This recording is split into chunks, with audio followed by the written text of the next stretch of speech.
Hi, welcome back guys. This is your friend, Cabbage Head Fanfics. Back with amazing fanfiction. This is the series of What If Genius Deku Was an Amputee? Now before starting, please give this video a like and subscribe to the channel if you want more videos like this. Now let's get into the fanfic. Dad? Why are you always so busy? Hisashi looks up from his latest project, a temperature modulator for Airjet's jetpack, and looks down to his 6-year-old son. What do you mean, Izuku? Well, Izuku begins to pout and shuffle his feet back and forth nervously. It's just that you're always gone for so long, and when you are home you are always in the workshop. You said we were gonna go out to eat somewhere special tonight? Hisashi's brow furrowed, and he looked up at the clock in the corner of the workshop, before his eyes widened and he shot up out of his chair. Darn it. I didn't realize how late it had gotten. Hisashi turns to Izuku, leaning down and meeting his son's gaze with an apologetic smile. I'm sorry bud, I'll make it up to you and your mother tomorrow, okay? Izuku frowned, but tomorrow you're leaving for Island for work in the morning? Hisashi's expression falls. Oh, right. The two sit in silence, neither knowing how to salvage this conversation, until Izuku speaks once again. Dad? Do you hate me? What?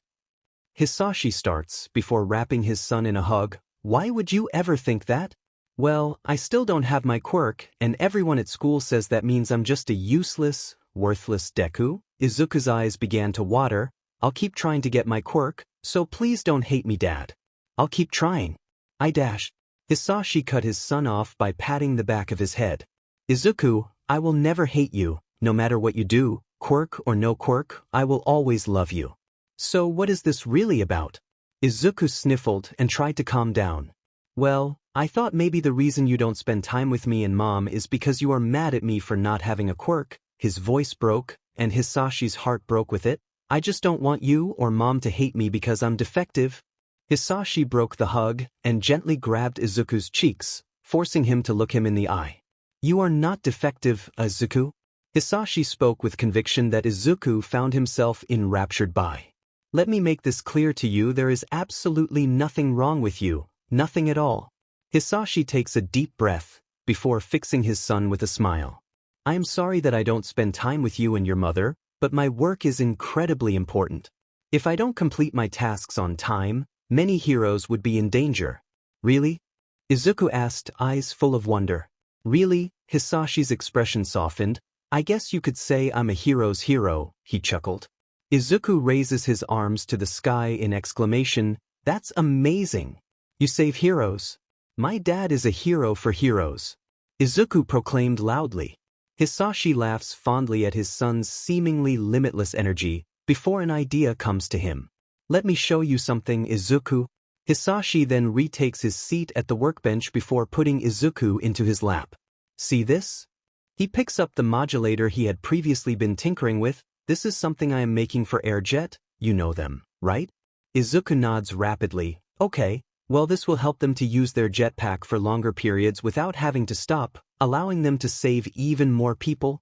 Hisashi then picks up some blueprints from the desk, and these are designs for shock-absorbing boots so that they don't get as hurt when they make rough landings. Izuku listens with awe, absorbing everything his father says. Each of these pieces makes them better, each piece of equipment a piece in a larger purpose, to make heroes better. That is my job, and sometimes my job means I need to work harder than others to make sure it gets done right. But what I want you to see is that these heroes are not always naturally strong, regardless of their quirk. Izuku looks up at him with confusion. But I thought quirks were what make heroes so cool? Quirks do help, but they aren't everything. Hisashi looks at his inventions warmly. I think that if people use the right equipment, anyone can be a hero, no matter who they are or what quirk they do. He looks down at his son. Or don't have. Izuku looks apprehensive, as if he can't really believe his father's words, filling Hisashi with anger towards the public school system. When he returns from Island, he will need to make sure to arrange a transfer for his son from that school system. It clearly isn't good for his health. Do you really mean that, Dad? Hisashi looks at his son with a firm smile. I wouldn't have said it if I didn't. He stood up. Now come on, it's past 10 and we both have important things to do tomorrow, so let's get some sleep, okay? Deku, get back here you quirkless freak. Izuku had gotten used to running. It was a daily occurrence for him at Aldra, to run and hide from whatever decided to torment him that day. With his bag slung over his shoulder and his eyes darting around to the visibility mirrors at the corners of the halls, he could see that the group of bullies was right behind him. Bakugo, leading the charge as always, with Yuto and Kenji following close behind. Izuku scanned the route, seeing a split in the hallway up ahead. He knew to the left was a dead end. He still had the scars from that day. So he hung a right and continued to sprint down the hall, dodging past all the other students leaving their last class of the day. He had gotten better at not being tripped up by crowds in the hall and vindictive classmates. Experience comes with its perks, he surmises. Making his way down the stairs to the first floor, he throws the stairwell door shut before continuing to run. It won't hold him for long, but every second counts at this point. He's not even halfway down the hall before he hears the doors burst open with a massive boom. Oh great, it seems all that did was piss him off more. Izuku almost makes it to the door, to freedom from this prison, before he feels a hand grab him by the collar of his uniform jacket and throw him to the ground. Looking up, he sees a teacher glaring down at him with a sneer. "How many times do we have to tell you, Deku?" He spits that horrid nickname like it's bile in his mouth. Running in the halls is not permitted. By the time the teacher finishes his lecture, Bakugo and his followers have already caught up and are slowly approaching Izuku's prone form. Explosions begin to pop in Bakugo's hands, a sadistic grin painting itself on his face. Izuku knows running won't help at this point. So he simply curls his body over his head and prays to whatever god that is listening that they decide to make it quick today. As usual, his prayers continue to go unanswered. Limping home, Izuku nurses the fresh burns and bruises on his ribcage, covering his injured body with his jacket, his undershirt completely tattered and burned. It didn't help that Yuto had used his extended fingers to hold Izuku down, and Kenji had even gone as far as to bite him with his quirk-enhanced jaw. But none of that compared to what Bakugo did to him. He looked up at the sky, the sun already beginning to dip behind the horizon, turning the sky a vibrant orange. In his past, Izuku had enjoyed the sunsets, but now the orange and red hue of the sky just reminded him of the smell of burning sugar and the popping sounds that accompanied it. He shook his head, steeling himself. He is still in public, now is not the time for panicking. He can see his home a short way up the road, he is almost safe. The home itself is a modest yet modern one-family house. The home is cozy, with a sloping roof and an attached garage, though any warmth the home may have had is lost by the unlit interior and unmowed lawn. Lichen and mildew speckle the exterior. He passes by the plaque on the mailbox, still in slight disrepair from the last time it had been damaged. Midoriya. Entering the dark home and locking the door behind him, Izuku stops at the entryway and tries to collect his emotions. Crying about it would not do anything anymore. Besides, there is a far more constructive outlet for his emotions. He stands and walks immediately to the garage. Opening the door, he flips the light switch and is met with familiar buzzing and whirring of machinery warming up. He takes a deep breath and lets his mind calm, a fragile smile working its way onto his face. He has always felt more at peace when surrounded by the smell of solder and oil, the humming of various gadgets and equipment. The workshop is a mess, completely overrun by scrap metal and energy drink containers. Though he didn't mind. After all, he was the only one who used it anymore, so the mess was only really his problem to deal with. Stepping over to the workbench, he takes a small lapel microphone from its port and turns on the dictation software already loaded onto the computer. This is Izuku Midoriya, continuing dictation 2559. Experiment 572 of the Arc Blue project should be completed soon enough. Despite not being in ideal physical condition, I will continue with testing. Izuku grabs a thick apron and welding gloves from a coat rack in the corner. I have a good feeling about this one. Something tells me this is the one, this is going to work. From the corner of the room, the whirring of a machine stills, and a loud bell chimes out. Experiment 572 is complete. I am now going to attempt Nexus apparatus integration. Moving over to the processor, he opens the lid, praying that this time, it would finally work. Staring inside, he is met with a soft blue glow, and his fragile smile grows. 9 years of teaching himself to use this equipment, 5 years of trial and error, and finally it is done. He knew his father was right, that the research was sound. It just took a long while to complete the experimental phase and move on to testing. Experiment 572 has completed the manufacturing process. Izuku speaks to the dictation. It seems to be unreactive to oxygen exposure. Good start. He carefully lifts the small glowing object from the processor with tongs and gingerly carries it over to the workbench. 572 seems to be stabilizing, possible self-circulating power supply achieved, though quantitative results remain to be seen. As he approaches the workbench, he places the power supply into a small rack, supported off the surface. He looks down at the mechanism on the table, and his heartbeat begins to accelerate. The mechanism is small, about the size of a softball. It is flat and round, with straps laying flat against the bench. Along the straps, metal sutures run the length, with wires running underneath. At the end of one of the straps is a leather glove with some brass lenses fitted into the palm and fingers. Basic? Definitely. But any progress is welcome. Nexus apparatus was completed last night. A simple circuit fitted to a discharge lens was attached to the Nexus for power cycling testing. He takes a deep shuddering breath. Moment of truth. Fitting the small glowing square into the apparatus, the walls immediately closed around it, the apparatus beginning to emit a hum that slowly started to increase in volume, glowing brighter and brighter with each passing moment.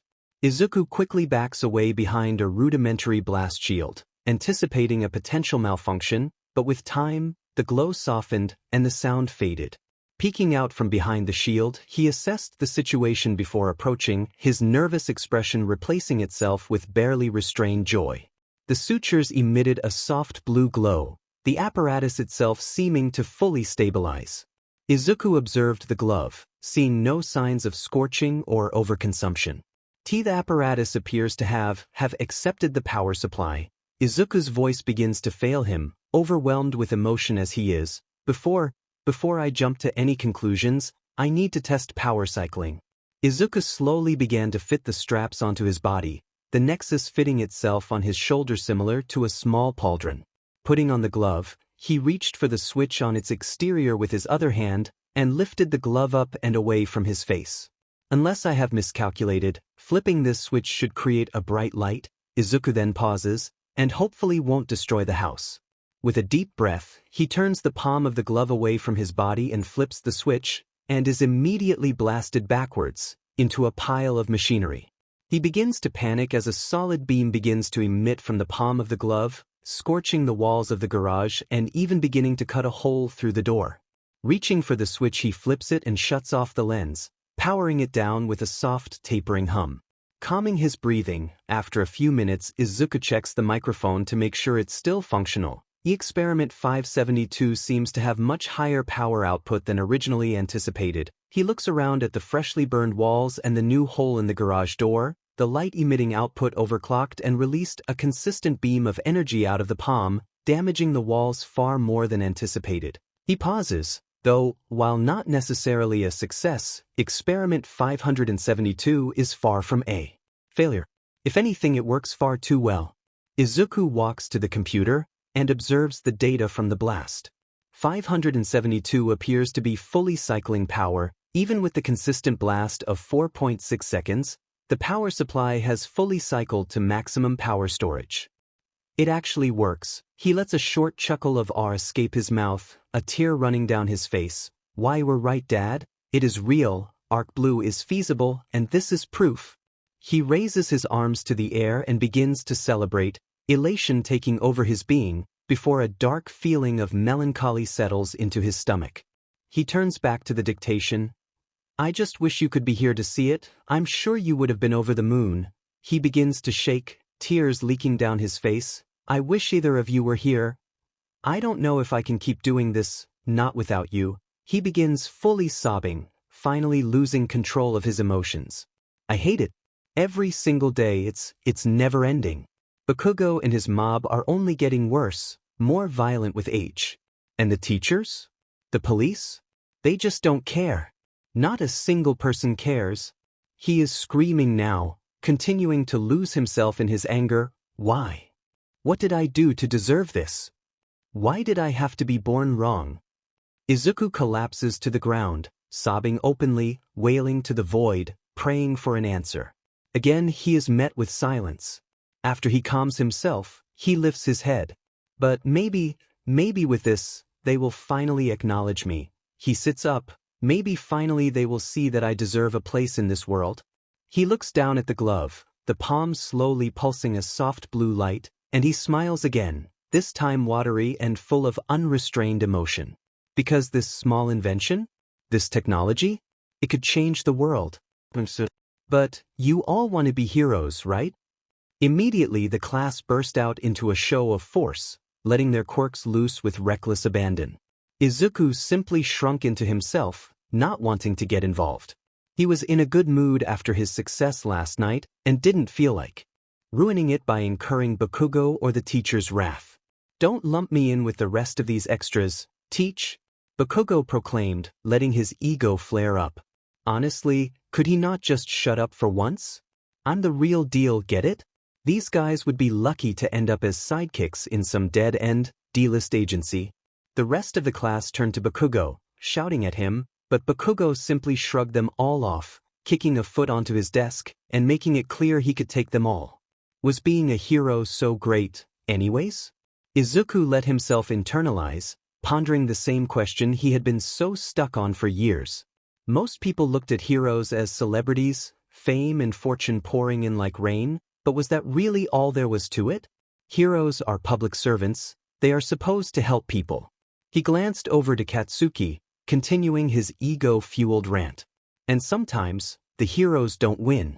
His teacher looked down at his desk, before frowning, as if he had swallowed a sour grape. Oh, that's right, you are applying to UA too, aren't you, Midoriya?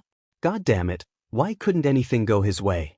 He flinched back on instinct at the explosion released onto the lip of his desk, and looked up at Bakugo glaring down at him with rage. He felt himself begin to shake, his heart rate climbing higher and higher. Damn it, get a hold of yourself, Izuku, he thought to himself, lassoing his emotions and forcing himself to calm down. Just try to de-escalate, play into his ego. I'm not applying to the hero course, Bakugo, Izuku said calmly and slowly.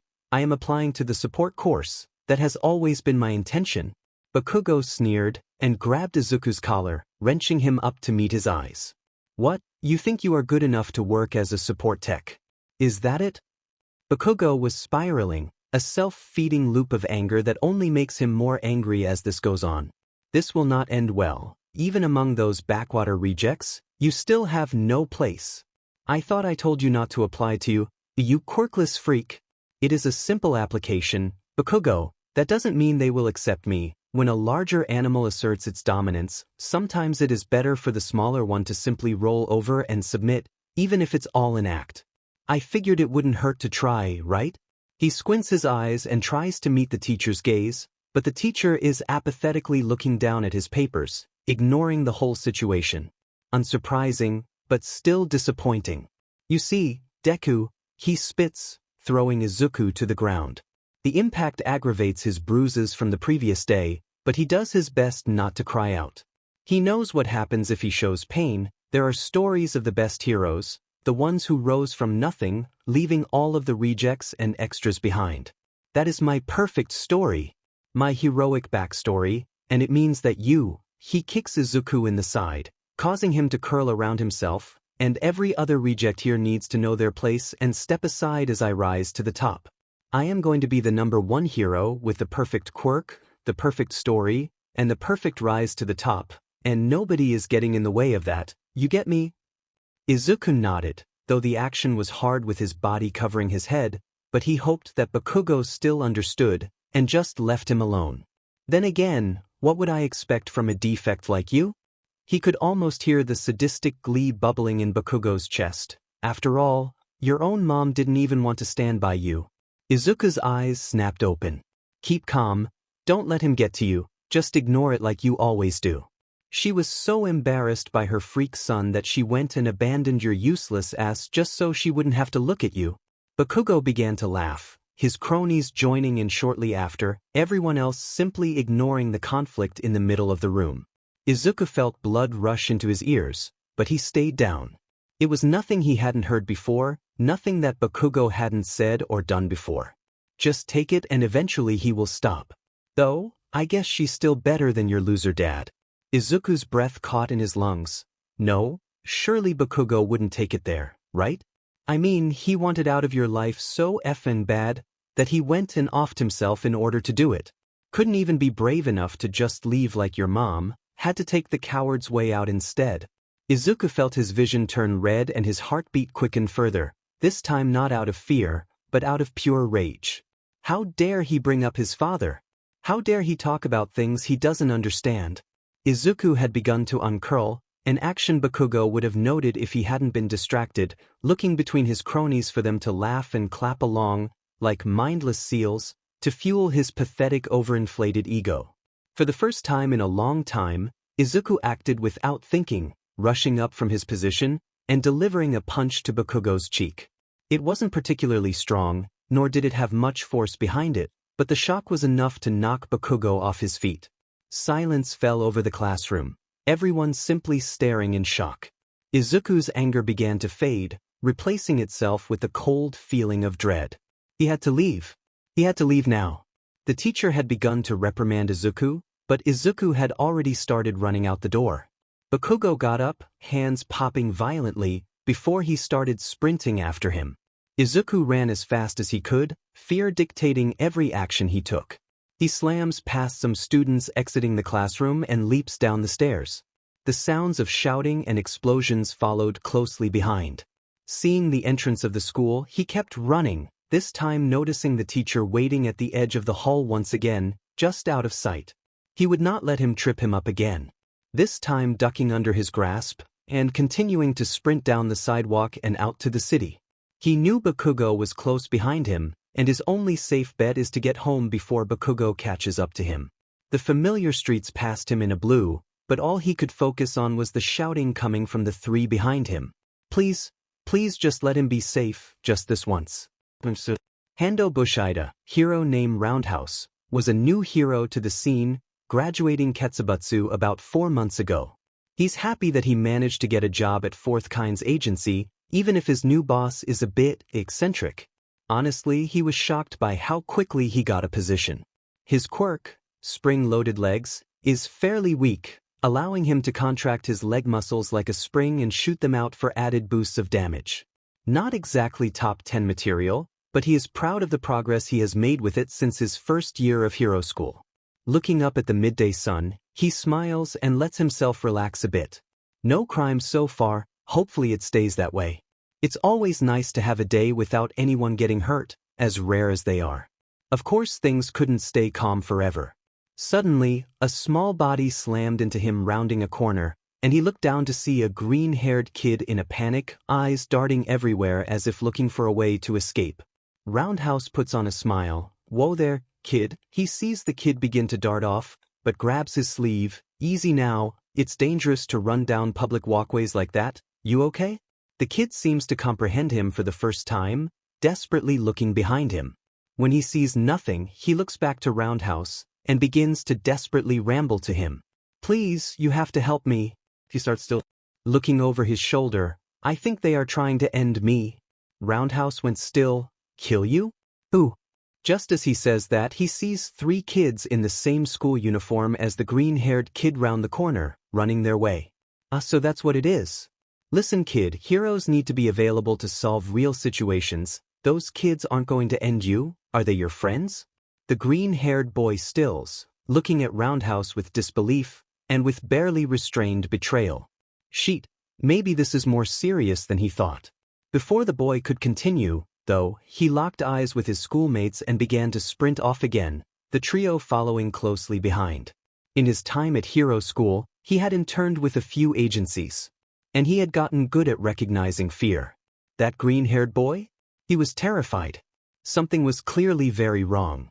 Hopefully somebody could help the boy. He began to walk along his patrol again, though stopped when his foot kicked something small. He leaned down to see a small rectangular school ID. The visage of the same green-haired boy emblazoned on its front. Izuku Midoriya. So that's his name, huh? He checks the back for the address so he can return the ID, but he feels his blood go cold at the text above it. Quirk, quirkless. Roundhouse began sprinting in the direction of the address listed on the ID. His gut told him this was not going to end well. And he had learned to trust his gut a long time ago. Izuku slammed his front door shut, locking and bolting the mechanism and sprinting into the garage. Maybe now they would leave him alone? His hopes once again were dashed when Bakugo began slamming his fists into the door, punching and kicking it with abandon. He could hear Yuto and Kenji casually talking to one another as Bakugo raged. It was clear they didn't intend to leave. Izuku looked through the hole in the garage, seeing them begin to stalk towards the window. He slowly moved over to the Nexus apparatus sitting on the workbench, the soft blue glow of the power supply still humming strong, but unfortunately as he tried to slink back, he tripped over some scrap metal, falling into the lathe and causing a loud bang. He hears Bakugo run over to the garage door and begin banging on it, trying to reach under the door and get in. Izuku had to think fast. He looked back at the workbench, the glove, and hastily picked himself up, quickly strapping the apparatus to his body. He slipped the glove on just as Yuto reached through the hole in the garage with his extended fingers and undid the latch, allowing Bakugo to lift the garage door and stalk towards him, Yuto and Kenji stalking close behind. "You really think you would get away with that, Deku?" Bakugo spoke, hands popping. "You know damn well that nobody, especially you, gets to fight back against the real heroes." Izuku backs away, pointing his glove at Bakugo. What? Is that a little flashlight you made? Trying to be like your pathetic daddy? Is that it?" Izuku's blood boiled, but he needed Bakugo to get a bit closer, so he held himself, right hand pointed palm out towards Bakugo, left hand on the switch. "I don't want to hurt you, Bakugo, a lie, but a necessary one. I just want you to leave me alone. If I am truly so pathetic, why do you waste your time with me?" Bakugo seems to pause for a minute, before letting his sadistic sneer grow again. "Because despite being the most pathetic of all the extras, despite being such a FING defect, you still haven't learned your place. You insist on trying to F up my perfect story, and I cannot let that stand." He approaches again, just a few steps out of Izuku's range. "So be a good little freak and take your punishment."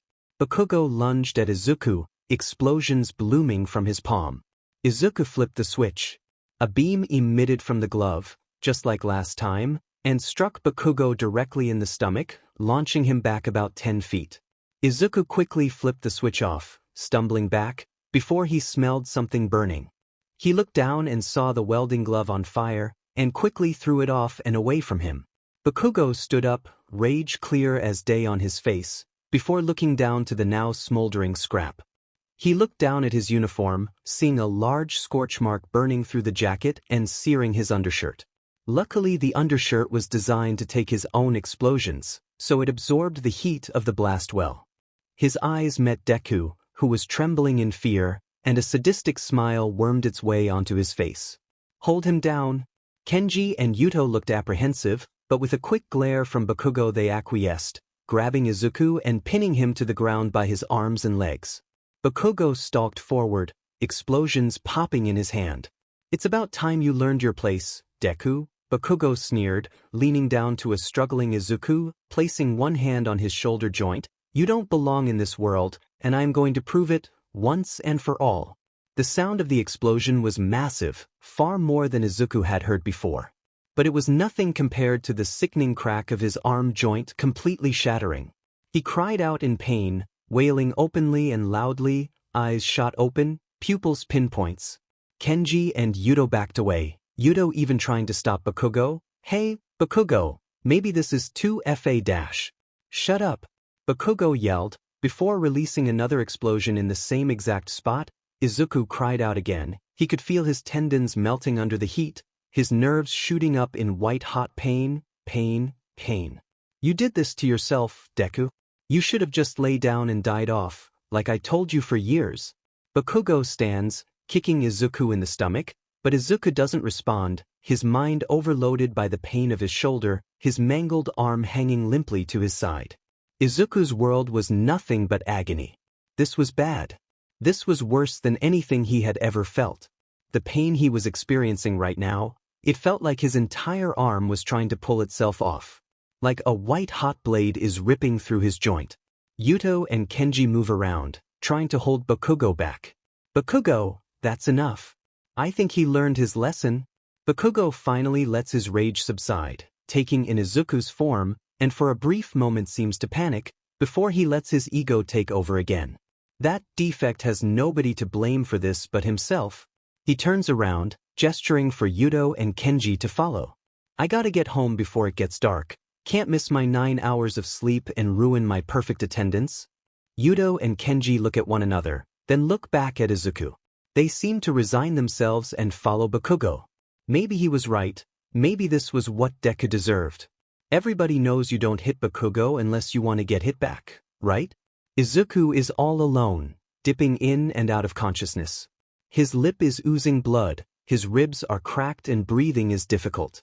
His eyes are starting to fade, so he almost doesn't see the figure running into the open garage before his vision finally fades. Izuku stood outside the garage door, hesitating to enter the room, a small object clutched tightly to his chest. His father was yelling at the machines again, figuratively and literally exhaling flame from his nostrils in frustration. This time, the lathe seemed to be malfunctioning, something about the headstock being crooked. Izuku couldn't fully understand himself. It didn't really matter. What mattered is that his dad probably wouldn't be in the mood to see what he had made at this point. When his dad gets like this, nothing can pull him from his work. It was almost scary hearing him angrily rant as his hands worked away with practiced ease, almost as if the quality of his work improved the more frustrated he became. Though, Izuku still didn't like it. He didn't like seeing his dad upset.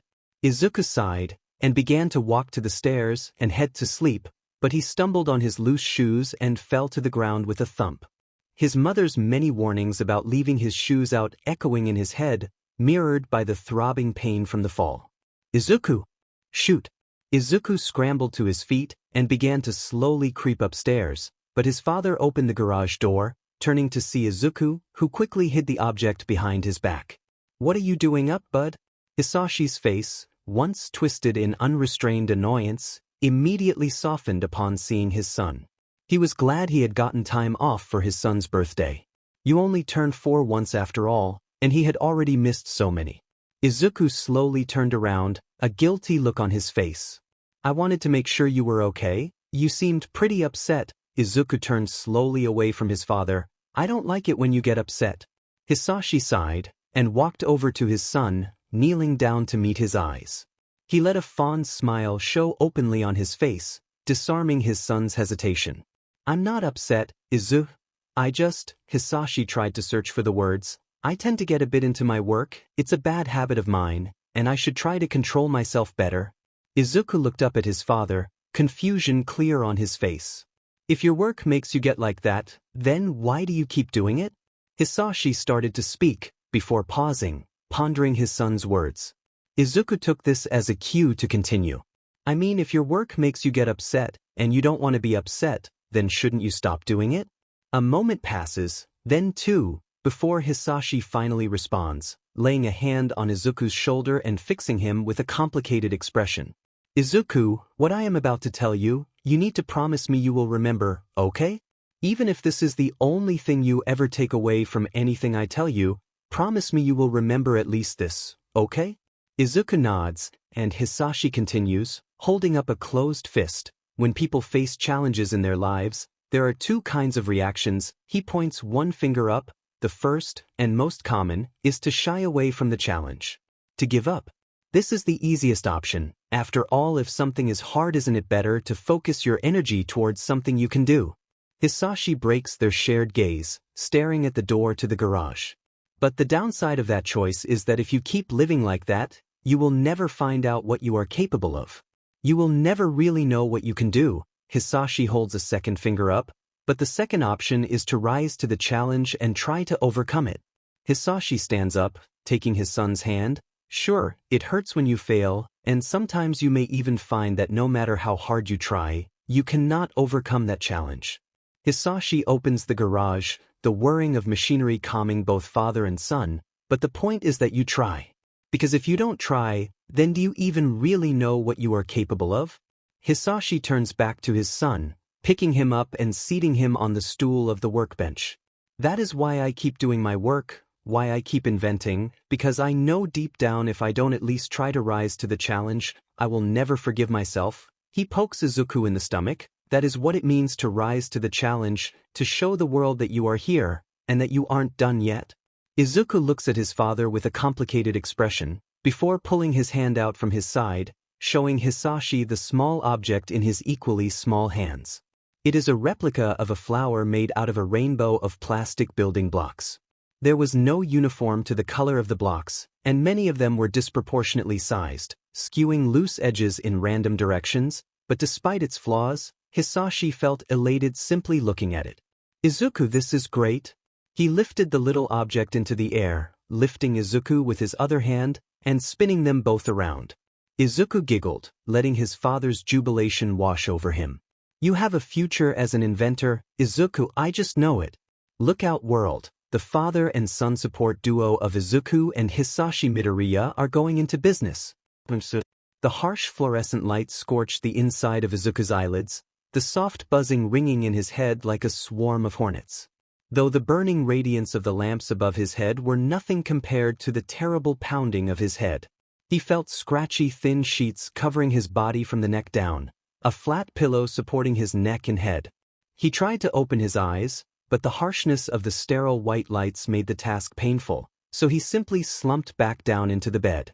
A door opened, and he slowly turned towards the noise, eyes slitting open, though the image unclear. He heard a slight gasp before a soft, feminine voice called out. Hello? Are you awake, Mr. Midoriya? Izuku slowly nodded his head, his breathing becoming more ragged as the pain in his chest began to awaken with him. Okay, Mr. Midoriya, I need you to relax and wait for me to get the doctor. Can you do that for me? Izuku nodded again, trying his best to focus his vision, but his head was still swimming with a drunken haze. What did they give him? What happened to him? A short while later, the door opened again, and he heard another feminine voice, though this one slightly more ragged with age. Hello, Mr. Midoriya, my name is Dr. Chikafuji, can you hear what I am saying? Izuku nodded again, turning his head towards the sound. Okay, can you open your eyes for me? It takes him a few moments before his vision finally focuses, and he sees a middle-aged woman in a lab coat sitting on a stool next to his bed. She wears thin square glasses, and under the lab coat is a soft-looking light pink sweater and slacks. She smiles, albeit her mouth is tight, as if biting back words. He remembers that smile. It's the same smile the doctor had before they delivered bad news. Hi there, Mr. Midoriya. It's great to see you awake. Do you know where you are? Izuku shakes his head, not trusting his voice. You are in Mizudafu General Hospital. You were hurt pretty bad when you were rushed in here. She looks down at his file, brows furrowing, her tight smile fading. Concussion, 3 broken ribs, bruising to the lower stomach and upper back, and she shudders. Let's talk about this later. Can you sit up? Izuku tried to shift his body into an upright position, but as soon as his body moved, he broke out into a fit of painful coughs, gasping for breath. Chikafuji moves over and gently shifts him back into the bed. Okay, just relax. Izuku continued to cough, slowly managing to get his breathing back under control. Once his coughing subsided, he tried to speak. Another cough rings out. How long have I been here? Dr. Chikafuji looks at Izuku somberly, before sighing. You have been unconscious for about 3 days now. Seeing Izuku's panic, she grabs his shoulder gently and slowly lowers him back into his cot. When you got here we had to put you under to operate, and after your body showed signs of a negative reaction to the operation, meaning we had to put you back under to keep your body from spiraling further and further into danger, she gestures for Izuku to focus. On her, I need you to breathe. Izuku, deep breaths in and out. Can you do that for me? Izuku's heart was hammering in his ears, but he tried to control his breathing the best he could. Satisfied with him calming down, Chikafuji leaned back, keeping a close eye on the EK beeping softly over his head. Good, now I need you to remain calm, and listen to me explain your situation right now. She then gets up and moves over to stand in front of him. Besides your ribs, you avoided broken bones for the most part. We managed to stop the internal bleeding in time and patch up your bruising as best we can. They will be very tender for a few more weeks at least, but, she takes another deep breath, I need you to understand with the severity of your injuries to your shoulder and arm, the options we had were limited. We had to avoid infection, and the chances of you regaining function to your right arm were slim at best. Izuku had begun to tune her out, his heart hammering in his ears again. He could feel his blood run cold as he slowly glanced down to his right side, expecting to see his hand resting at his side, as it always had. Instead, the sheets to his right side lay flat against the bed, and wrapped around his upper shoulder are thick gauze bandages, ending in a stump. Izuku felt his world shatter around him. He began to shift, trying to roll out of the cot, as if the action would let him escape this cruel new reality. His breathing turned ragged, and soft cries of anguish began to bubble in the back of his throat. Dr. Chikafuji ran over, trying to hold him down, but Izuku was not listening to her anymore, far too focused on the now stump of his right arm, ending right at the shoulder. This couldn't be happening. This could not be real. It was all some dream, right? Some sick, cruel nightmare plaguing him. Any moment now and he will wake up in the workshop after another crash at the workbench. Chikafuji called out, and 2 aides came in, wheeling in a compressed gas canister with a mask. They held the mask to Izuku's lips, and slowly he felt his mind cloud, his body submitting to the anesthetic, sending him back into a dreamless sleep. When Izuku awoke again, he found himself in the hospital still, staring at the ceiling. His heart immediately began to hammer, anxiety overwhelming his still limited mind. He gingerly lifted his head and looked down at his right side, hoping, praying that it had all been some cruel dream. But as his gaze met the bandages of his right shoulder, the world came crashing down again. This time, though, there was no denial, simply a horrifying and grim acceptance. Tears began to flow openly as Izuku stared down at what remained of his right arm. He didn't sob, too lost in his own mind to do anything but stare and let the tears flow. His arm now ended right at his deltoid, quickly tapering into a round edge and tucking back underneath to the armpit.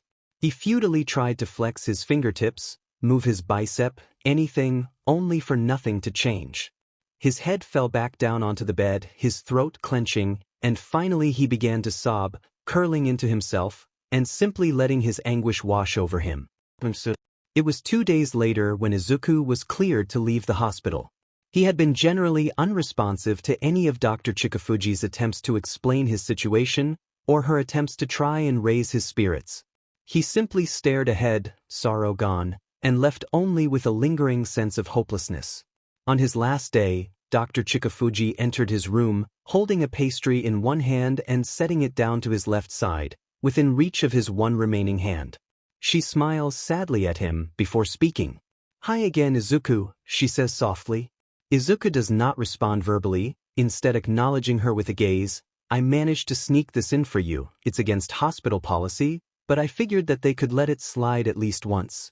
She made no move to put the pastry into his hand, instead leaving it within reach of the boy. "As of today, you will be cleared to return home and go back to your normal life." She couldn't help the quick gaze to his right side, almost imperceptible, but Izuku noticed. "As for your recovery, we have several programs available to you for physical therapy. It may take a while, but I assure you with time you will come to find your options are not as limited as they seem." She hands Izuku a small pamphlet with different programs for physical therapy at the hospital, and Izuku blankly stares at it, barely retaining the information on the page. His eyes do linger, however, on the price of the therapy. "I can't afford these," Izuku says, all edge and lilt gone from his voice, and he handed her back the pamphlet, but Chikafuji pushed it back into his hands and shook her head. "Maybe not you, no," she agrees, "but an anonymous person agreed to pay for all of your medical expenses from now until you are fully recovered. You must have a guardian angel watching your back, huh?" She chuckles lightly, though Izuku does not find the sentiment as amusing. "As much as I would love to continue this conversation, there are 2 men here to see you." She moves away from Izuku and lets 2 police officers into the hospital room before closing the door behind her. One of the officers looks down at the report in his hands, his eyes narrow slightly, before he looks back up at Izuku. "Izuku Midoriya, quirkless, correct?" He speaks firmly, as if he wants to keep this as brief as possible. Izuku nods to him, My name is Officer Sino and this is Officer Shimamoto. He gestures to the second officer. We need to ask you some questions about the events that occurred 5 days ago at your house. Just clarify some information we found is all. The officer sits down in the stool and sits down next to Izuku's bed, pulling a small notepad out of his back pocket. Just tell us what occurred the day you were injured, including the circumstances of your injury. Izuku opened his mouth and slowly started to retell the events of that day. The words fell from his mouth openly, the most he had spoken in 5 days. It felt good to let the truth slip out, to tell somebody what happened to him.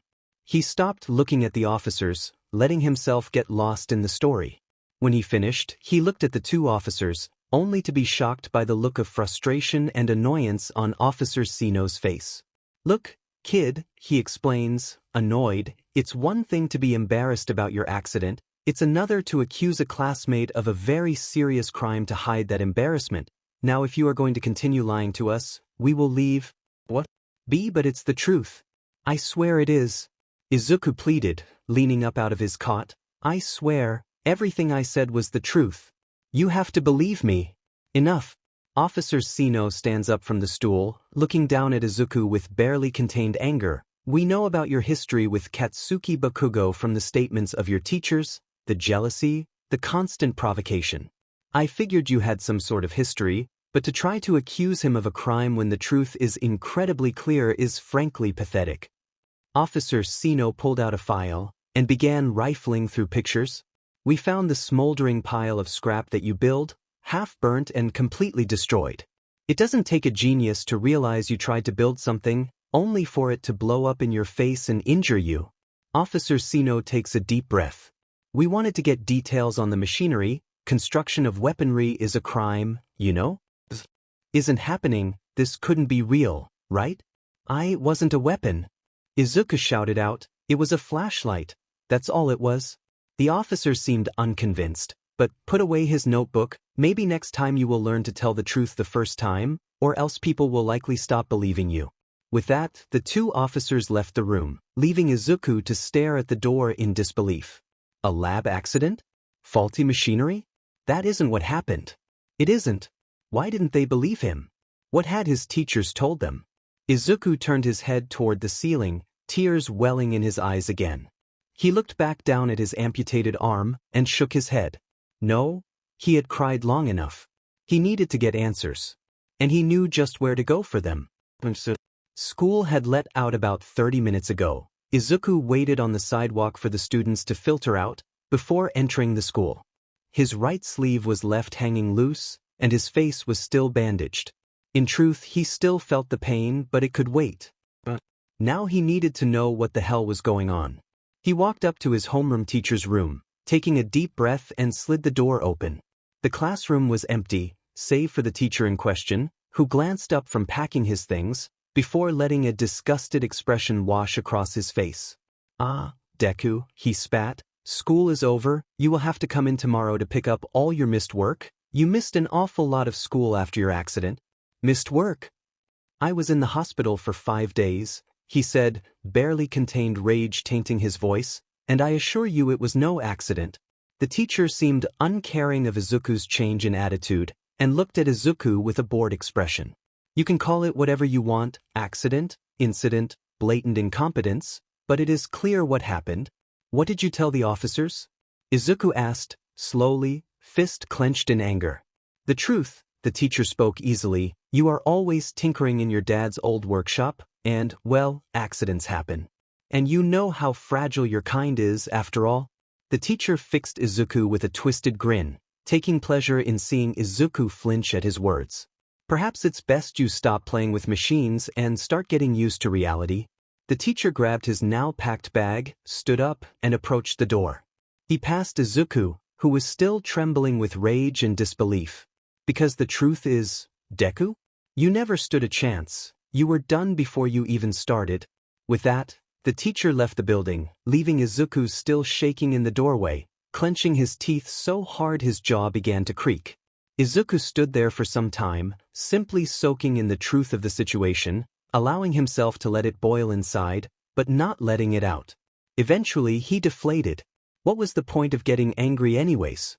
It's not like he could change it, after all. Letting his emotions settle, he began the long walk home. What had been the point of all this anyways? What did knowing the truth change? If anything, the truth just made him more upset in the end. He walked the same route he always had, cutting through the underpass once again, doing his best to keep his emotions in check. The worst feeling about all of this is that he isn't even sad or angry anymore. He just feels so empty. It's like he's simply drifting through life, stumbling from one struggle to another, no light at the end of the tunnel, no finish line, just more and more of the same, and it was exhausting. He was broken from his musings by a noxious smell, followed by a slow bubbling sound. He numbly turns his head, before a giant blob of sludge rushed at him. He had a moment to process what was happening before the sludge monster forced itself upon him, the thick slime entering his throat and gripping his chest, neck and arm, holding him in place. A medium-sized invisibility cloak, huh? The slime villain spoke, his voice bubbling with his body. This is perfect. Although, I would have hoped for one a bit more together, it'll have to do for now. Izuku could see eyes and a large mouth covering his face, seemingly free-flowing in the sludge. He struggled against the sludge, slamming his back against the wall of the underpass, desperately trying to pry himself from its grasp, but when the sludge tightened against his still broken ribs, he gasped out in pain, opening his throat and allowing more slime to enter his body. His eyes began to shudder, his vision getting blurry. He desperately claws at his face, hoping for even a second longer of air. However, out of the corner of his eye, he spots a circuit breaker on the wall, and an idea forms in his head. Eyes and a mouth, articulate as well. He has to have some sort of nervous system, a brain as well, which means electrical impulses. Assuming his sludge is a substitute for a nervous system, he rushed forward, towards the circuit breaker, slamming his back into it as hard as he could. Over and over he slammed his body into it, until he heard a creak, and saw the face of the breaker fall off, exposing the wiring within. Then this will really hurt. The sludge villain laughed. It's useless, kid. You aren't strong enough to get me off. Now why don't you just lay down and give you dash? Izuku rushed forward with the last of his strength, eyes dipping in and out of consciousness, before slamming his slime-covered face directly into the exposed high-voltage line. Immediately the sludge villain begins to spasm, undulating wildly around Izuku. The wild electric flailing allows Izuku to squirm out of his grasp, the sludge dislodging from his throat as he gasps for air. A moment passes, then two, before a hulking fist bursts out of the sewer, and the massive visage of All Might climbs out after, subframing his face and his smile lighting up the otherwise dim underpass. Fear not, citizen, All Might cuts in, I am he dash. He stops dead, observing the still twitching sludge villain on the ground, and the middle schooler panting in front of him, desperately gasping for air. I see, All Might says, chuckling lightly to himself, the awkwardness of the situation coming in full force. Well done, young man. I must congratulate you on your quick thinking in capturing this evildoer.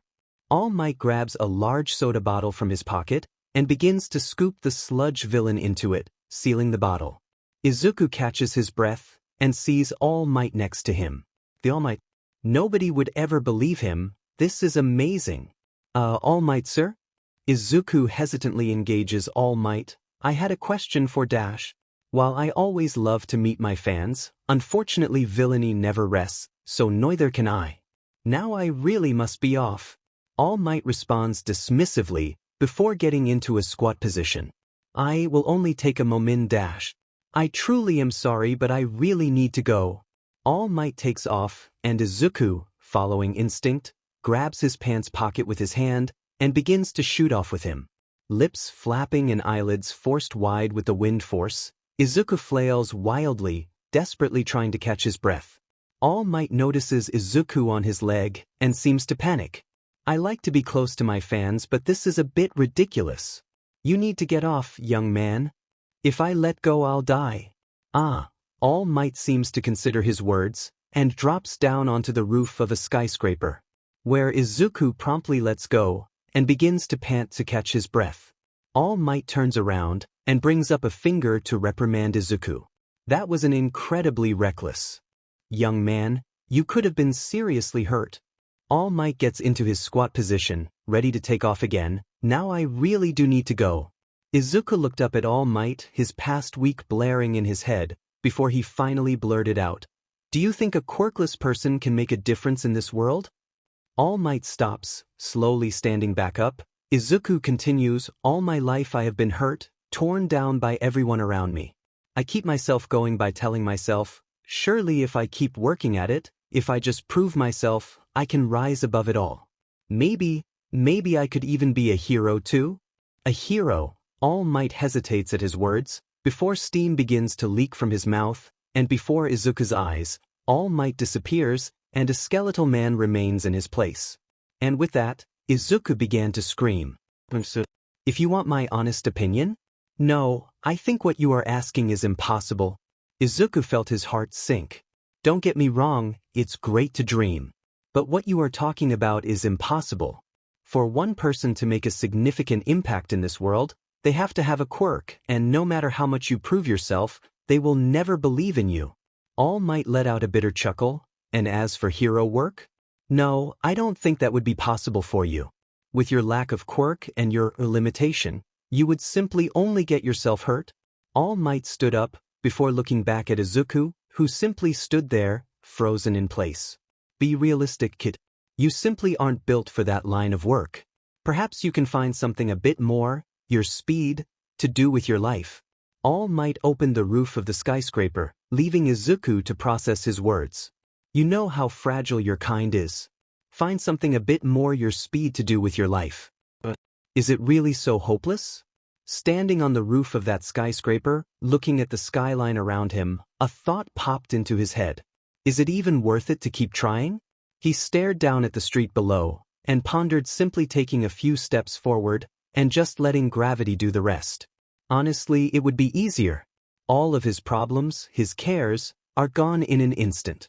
He stared down, his mind almost trying to coax him off the ledge, let him fall and let all the pain be over. But when he looked back up at the sky, he just couldn't do it. Maybe he was just a coward?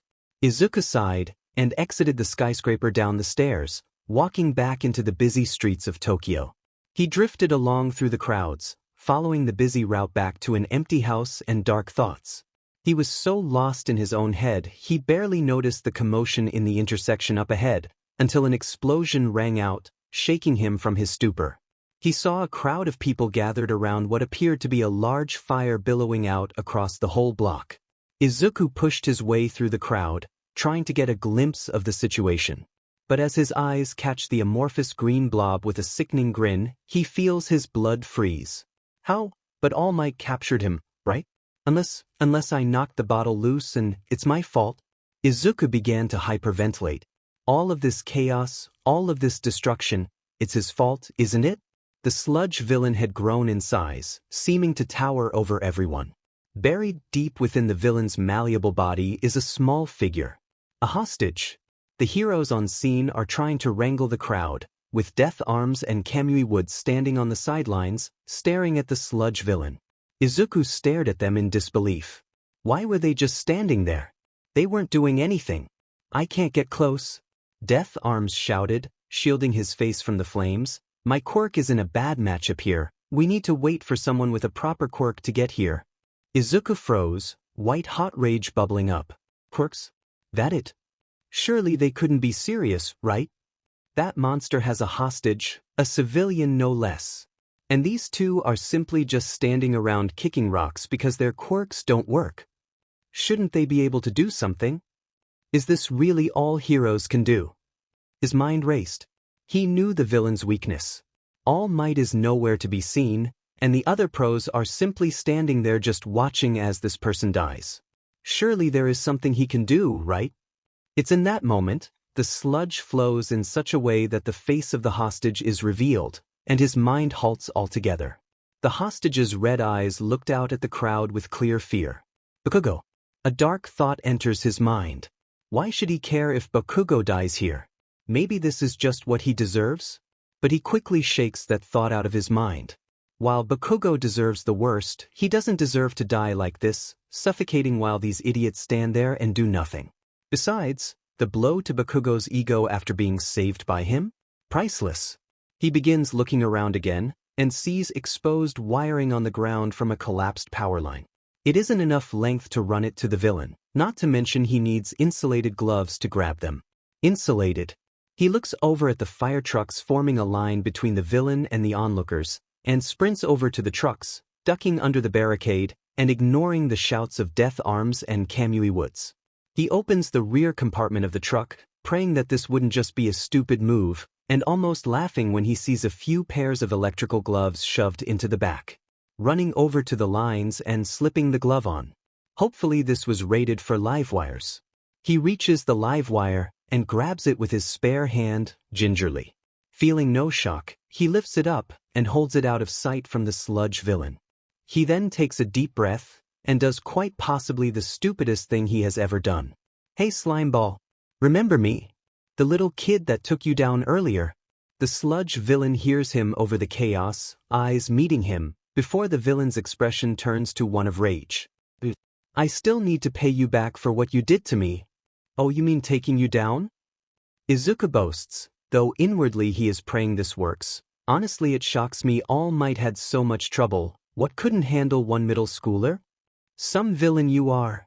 The sludge villain reels back a tendril and sends it launching at Izuku, intent to end clear on its face, and at the last possible moment, Izuku moves to the side and lifts the live wire up to the tendril.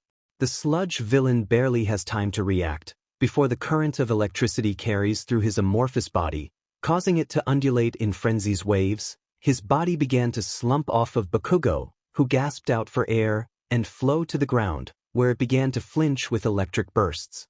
The crowd was stunned to silence, and the heroes who had previously been on the sidelines began to walk toward the two. They helped Bakugo up, commending him for his bravery and his powerful quirk.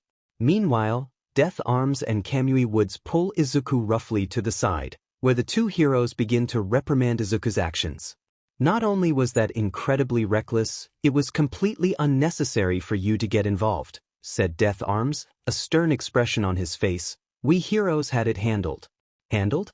You were sitting on the sidelines watching as a kid gets ended before your eyes, and you expect me to believe you had it handled?" Izuku kept his thoughts to himself as Kamui Woods reached into his bag for his ID, presumably to call his parents or the school. "Izuku Midoriya? Quirkless?" Kamui exclaims, looking down at Izuku with renewed anger, though Death Arms' face twists into an unrestrained grimace, as if the word caused him physical pain. "Quirkless? That's even worse." He turned to Izuku, rage clear on his face. "Listen, kid, you are far too fragile to be doing reckless crap like that. Why don't you leave the hero's work to the people that actually have the power to do it?" Death Arms leans back, folding his arms over his chest. "You're lucky we don't have you arrested for this crap." Izuku sat there, his rage finally boiling over for the first time, and he looked back up at Death Arms, standing up to get in his face. "And what were you doing?" "Huh. I think it says a lot that a quirkless person did more than both of you combined. Maybe you should think about how that makes sense in your narrow little world, whole." Barely restraining himself, Izuku turns around and begins to walk away from the scene, towards home. But he doesn't get far before the familiar cry of "Deku" stops him in his tracks. Bakugo crests the hill, stalks up to Izuku and grabs him by the shirt collar. "I didn't need anyone's help, especially not some genetic defect like you. You got that?" Izuku felt his mind go blank, his thoughts racing too fast for him to comprehend them. He felt his breathing grow erratic, and his body acted without thinking. He shuffled his way out of Bakugo's grasp by headbutting him, and started to sprint, panting and wheezing the whole way home. He didn't know if Bakugo was behind him, following him the whole way. Frankly, he didn't care. He ran through his front door, and locked himself in his garage, and only then did he let his anger finally boil over. He threw his arm across his desk, sweeping everything off in a rage, before screaming out in potent, pure rage. "You know how fragile your kind is. Find something a bit more your speed to do with your life. Leave the hero work to the people that actually have the power to do it. Lab accident? Fragile? How dare they? It's always about quirks. Quirk this, quirk that."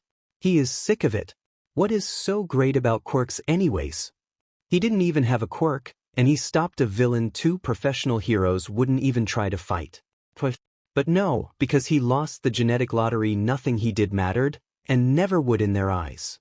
For one person to make a significant impact in this world, they have to have a quirk, and no matter how much you prove yourself, they will never believe in you. Screw that. He didn't need them to believe in him. All he had to do was prove he could, beyond a shadow of a doubt. The truth is, Deku? You never stood a chance. You were done before you even started. Done? Done. That is what it means to rise to the challenge, to show the world that you are here. Izuku stood up, walking over to the center of the room. He looked at the stump of his right arm, but instead of that hopeless vacuum he felt hours ago, all he felt was a rage that only drove him further. And that you aren't done yet. He looked over to the corkboard in the corner of the room, filled with various little ideas he had had in the past, things he had never quite gotten around to building, and proceeded to unpin every single item from the board, ripping them down with vigor. They weren't necessary yet, not anymore. For now, he had a bigger issue to solve. He pulled out some drafting paper and with his left hand began to draw. Ideas and determination spilling out onto the page. After some time, he pinned the draft onto the corkboard and smiled, truly, honestly smiled. He would show them.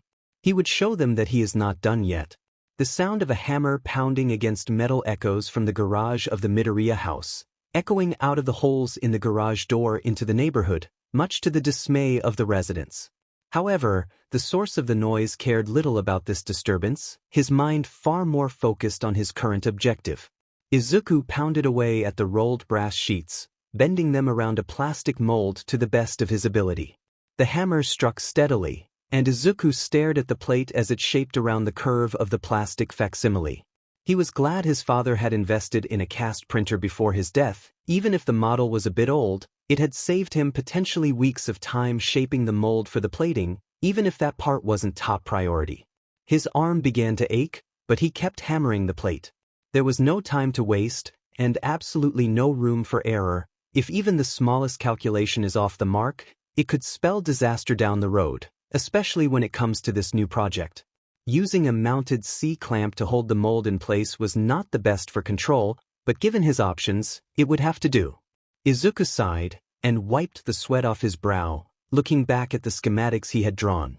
The loss of his dominant hand had meant that drafting was a near nightmare, but luckily the only person that needed to understand the scribbles and rambling written onto their pages was him. He double-checked the measurements of the digits. Those scans he uploaded to the casting computer are reliable, but not necessarily the most accurate in terms of measurements. Right now Izuku needed precision, so he had also done several checks by hand. The diagram was crude, but detailed, with several notes of internal and external measurements.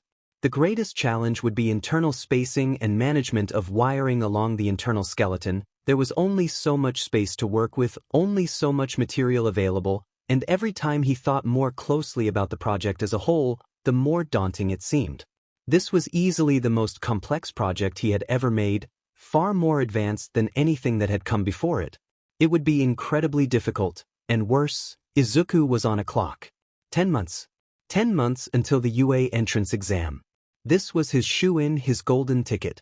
It may be hard for him to pull it off, it may be the most difficult endeavor in his life. But it wasn't impossible. The theory was sound. It had simply never been done before. But there was always a first time for everything. And he had made a promise. He had something to prove, and the first step to proving that was beating out anyone he needed to get into the support course. From there, he had a bigger goal in mind. Izuku had far more free time available to him now. With his new disability and having finally withdrawn from Aldera, instead enrolling in an online school, he was able to focus all of his attention on his magnum opus. It was actually quite easy to withdraw.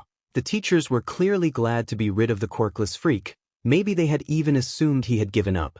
But ultimately, he still had to graduate middle school to get into UA, though he can't pretend school was ever all that difficult to him.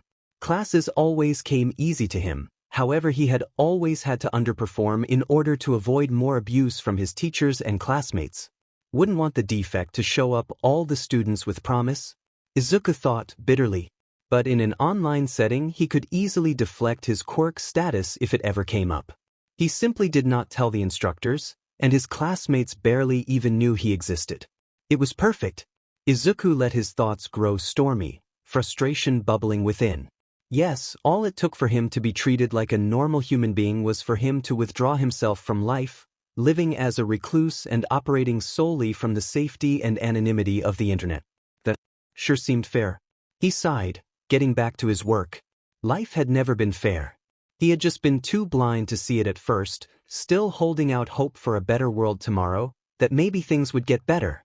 No man is born equal. Izuku looked down at his stunted shoulder, the vacancy of his right arm causing him to feel a phantom tingling of sensation in his missing fingers. Some people are born strong, with the whole world simply available to them from the very start. He stopped pounding the brass sheet into shape, moving over to the skeleton apparatus. Everyone else is left to wallow in mediocrity, their worth decided for them by those at the top. The sheet fitted perfectly into the bicep portion of the skeleton, and he stepped back to admire his handiwork. Instead of the small spark of pride he usually felt when he finished another step in his projects, all he felt was a burning determination to keep going, to finish this project. He smirked to himself, a fire once nearly extinguished burning violently behind his irises. But what is so great about being born great? I much prefer to make myself even greater. Izuku looks back at the diagram, preparing himself for the next step. On the blueprint, a rough drawing of a right arm stares right back at him. With the outer shell complete, it is time to craft the inner mechanism of the prosthesis. Izuku spoke calmly into the lapel microphone clipped to his shirt. Something about the dictation process brought some calm to him, a relaxing sense of familiarity washing through him. This will likely be the most time-consuming and experimental part of Experiment 573, as there isn't much actionable data to work with available. He laughed to himself. I suppose that is what you get for breaking the proverbial mold, but somebody had to do it. He moved over to the corner of the garage, where a small object mounted to a table was threading copper wiring together. Power supply will likely be an issue. To articulate movement at a direct match to a real arm will likely take high-gauge wiring, especially if we want to avoid input delay. Calling back to Experiment 572, high-gauge wires like the ones used there should hopefully be sufficient. He looks back to the shell sitting on a stand near the computer, before bringing his hand to his forehead and massaging his brow. Space is my greatest enemy right now, besides time. He measured the internal space of the shell again, as if hoping that the data would magically change, but to nobody's shock, the values gathered were exactly the same. The internal cavity, including the endoskeleton, is simply not large enough to fit all this wiring. Though maybe, he opened the shell, observing the internal axle of the arm, maybe there is a way I can avoid using an internal pillar structure and replace it with a cage-like structure. He moved to the welding bench, pulling out pieces of scrap brass, and lowering his welding mask. This could work, though it also could not. Another wasted day if so. He looked towards the calendar on the wall. 9 months left. Igniting the torch, he began to change ideas to reality. Suppose there is only one way to find out. Test 32 of internal wiring structure. Izuku said, exhausted. He had been at this for the past 3 days. Testing the wiring for data input was a taxing process, especially when it didn't work. 2 hours of ripping the wiring out. 4 hours of rethreading new wires. 1 hour of coating the new wires to avoid short circuits. 6 hours of relaying the wires within the shell again. Though with the new internal cage structure of the internal support, there was a lot more room available to him within the design, meaning he had some room for error. However, every gauge he has tested so far simply isn't enough. It does not supply power nearly as readily as he needs to. The first 6 tests had gleaned no response. It wasn't until the 8th test that he had managed to get one of the fingers to twitch, though the cosmic insult of that finger being the middle one was not lost on him. 5 days of testing and all he had managed to get was for the arm to flip him off. Wonderful. He had actually managed to get the fist to close on test 25. Although the movement quickly began to stutter, and any meaningful response was relegated to impotent spasms. In short, the mechanism still wasn't getting enough power. Theoretically, he could just rapidly increase the wire gauge until it finally works, then work back, but by doing so there was a good chance that the entire process would simply take longer. He would simply have to make do with this method. Once again, the internal mechanism can only open and close the fist. The programming of more dynamic movement would come once the power supply issue is resolved. Izuku wiped more sweat off his brow. Summer had come with a vengeance this year, and in the relatively exposed and uncooled garage, the summer heat was blistering, but he carried on. There was no time to waste on fatigue. He could rest when the problem was solved. Izuku turned back to the arm, preparing the switch connected to the arc blue nexus. He was lucky that when 572 ignited, the actual power supply remained relatively unharmed. The leather he had used for the straps simply was not capable of handling the heat of a continuous blast. Instead this time, he had a plan that would hopefully avoid that problem. Izuku sighed, muttering a short prayer to himself, before locking his eyes on the metal hand on his desk. "All right, you hunk of metal," Izuku muttered, "this better if you work." With no more delay, Izuku flipped the switch, hearing the hum of the apparatus as power fed into the arm. At first there was no reaction, and Izuku had wondered if he had maybe missed a socket. However, after about 10 seconds, the false hand twitched, before clamping shut violently. Izuku stared in awe as the fist then began to slowly open, blossoming like a flower, before slowly closing back up again. He simply sat, stunned as the hand began to perform this simple grasping motion, but his attention snapped over to the display connected to the nexus, a simple power reading. The power supply remained steady, hovering to 99% supply before shooting back to 100%. With the unique design of the apparatus, a small fraction of the power produced was fed back into the supply to therefore produce more power, a hopefully infinite cycle of production. So long as the power consumption does not exceed the supply rate, at least. Izuku smiled, a light chuckle escaping his lips before he could quell the urge. Nervously, he pressed the button on the lapel mic and continued the dictation. T-test. He takes a deep breath, composing himself. Test 32 appears to be successful at allowing for substantial movement of the digits. He looks back over to the power supply, noting the display has not changed.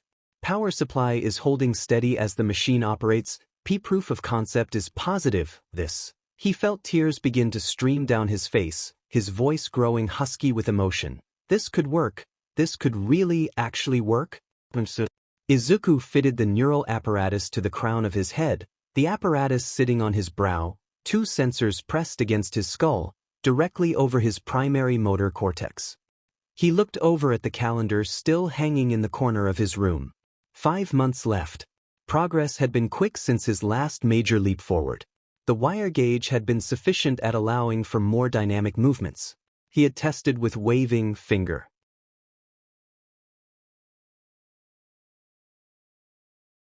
fluttering, twisting of the wrist, and even some simple sign language. Power still remained strong for the arm, so strong he had considered what he could do to add more function to the prosthesis. Though, that thought remains far on the back burner. For now, he can't simply rely on simple programs. That would just be a bionic arm that operates on preset commands, maybe sufficient in the short term, but ultimately a far cry from his intended goal. He wanted to go even further than anyone else had managed before. But in order to do that, he actually had to get it to move through neural input. However, before he did anything more invasive, he needed a proof of concept. Something to show him it could even work like that in the first place. For now, a neural input wreath and a wireless receiver plugged into the direct port of the arm will have to do, even if the input delay will be awful. Beginning test 63 of neural input, Izuku said, turning the wreath on and connecting it to the wireless receiver. It is noted the potential input delay of the neural receiver is anywhere between 2.3 and 12.5 seconds for intention to translate to action. Izuku looked at the display, noting that the wreath was reading brain activity at only 78% capacity. With the limited capability of neural sensors, the input will already be weak, though after this we will attempt a direct connection to the arm from the wreath. The final design will be a lot more direct. Izuku felt himself shudder slightly, thinking about the final plan, but shook himself out of his discomfort. He would do this. He would make this work by any means necessary. Focusing his attention on the arm, Izuku tried to force the arm to move one finger. A simple action to test the connection, And as with the last two tests, after a short delay, the pointer finger unfurls from the fist and points straight forward. Izuku focused on the pinky, attempting to move that the same way, and following the example of the larger finger, the pinky moves in the same way, this time after a slightly longer delay. Izuku sighed, taking a deep breath, and began the next test. Moving multiple fingers at the same time. He willed the hand to move all fingers out, matching the pinky and pointer. This time it took nearly a minute, but all of the fingers began to move outward. However, he noticed the pinky and pointer also attempting to move up, straining the knuckle joints, and causing one of the tension springs to snap. Panicking, he tried to force the arm to stop, rushing forward to grab it with his own hand. However, this only seemed to cause the arm to snap out, ripping all of the joints and warping the springs on the palm side of the digits. Quickly, Izuku ripped the wreath off and hit the emergency stop, and the arm stalled, the fingers resting at odd, unnatural angles, as if every finger had been broken at once. Frustration began to boil in him. The past 30 tests had all been exactly the same, and all it led to was lost time as he fixed the damn things back into place. He felt anger overtake him for a moment, clouding his judgment as he took the nearest object and throwing it across the room. It took him a moment to realize that object happened to be the wreath, and he watched as it slammed into the back wall of the garage, breaking against it. It took Izuku a moment to calm down enough to realize what he had just done, knowing now that that would take even more time to fix that problem, on top of everything else he had to fix. So much lost time, so much wasted material. It all collapsed on him at once. It felt like a spring snapped in his mind, and he began to scream out in frustration, pounding his fist into the ground as he simply crumpled, letting his rage pour out as well as tears. It wasn't enough. 5 months wasn't enough. Maybe this really was impossible after all. Maybe if he had had a quirk, then it would have worked. Before Izuku could let himself grovel any more in his emotions, he felt a spike of pain flare up along his right shoulder. What once was new and terrifying was far more familiar than he had wished. It felt as if his right arm had just grown back, only to be crushed and detonated once again. Phantom pains. Dr. Chikafuji had explained that this was something that was possible, especially with how traumatic his injury was. And it was likely that he would deal with this unique cocktail of pain for the rest of his life. He clenched his stump tightly, as if putting pressure on it would stem this intangible wound, but it did nothing. He stumbled through the door into his house and over to the kitchen cabinets, reaching in and grabbing an injector from the medicine drawer. Chikafuji prescribed him high-grade painkillers for his attacks, something that he had broken into very early on. Placing the concealed needle over his collarbone, aiming for the gap between his bones, he pressed the plunger, feeling the surprisingly long needle shoot out into his arm before injecting the contents into his stump. He immediately felt the pain ebb, as well as an all-too-familiar sense of lethargy wash over him, calming his mind. He hated this. He looked down at his stump again, feeling a sense of loathing wash over him. If only he were stronger. If only he had been strong enough to fight back then. If only he weren't born wrong, then none of this would have happened in the first place. He wanted to cry, to scream, to thrash and sob at how much his life had failed him, how much his own body had failed him. If only he were strong, strong like everyone else. But isn't that why you're doing this in the first place? He stilled at that thought, lying on the floor of his kitchen, staring at the ceiling. Isn't all of this trial and error, all of this pain, to prove to them all that you are strong? Izuku doesn't answer his mental question, letting his breathing calm down. Or maybe it isn't to prove it to them. Izuku stands up, any exhaustion leaving his body, as he begins to slowly stumble back to the garage. Maybe this is to prove it to yourself. Moving over to the broken remains of the wreath, he took a deep breath and sat down at the soldering booth. He had a lot of work to do, and no time to waste. Test 95 of neural input, Izuku says, yawning as the light of the dawn peeks through the singed hole in the garage door. Another all-nighter, it would seem. No matter, he would sleep when this was done, or when he passed out next. Whichever comes first. We disposed of the wireless connection to the arm, and instead have opted for a direct wired connection to the primary motor function of the input port. This should offer a more accurate ability to assess neural information input at the cost of longer setup time. He looks down at the arm, the new digits carefully reassembled. In addition, I installed brackets onto the outer joints of the digits, which will hopefully prevent stressing on the springs. He yawns again, lifting the wreath back onto his crown, and trying to focus his tired mind on the arm again. Single-digit movement has been confirmed already, so we will skip that, moving directly to the multiple-digit phase. He takes a deep breath, massaging the bags from under his eyes. For now, I think 3 digits will suffice for a test. Izuku follows his mental command, willing the middle 3 fingers to extend. About 4 seconds later, the digits extend with the pinky and thumb remaining curled. Izuku felt an excitement bubble in him, but quelled it. Good start, but no need to get overwhelmed. Initial test successful, now to attempt more complex movement. For now, a hand wave would suffice. Izuku then stood up, moving closer to the emergency stop just in case, before attempting his new command.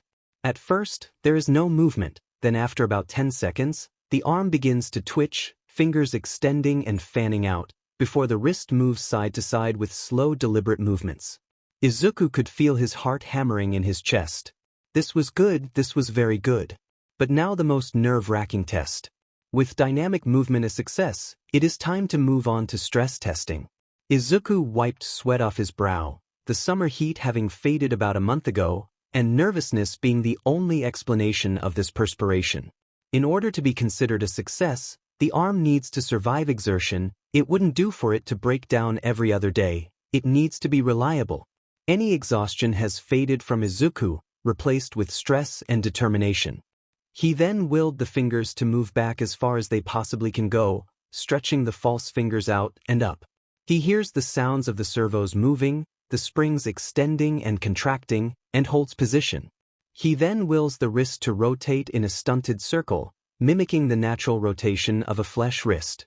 He repeated this action for about 10 minutes, every second seeming to drag on an eon, but after the timer goes off, Izuku relaxes and switches the wreath off.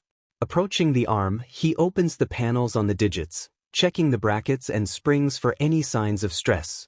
Apart from some minor abrasions to the brackets, and some very minimal warping to the springs, the digits retained functionality.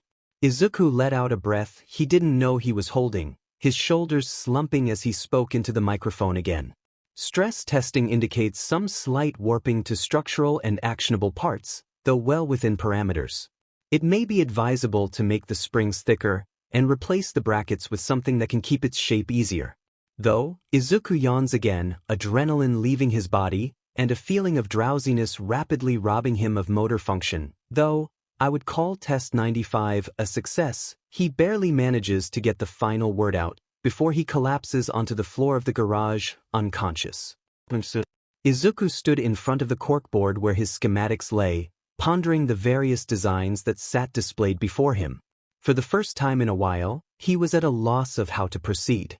He had several ideas of how to integrate a neural sensor into the arm itself for a more direct attachment, theoretically mitigating or even removing input delay altogether. These ranged from a simple fishbowl sensor on the shoulder joint, to a direct neural link fed through the shoulder and to the arm, and, theoretically, all of the ideas were sound. But that was the problem.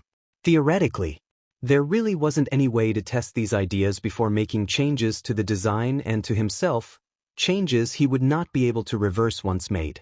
He wasn't one to take risks when they weren't necessary, and although the delay on the neural wreath is atrocious, the design is sound, and the prosthesis functions. He could take that design and run with it, trying his best to reduce delay as much as possible. He could get it close, very close. But for some reason, the idea of doing that left a sour taste in his mouth. 7 months of work, and he was going to settle for almost perfect? No, that didn't sit right, that didn't feel right. Here 2 options presented themselves, both of which would leave the design as perfect as it possibly could be, and he was beginning to have second thoughts? He was just being a coward. He always knew this was a possibility, that when it came to taking that final leap, he might have to do something drastic, but such a procedure could have complications. Best case? He has a connection with no input delay. Worst case? He didn't really want to think about the worst case. He looked back to the 2 ideas. The sensor would be more complex, it would take longer, but in the long run it would allow for better flexibility and more ease of repair and modular attachments. However, the second option is quicker and theoretically has a simpler connection setup, though it is far more permanent, something he would likely have to correct down the line. He looked at the calendar. He didn't have a lot of time, let alone for recovery, but there was only one real option. Option Gamma provides a far more complex design, but for future upgrades and repairs provides the best design to fix problems. We'll go with that. He looked over at the computer chair at the main desk, his dictation writing out as he goes. He swallows roughly, before shaking his head and resolving himself. Let's begin preparations for the operation. A week of shifting desks and changing the layout of the workshop, and Izuku had rigged a makeshift cot in the center of the lab. Attaching a robotic arm to the ground near it, and leather straps attached to the side of the chair, and a bite bar angled right above where his head would be, Izuku looked at the setup with a sinking dread. He took a deep breath and stripped off his shirt. He looked down to his right, the bandages still wrapped around his stump, and began to unwrap them. He didn't need to wear them anymore, but every time he looked at the exposed stump he felt this sinking feeling of inadequacy and self-loathing. The scarred, stunted limb filling his mind with dark thoughts he would rather avoid. However, this time, looking down at the stump, all he felt was the familiar feeling that he gets when a new idea invades his mind. A need to fix a problem. He took several deep breaths, staring at the cot with extreme dread. Looking over at the other table, he saw 4 of the painkiller hypos laid out, ready just in case. Everything is prepared, everything is ready, but is he? It isn't too late to back out, to try something else before he makes a mistake, an error that could have devastating consequences. But if he gave up now, would he ever really forgive himself? No, he wouldn't. Izuku marched over to the cot, laying himself down, and using a joystick to control the robot arm. The arm lifts the straps and buckles them, restraining Izuku tightly. He couldn't be allowed to move much. He had to remain perfectly still through the entire procedure. Once the straps were in place, Izuku slowly used the joystick to lift the metal object from the desk, his heart beginning to hammer into his chest. The object was a fitted metal plate, molded to a pauldron-like shape. It was simple, save for the currently exposed arc blue power supply fitted into a compartment into the plate. On the outside of the pauldron, near the joint, is a glossy black glass semicircle. A fisheye lens fitted to a sensor just under the glass. The plates were moved out of the way to expose both the power supply and the sensor, with notches to attach to the arm. At the edges of the shoulder joint were 4 sockets, each fitted to extend about 4 inches into the shoulder, with 4 steel-bolted screws attached to them. Under the sensor was a large drill bit, with wiring spiraling loosely down. Izuku moved the shoulder plate into position, fitting it tightly against his stump. He took several more deep breaths before turning the dictation back on. What I am about to do will be permanent. Once it's on, there is no going back. Izuku spoke into the dictation, shivering as he looked over at the hauntingly large drill bit. But if I gave up now, I would never forgive myself. I have a score to settle, a point to prove. He took a deep breath, looking over to the drill bit poised directly over his stumped shoulder joint, and flicked the power on. The drill began to spin, and with that active, he let go of the joystick and initiated the automatic procedure programming, letting the computer take care of the rest. His breathing became shallow as the drill bit approached his scarred flesh, and after several agonizing moments of anticipation, the metal met his stunted joint. The first thing he felt was the unimaginable pain of the drill meeting his bone. He immediately bit down on the bite bar, clenching his jaw tightly on the piece of metal. The drill went further and further, penetrating the fresh bone cap and entering the marrow within. The pain flared even worse, permeating through his every being, and he began to thrash and whirl within the straps. The drill continued on, undaunted by Izuku's wails of pain. Eventually, the base of the drill hit his skin, and the drill stopped. With that, the next phase began. He felt more than saw the wires wrapped around the drill bit begin to unfurl, small drill caps of their own beginning to dig into the muscle and flesh around his arm. Somehow, if possible, the snaking of these automatic wires squirming through his flesh hurt even more. He felt his consciousness begin to fade, and could hear the alert that his heart rate is at a dangerous level. He can feel the drilling slow as the procedure begins to abort, but Izuku lets go of the bite bar. Override emergency stop. Do not stop now. Now when we are so close. He grips the bite bar with his mouth, as the drills begin to speed up again, snaking to meet his axillary and radial nerves. I'm not done yet. The wires meet the caps of his nerves, embedding themselves into him. The cacophony of agony he had been feeling now embraces a new tune, this one a shooting and debilitating nausea. The wires, after embedding themselves into his axillary, radial and musculocutaneous nerve, burn themselves into the nerve cells, cauterizing the wounds and permanently attaching themselves to his body. The tears overwhelmed his vision. He could barely breathe. He could feel his mind swim with nausea and exhaustion, but he willed himself to keep from passing out.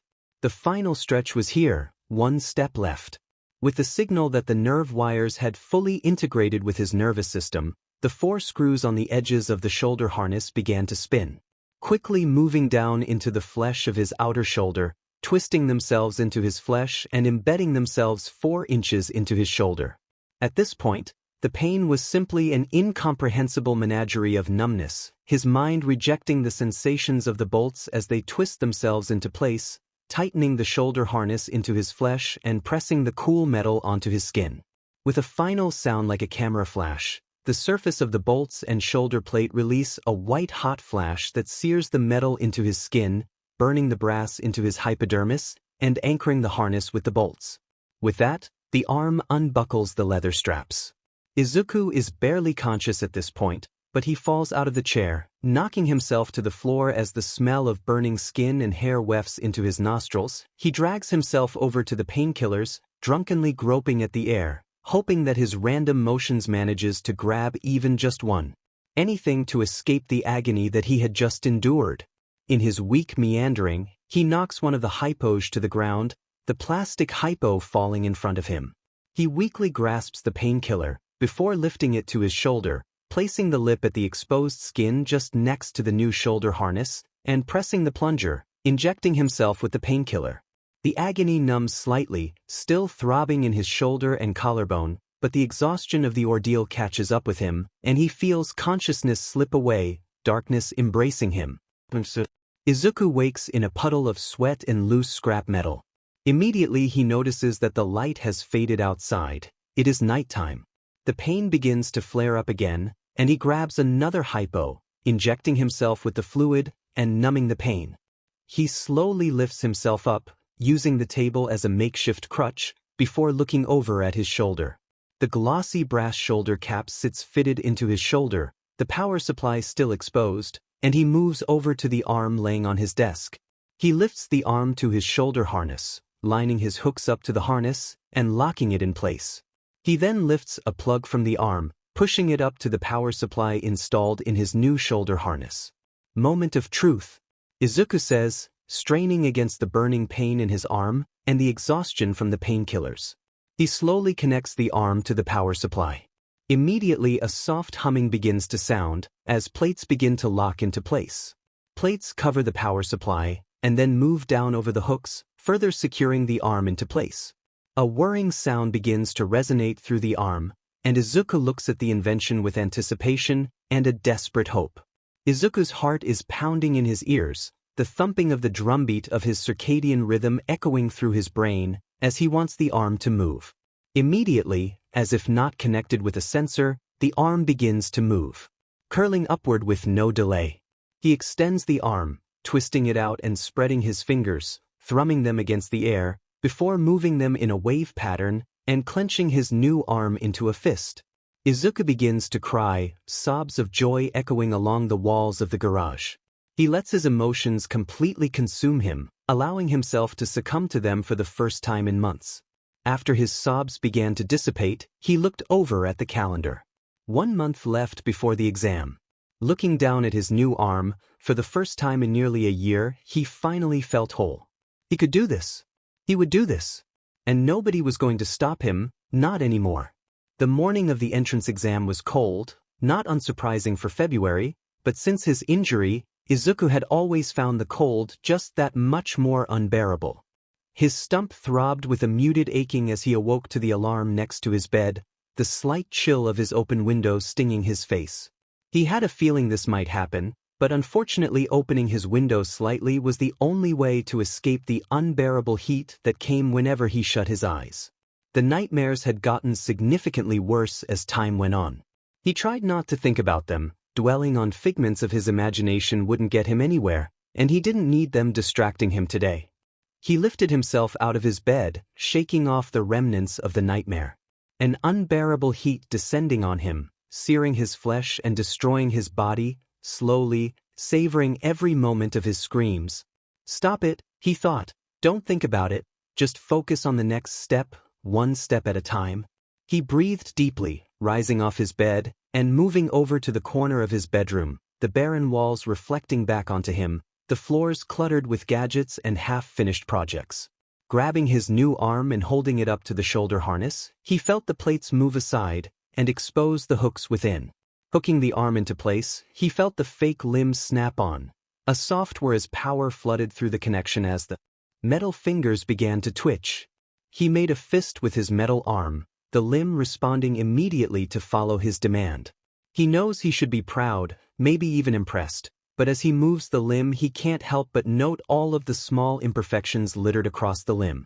The hand-pressed plating is a bit uneven, one of his fingers is maybe a quarter of an inch too long, there is this irritating clicking sound every time he rotates the wrist clockwise, and it still can't feel anything. He sighs, moving over to his closet and grabbing some clothes, a sleeveless shirt, some cargo pants and boots. The arm isn't perfect, but I didn't exactly have the time to iron out all of the kinks. Slipping on the pants and shirt, he looks back down at his prosthesis. It works, and it works well, and for now that will have to be enough. He nods to himself, walking down the stairs and slipping on a jacket, and stopping at the door. His heart begins to hammer again, and he holds up his slip for the entrance exam. I can do this, I will do this. He sets out the door, slipping his coat on and lowering the sleeve as far as possible on his prosthesis. He didn't want to get any stares on the train. The crowds gathered outside the entrance of UA is intimidating, and Izuku can feel his anxiety rising as more and more people pour in. He never understood why UA didn't stagger their exams for each course. This cannot be easy to manage. Though, looking up at the massive facility, he supposed that they had the capacity to hold everyone. The Udata campus spans on and on, for visible practice cities and multiple training grounds present within eyesight. And with the entire thing protected by a massive, state-of-the-art wall and a staff of pro heroes, it had to be one of the most secure places he had ever been. Honestly, I don't know if that should be reassuring or concerning. Izuku took a deep breath, bracing himself for the clutter of bodies that is the front gate, and began to move forward. At first, it wasn't that bad, though he flinched a bit whenever somebody got too close to him or accidentally bumped into him. However, the closer he got, the faster his heart raced, and the shallower his breathing became. When he reached the apex of the cluster of support course hopefuls, his vision began to dart around at all of the people surrounding him. He could feel a ringing in his ears as he catalogued every face, every individual, every visible quirk, every threat. Trying to take deep breaths, he slowly reined in his anxiety, though it flared again when somebody bumped into him from the side, his body flinching violently, and his thoughts began to race, thinking of every way that he could possibly escape the situation, every route, every option. I need to get out of here, it isn't safe. His mind swam, his hearing deafened by the drumbeat of his racing heart. I shouldn't be here, I can't be here. Izuku's attention snapped back over to the present, noting the trench coat-wearing hero standing at the door, the dark blue mask covering his lipless face, looking at him with some level of confusion and boredom, directly in front of the door. Ectoplasm, quirk, clones. Oh, I'm at the front of the line. Izuku stammered out to the hero, I'm sorry, can you repeat that please? He heard some stifled chuckling from behind him, somewhere, followed by whispering and no doubt pointed mocking. Ectoplasm simply sighed, and repeated his question. Entrance slip and ID, please? Izuku nodded, and quickly grabbed his ID and invitation slip, and handed them over to Ectoplasm. The hero looked over the slip, before nodding and comparing the information to that on his ID. However, Ectoplasm's gaze stuttered, and his eyes narrowed on the slip before he flipped the ID over and seemed to try and double-check. My quirk status, Izuku thought, his fear and anxiety slowly giving way for frustration. Of course he's surprised. No way a quirkless person could get into the exam fairly, right? Ectoplasm finally nodded, handing Izuku back his ID and entrance slip. Izuku noted, with irritation, the confused look on Ectoplasm's face as he handed Izuku a paper with directions to the support course written test. Izuku grabbed the paper and quickly made his way down the hall, not daring to look back and see the coat-wearing hero still looking at him with disbelief. Is it really that hard to believe that I worked hard to get here? Izuku thought bitterly, or is it just hard for him to believe quirkless people still exist? He followed the map, nearly getting turned around a couple of times.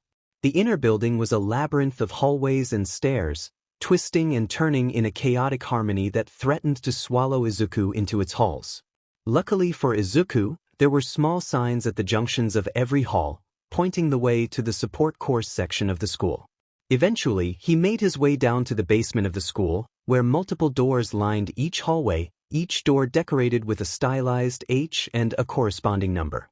He notes at the end of the hall are 2 open doors and a large auditorium lined with desks, where a crowd seems to be gathering. Looking down at the map he was given, he notes his seat number and quickly enters the room, trying to locate his seat. The auditorium is fairly plain, though the lights are dimmed slightly, making it harder for him to locate his section. Looking around, he sees many prospective students meandering about the auditorium, some mingling among themselves, others doing some last-minute cramming for the exam. He took a deep breath, quelling the rising anxiety in his heart, before finally locating his seat and taking his place among the crowd. Looking down at his clothed right arm, Izuku twists his wrist again, hearing that same soft clicking sound emanating from his wrist when it spins, and grunts in frustration. The sound wasn't loud, but it was irritating, a problem he hadn't had time to fix. A job left unfinished. Looking at the clock, he noted there was about 10 minutes until the exam started. Slowly rolling up his sleeve, he looked around to see if anyone was looking his way, but the other occupants seemed to be focused on their own testing, so Izuku proceeded to tap the panel over the back of his hand, causing it to flip open and reveal the machinery underneath. He pulled out a small screwdriver he took from home and began to tighten the small screws that lined the inner ring of the wrist. Maybe the clicking sound is caused by a loose structural ring on the inner caging? Izuku theorized to himself, zoning out completely from everyone around him. If so, then if I tighten the screws here and here, it may fix that problem at least. Completing his task, Izuku lifts his screwdriver out of the arm and slowly rotates his wrist. He still feels some slight rhythmic resistance, and some soft clicking still persists, but the sound has gotten considerably softer, and the actual clicking is spaced much further apart. If I had more time, I would check the O-ring seal, but I only have a minute or 2 before the exam starts. All in all, this is considerably better. However, for future models, I might want to avoid this design altogether. Maybe a ball joint would be more seamless? Or maybe even a magnetic locking mechanism supporting a sphere in order to better simulate a wrist. The arm has some problems moving the hand up and down, so that would definitely dash. Did you build that? Izuku was startled from his mental ramblings by a voice coming from directly to the side of him. Turning, he flinches back when he notes a pair of yellow crosshair-shaped eyes staring at him, far too close for comfort. He leans away from his fellow student, but she only seems to lean in further.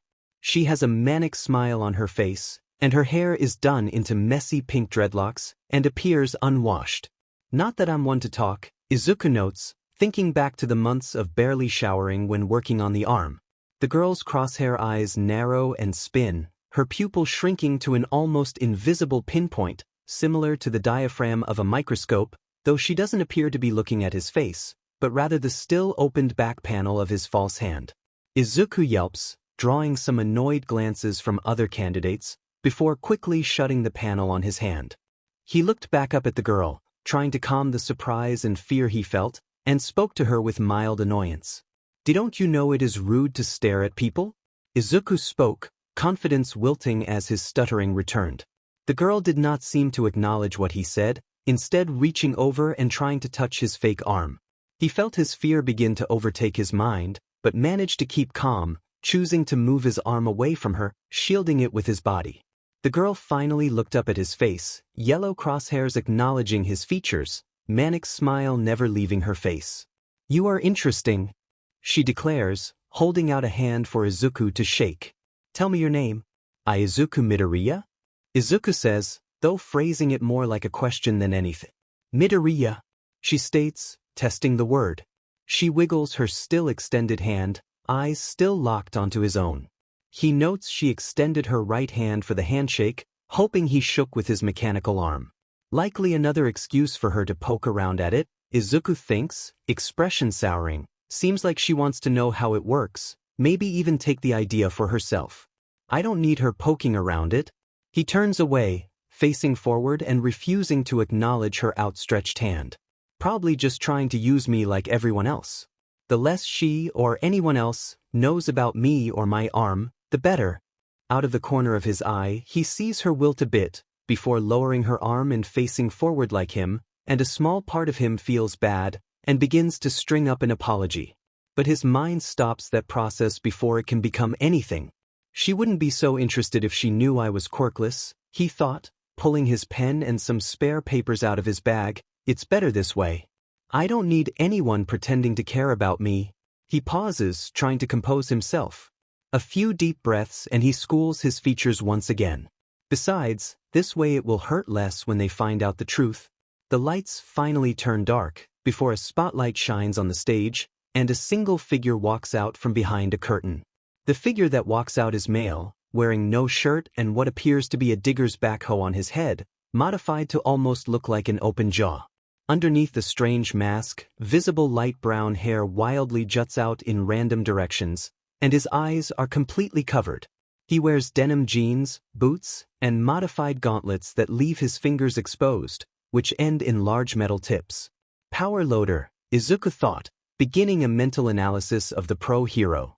His quirk mutated his fingers to end in iron-tipped claws, similar to an excavator. Obvious uses include ease when digging, and more durable fingertips, useful for the manufacturing process. Izuku focused his attention on the shirtless hero, who tapped on the microphone with one of his iron fingertips, and began to speak. "Welcome to the support course entrance exam." Power loader speaks, his voice gravelly, but still carrying through the speakers well. "I am not one to waste time, so why don't we get down to it?" Pulling out a small remote, power loader turns on the screen behind him, displaying an itinerary for the exam.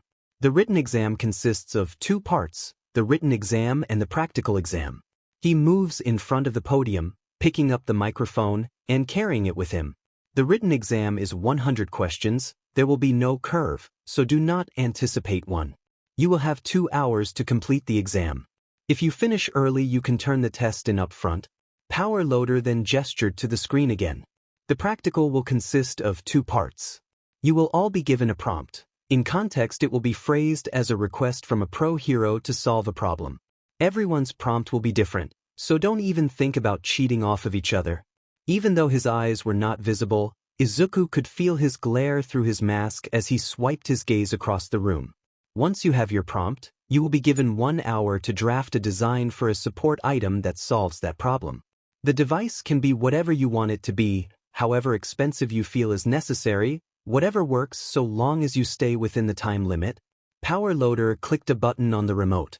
Once that is done, you will each be called in individually to interview with myself and present your design, where you will be asked to explain it.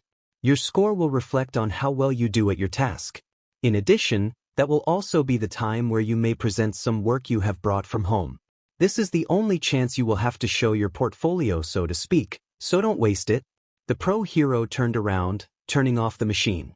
That will be all. The exam starts when you all have your papers. Do not start working until the signal light turns green.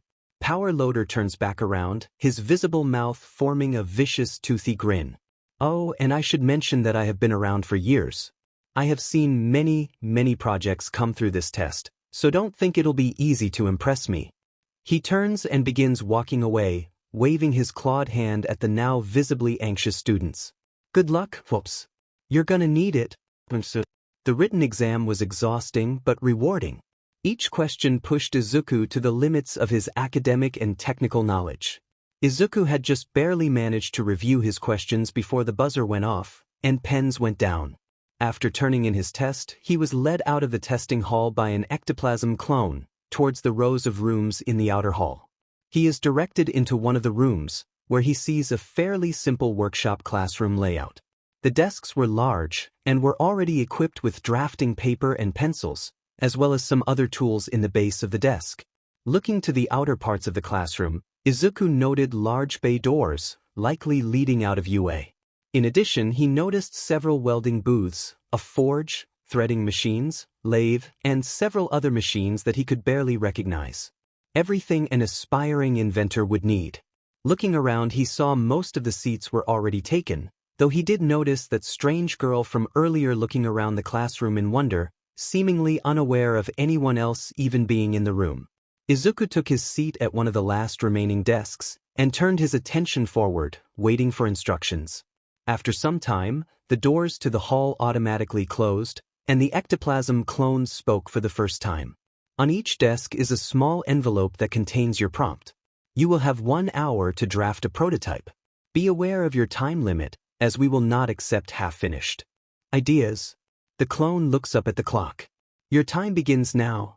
The clone looks down towards the class, his eyes unblinking as he watches the class. Izuku immediately grabs the envelope and opens it, taking in the prompt. My quirk is a long-range emitter-type quirk that allows me to deal more damage to opponents the further away they are from my body. However, if somebody is close to me, my quirk does not work. I need an item that prevents people from getting close to me, and I need it as soon as humanly possible. Okay, Izuku thinks to himself, I don't have a lot of time to plan this one. This is a tough question. How do you reliably keep your distance from enemies? The easy answer is a jetpack of sorts, but that's basic, not to mention it isn't foolproof. What if the enemy can fly? What if they have extendable limbs? Izuku scratches his head, before glancing around the classroom, seeing that the vast majority of the class has already started drafting projects on the provided paper. He panics, and rereads the question again. How are they already drafting? We just got the prompts a minute ago. Izuku's heart begins to race. Do they already have solutions to these issues? Are they already so sure of themselves? He takes a deep breath, looking back down at the prompt. Okay, how do you keep your distance in these situations? Already ruled out jetpack, so what about directional gear? Extendable arms that latch onto objects and let you move using them. No, that only really works in a city. In a field you would only be lugging around more gear. Izuku begins to sweat, and looks up at the clock. 10 minutes have already gone by? How? Izuku picks up the pencil, looking down at the drafting paper, but then notices something that makes his blood turn to ice. They only gave us 1 sheet of drafting paper. His hands begin to shake, and his ears begin to ring. 1 sheet of paper. 1 chance, we only get 1 chance to do this, but why? People redo their work all the time? Why would they only give us 1 paper? The seconds ticking by are deafening, and Izuku feels the room closing in on him. I'm wasting time, I can't do this. I have nothing. No plan, no idea, nothing that works in this scenario. Tears begin to prick against his eyes, and he feels a dizzying weight settle on his shoulders. He doesn't dare look back up at the clock, but he senses people already getting up around him and handing in their completed designs. They're already done. But I haven't even started yet. Izuku looks around in a panic, seeing that half the class had already left the room, their designs piled on the desk in front of ectoplasm. I can't keep up, I can't keep pace. Finally braving a glance at the clock, he notes that 15 minutes have already passed. A quarter of the time limit, gone, and I haven't even come up with a single idea? I can't do this. Why? Why am I always so useless? He puts his head down on the desk, trying to collect himself. I don't know what to do. Izuku looks up and notices that of the 30 people who started in the classroom, only 5 remained. I lost before I even started. The others were all so confident in themselves, in their inventions. And here I am lost? I'm done. He looks up at the ceiling, taking in what might be his last look at the classroom. So close to my dream, so close, and yet I guess this is how far I go. I have nothing, no plan, no solution, no time. He glances over at the side of the room, the clock ticking by. 20 minutes had passed, and he had no idea what to do next. But then he notices something. That strange girl from before, she hasn't even picked up her pencil yet. Did she give up too? No, looking at her face, she was deep in thought, mind alive with ideas. She was planning, at this very moment she was still planning, unaware or uncaring of her surroundings. She hasn't even started, and yet she still seems so confident. How? Izuku faces back to his paper, reading the prompt over again. More than a third of the time has passed, and she hasn't even drawn a single line. What does she know that I don't? Is there some trick to this? Some secret right answer? What am I missing that everyone else knows? That she knows? Izuku looks at the paper again, mind spinning. I don't know what I'm missing. I can't begin to understand. What did I miss? Why can't I work under pressure? But I didn't I? He looks down at his right arm, still covered by his sleeve. Our devices from home. That's it. Izuku picks up the pencil, holding it up. This isn't a test of our technical expertise at all. That's a red herring. That is what we show with the projects we brought from home.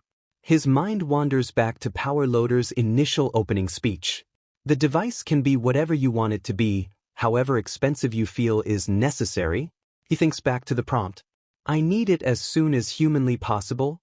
This is a test of our capabilities.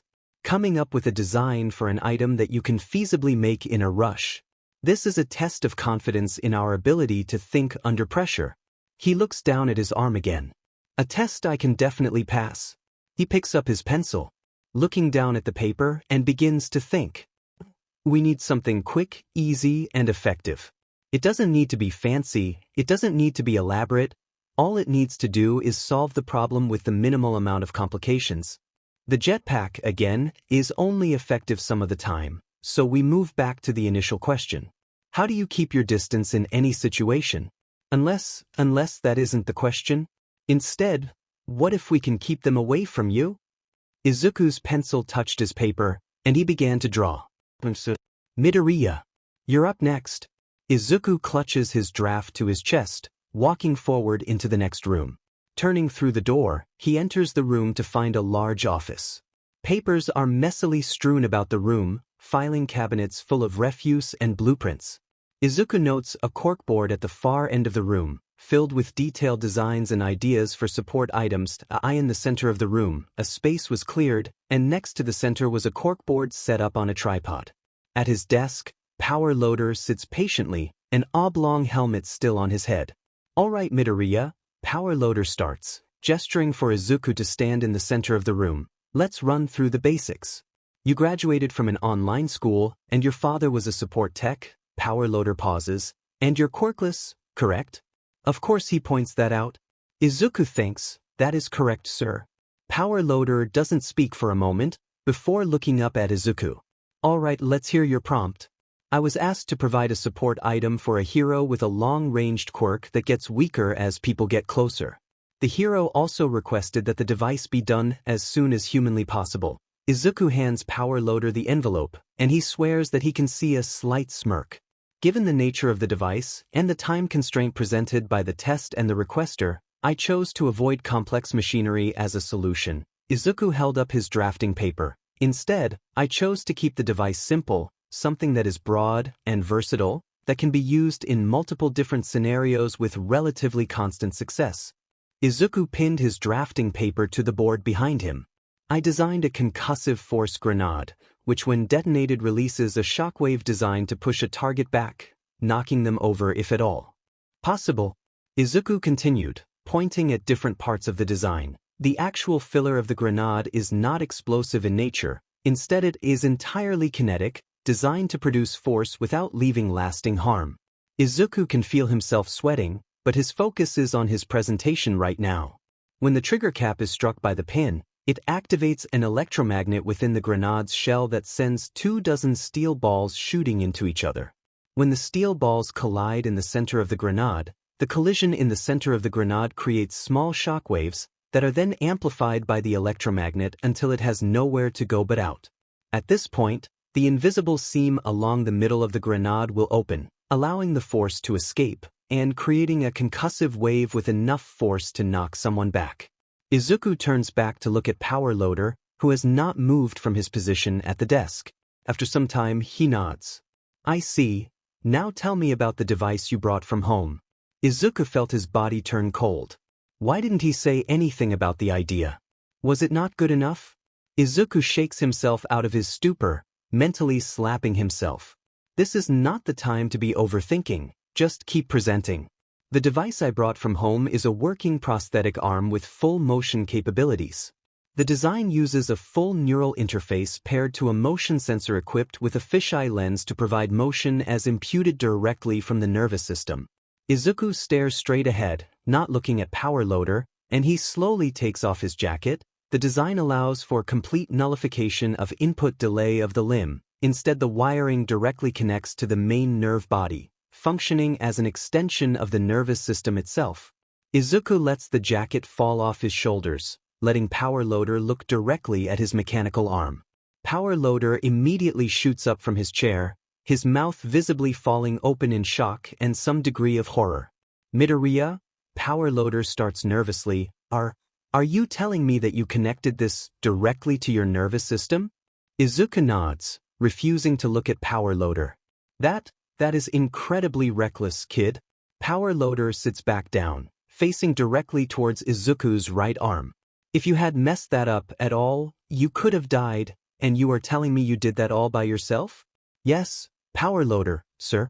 Frankly, kid? I don't believe you. Izuku felt his heart sink. It's nothing against you. But I just don't see a way you could have done that yourself, let alone with so little experience. He shakes his head. If you are going to lie, you should at least make it somewhat realistic. Izuku quaked with rage, before looking up at Power Loader. Of course he didn't believe him, nobody ever did. In one sentence, the hero had tried to invalidate the past 9 months of his life. Not to mention the entire experience of installing the damn thing in the first place. So you just assume I came here, lied about my invention, and then lied directly to you? You really think I would be that stupid? If Power Loader felt intimidated, he did not show it. Instead, he simply leaned forward on his desk, masked face seeming to shoot daggers through Midoriya. Honestly? People do it all the time. They think they can get that kind of thing past me, but it hasn't worked yet, and it won't work now. The hero sighed, turning away from the boy. The whole concept of a 1:1 interface between man and machine is still theoretical, maybe even impossible. I just don't see how a 15-year-old kid could have succeeded where thousands of others have failed. Izuku's fists clenched at his sides, quaking with rage. Because none of them ever had the motivation to do what had to be done. A 1-to-1 integration isn't impossible, and I'm living proof. He pulled a small thumb drive out of his pocket and flicked it over to Power Loader, where it landed on his desk. Here is the dictation of the 9-month-long process. There are several hundred audio files. He slams his hand down on the desk, leaving the driver sitting there. The proof is all there, but it seems like you already made up your mind about me. He stalks out the door, ignoring Power Loader's cry that the presentation isn't done yet, and stalks out the door. If he still chooses not to believe me, then it was never meant to be, and I never stood a chance. But I lived through that, and I'm not about to sit there and have him tell me that it was impossible. I know the truth, damn it. Izuku finds his way out of the school, and begins walking towards the station, not noticing 2 crosshair eyes watching him walk away. Well, I'll be damned, Majima thought to himself. The kid really wasn't lying. Higuri Majima, better known as Power Loader, sat in his office, playing the audio recordings off the thumb drive. He was pleasantly surprised at how detailed they were, though the most recent edition made him immensely uncomfortable. Listening to the sounds of metal cutting through bone, and flesh being drilled into and scorched was unpleasant. Listening to the kids' screams had been bad, listening to when they stopped, the empty air and slow scorching sounds of the shoulder harness as he cauterized it into place, that was almost worse. Majima had never been good with blood and gore, and the audio of this process, despite only being about 3 minutes, made him sick to his stomach. But it did prove the kid had done it all himself. There was no sign of any aid in any of the dictations. No sign of anyone at all actually. Did this kid not have parents? Either way, he would have to review the dictations more in depth, just to be sure. But given the few hours he had skimmed through, the process is sound, the steps make sense. But that's not the only thing that's impressive. Majima looked up at the board again, the design for the force grenades still displayed on the quirk. The kid not only produced a good design. He paid attention to the actual test. Majima's face slowly split into a shaky grin. Very impressive, Midoriya. In the barely lit Midoriya household, Izuku sat at the kitchen table, idly eating while drafting some designs in order to keep his mind off the growing pit of anxiety in his heart.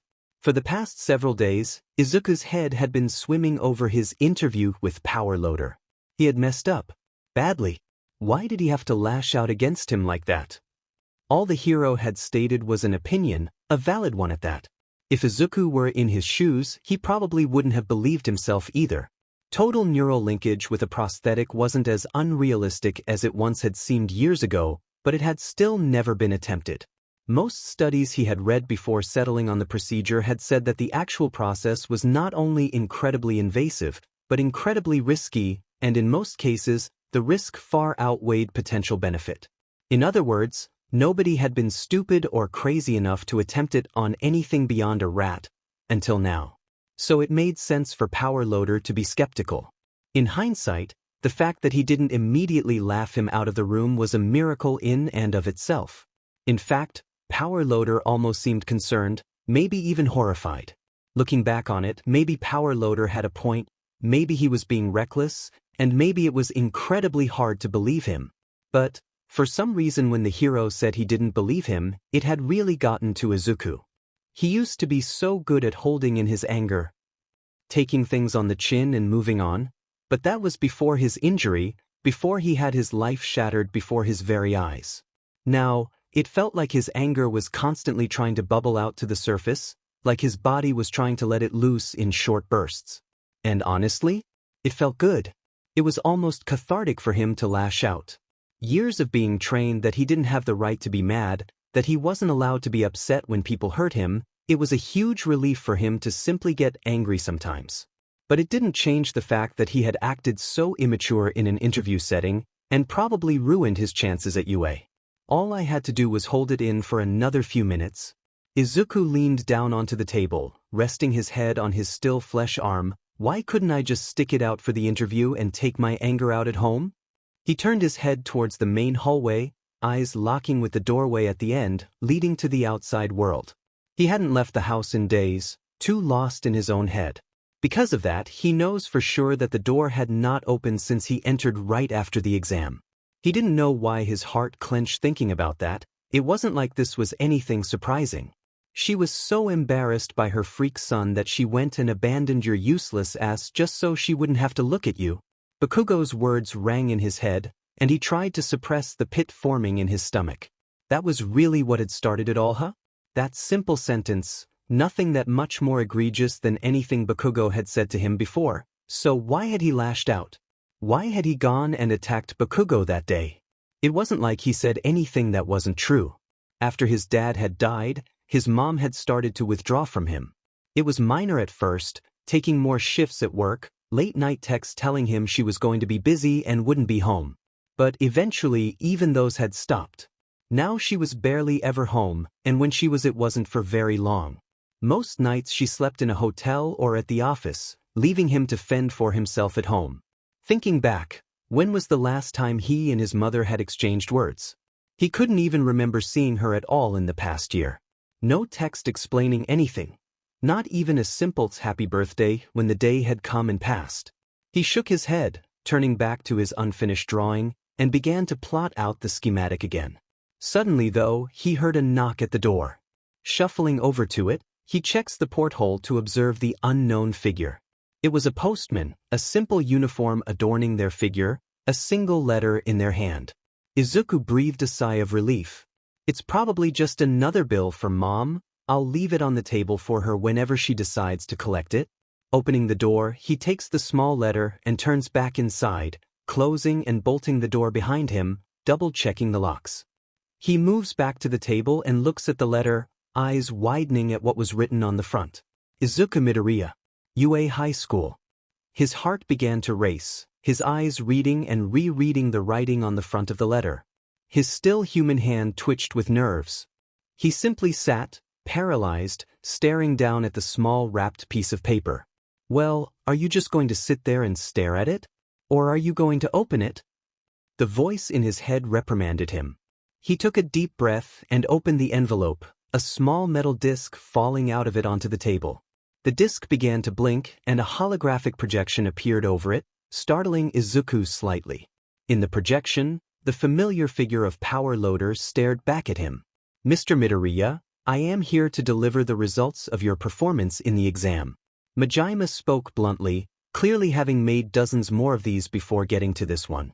In the written exam you scored excellent, getting the third highest grade of all applicants.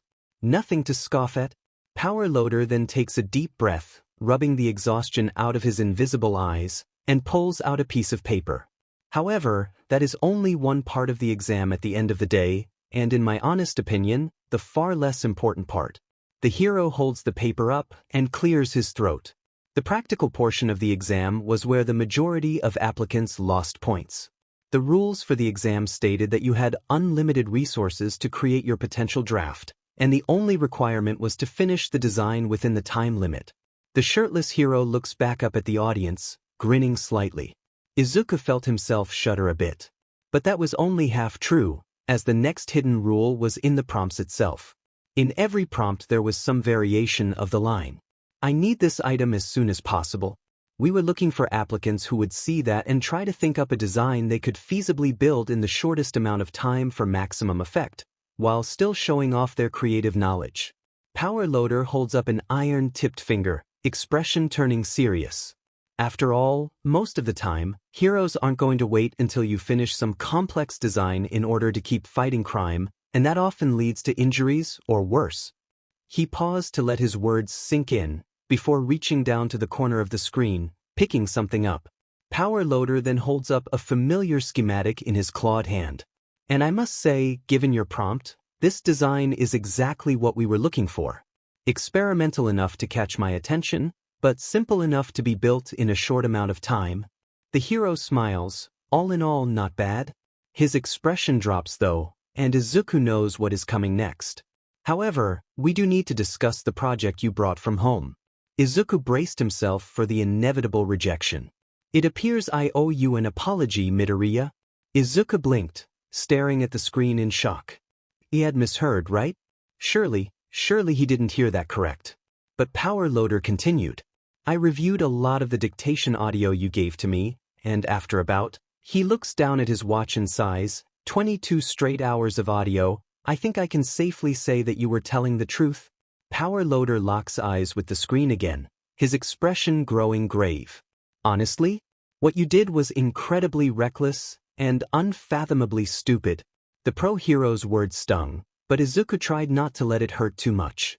If anything had gone wrong with the operation, you could have been functionally lobotomized from a feedback error, or you could have short-circuited your nervous system, or you could have simply died from the shock. The list of things that could have gone wrong is infinitely long. Izuku felt tears well in his eyes. He knew that already, damn it. Why was Power Loader rubbing it in so much? He knew the risks, he knew them better than anyone. But I can't say that the results are not impressive. Izuku felt his sadness still, the storm in his mind calming into a gentle breeze at those words. Creating a complete neural link like that is incredibly difficult, not to mention finicky. The fact that you got it working shows that you have incredible skill that I would love to cultivate and expand upon. Power Loader shrugs one shoulder, stretching the joint. Not to mention I would like to keep an eye on you, keep you from doing anything that's stupid or reckless ever again. Izuku's heart hammered, his chest rising in anticipation. Does this mean? Congratulations, Midoriya. This is your support academia. Izuku let out a cry of jubilation.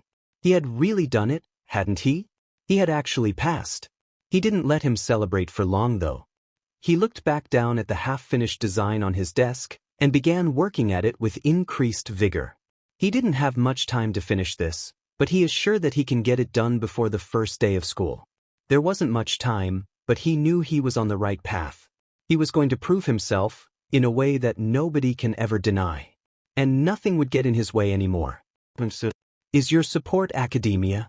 May wasn't paying too much attention to the contents of the message anymore, instead trying to find a way to pop the front off of the small device and dissect the mechanism within. She already knew she was going to get into Yue, and so chose not to pay much attention to what the strange shirtless man was saying. After all, she was certain they would see her genius. Her thoughts were halted when she heard a small pop, as her flathead screwdriver managed to catch on the inner seam of the faceplate. Popping it open, she stared in wonder at the small device, vision zooming in on the various circuits, settling for some time on the small rotor underneath a small convex lens. Yue sending these complex gadgets fascinated her, and only reinforced her belief that she chose her school right. Yue was the best, and their alumni deserved only the best. Slowly removing the motherboard of the projector, she heard a knock at her door, and her father walked in, face and arms covered in a thin sheen of motor oil and sweat. He looked at his daughter, eyes crinkling slightly as he smiled down at her. So did they give you your results? May didn't look up from operating on the small object. Hi, did you know that they have micro-scale holographic projectors? They sent it in this envelope. It has this amazingly precise soldering work, and the whole device has no visible coolant system, despite having a rotor capable of rotating at least 900 rotations per minute, and all in an object only about 4 centimeters on each side. That is quite impressive, May. She couldn't see it, but her father was rolling his eyes fondly. But did you get in? Oh, May nodded slightly, still not turning away from laying out all the pieces on her bench. Yes, I got in. May's father lifts his arms, chuckling loudly. That's wonderful, May. I bet you are excited. One step closer to your goal? May nodded, stretching the wires out straight and then sorting them by length. She didn't speak further, though her father didn't seem too bothered. He turned around before looking back at May. I am gonna go tell your mother to make your favorite tonight. She's going to be so proud. He turned and closed the door behind him. She looked down at the pieces of the machine, all laid out and organized in front of her, and she began the process of trying to put it back together. She always liked figuring things out, though the lack of directions might make this difficult. She really wished she could find some schematics for this. Though more than that, she wished she had gotten a chance to see the internals of that mechanical arm. Her thoughts pivoted to the boy with the robotic arm. Izuku? It didn't really matter. She would ask him again when she got to Yue. After all, if he really did build that arm himself, she had no doubt he got in. She wondered to herself about how the arm seemed to move. Was it a wireless connection? A cerebral implant? Maybe it was some sort of muscle tension sensor? So many possibilities raced around in her head, so many questions about the inner workings of the design. She simply had to know, and she would get her answers eventually. Maybe robot boys would be interested in a partnership? May, you're going to be late for dinner. Her mother's call broke her out of her musings, seeing the device on her desk half-assembled again, albeit still non-functional. She looked up at the clock, seeing that about an hour had passed since her father had come to her room, and briefly considered going back to the device.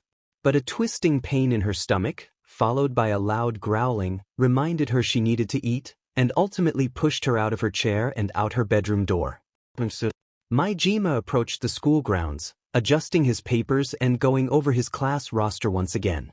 He didn't want to embarrass himself by getting someone's name wrong on the first day.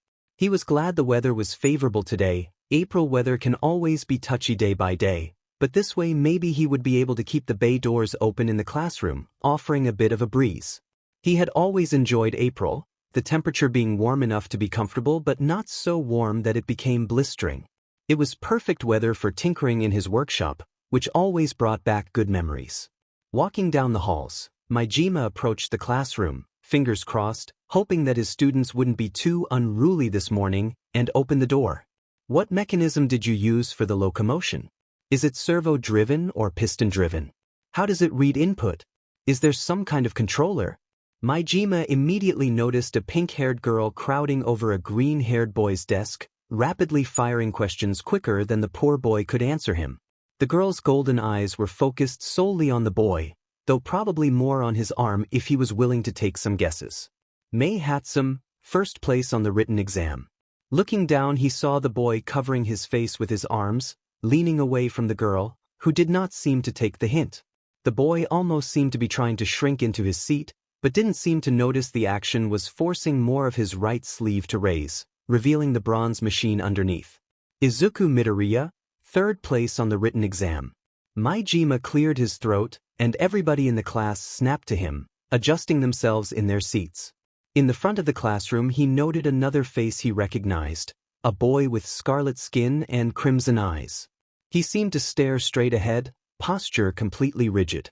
Hikaru Kubo, second place on the written exam. However, he noticed his gesture of attention had not seemed to affect Hatsum at all, who continued to bombard Midoriya with question after question. Starting to get irritated, Maijima called out directly. "Hatsum, please take your seat and stop harassing Midoriya." She finally seemed to notice his presence and turned to look at him. Noticing that the teacher had arrived, Hatsum seemed to hesitate, still wishing to ask Midoriya questions, before huffing and walking over to her seat on the opposite side of the room, sitting down with a frustrated puff of air. "Thank you." Maijima moved to the front of the class, placing his papers down, and lifting his gaze to meet the rest of the class. "As I am sure most of you know, my name is Higuro Maijima, though my hero name is Powerloader. If you would like, you may refer to me as Maijima-sensei, or Powerloader-sensei." He paused for a moment, giving the students the chance to process, and then began to speak again, only to be interrupted. "When do we get to start building?" He looked over at the first-place student, standing out of her chair and looking at him with a potent eagerness. As rude as that was, he did appreciate her enthusiasm. However, that behavior would have to be curbed. "If you would let me finish, I can tell you." He looked at her sternly and saw as she seemed to shrink back, before sinking into her chair, not meeting his eyes. He noted that she seemed to be gripping her wrist tightly with her other hand, pinching the skin of her wrist tightly, as if to punish herself. She maybe had been too aggressive. "Though I am glad to see some of you are so enthusiastic to start building, I just ask you bear with me for today at least.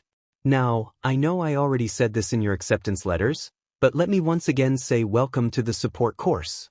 Over the next 3 years you will gain the skill necessary to stake out into the world of hero support, and beyond." He let those words sink in before continuing. "Before I begin with orientation, do we have any questions?" He saw Mei start to sit up again. "If your certifications are in order, you can begin building at the start of tomorrow's class during designated manufacturing times." Mei stops mid-movement and then sits down again. He looks back to the rest of the class. Anyone else? No hands seemed to raise, so he turned back, but then he heard a previously unheard voice speak with confidence. "When can we begin preparations for the sports festival?" He turned around, locking eyes with the only student with his hand in the air. Izuku Midoriya was staring at him, a fire behind his eyes, hand straight into the air. Before Maijima could answer, another student interjected, in an almost joking manner. "What, are you trying to get into the hero course?" Izuku doesn't address the other student, who seems to get upset, but before anything could escalate, Maijima speaks up. "Like I said to Hatsum, you may begin to build during designated manufacturing times in accordance with your class schedule. Though keep in mind you only have a month before the festival." Maijima goes to turn again, but hears Midoriya speak again. "What if we would like to work on our projects more than just the designated build times?" Maijima's eyes narrowed under his helmet. What exactly was this kid planning? "If you feel you need extra time, you may request build time after school, though if you lack the proper experience and certifications it will need to be supervised." Izuku nodded to himself, putting his hand down. Maijima stared at Midoriya for a moment, before turning back to the board at the front of class, and beginning orientation. The kid truly was an enigma, though maybe that was a good sign. Questions for later, he supposed. Izuku approached Maijima-sensei at the end of class, a pink paper in his hand, before placing it on his teacher's desk. Maijima picked it up, looking over the form silently. Izuku stared directly at him, not registering the stares from his classmates. Finally, Majima-sensei put the paper down and looked at Izuku directly. "Alright kid, what is your angle?" Izuku showed no visible surprise to his statement, though inside he was beginning to panic a bit. "I am afraid I do not know what you mean, Majima-sensei." "Midoriya," he began, flipping the paper over and pointing at the form. "This is a form requesting after-school build time every day including weekends for the next month.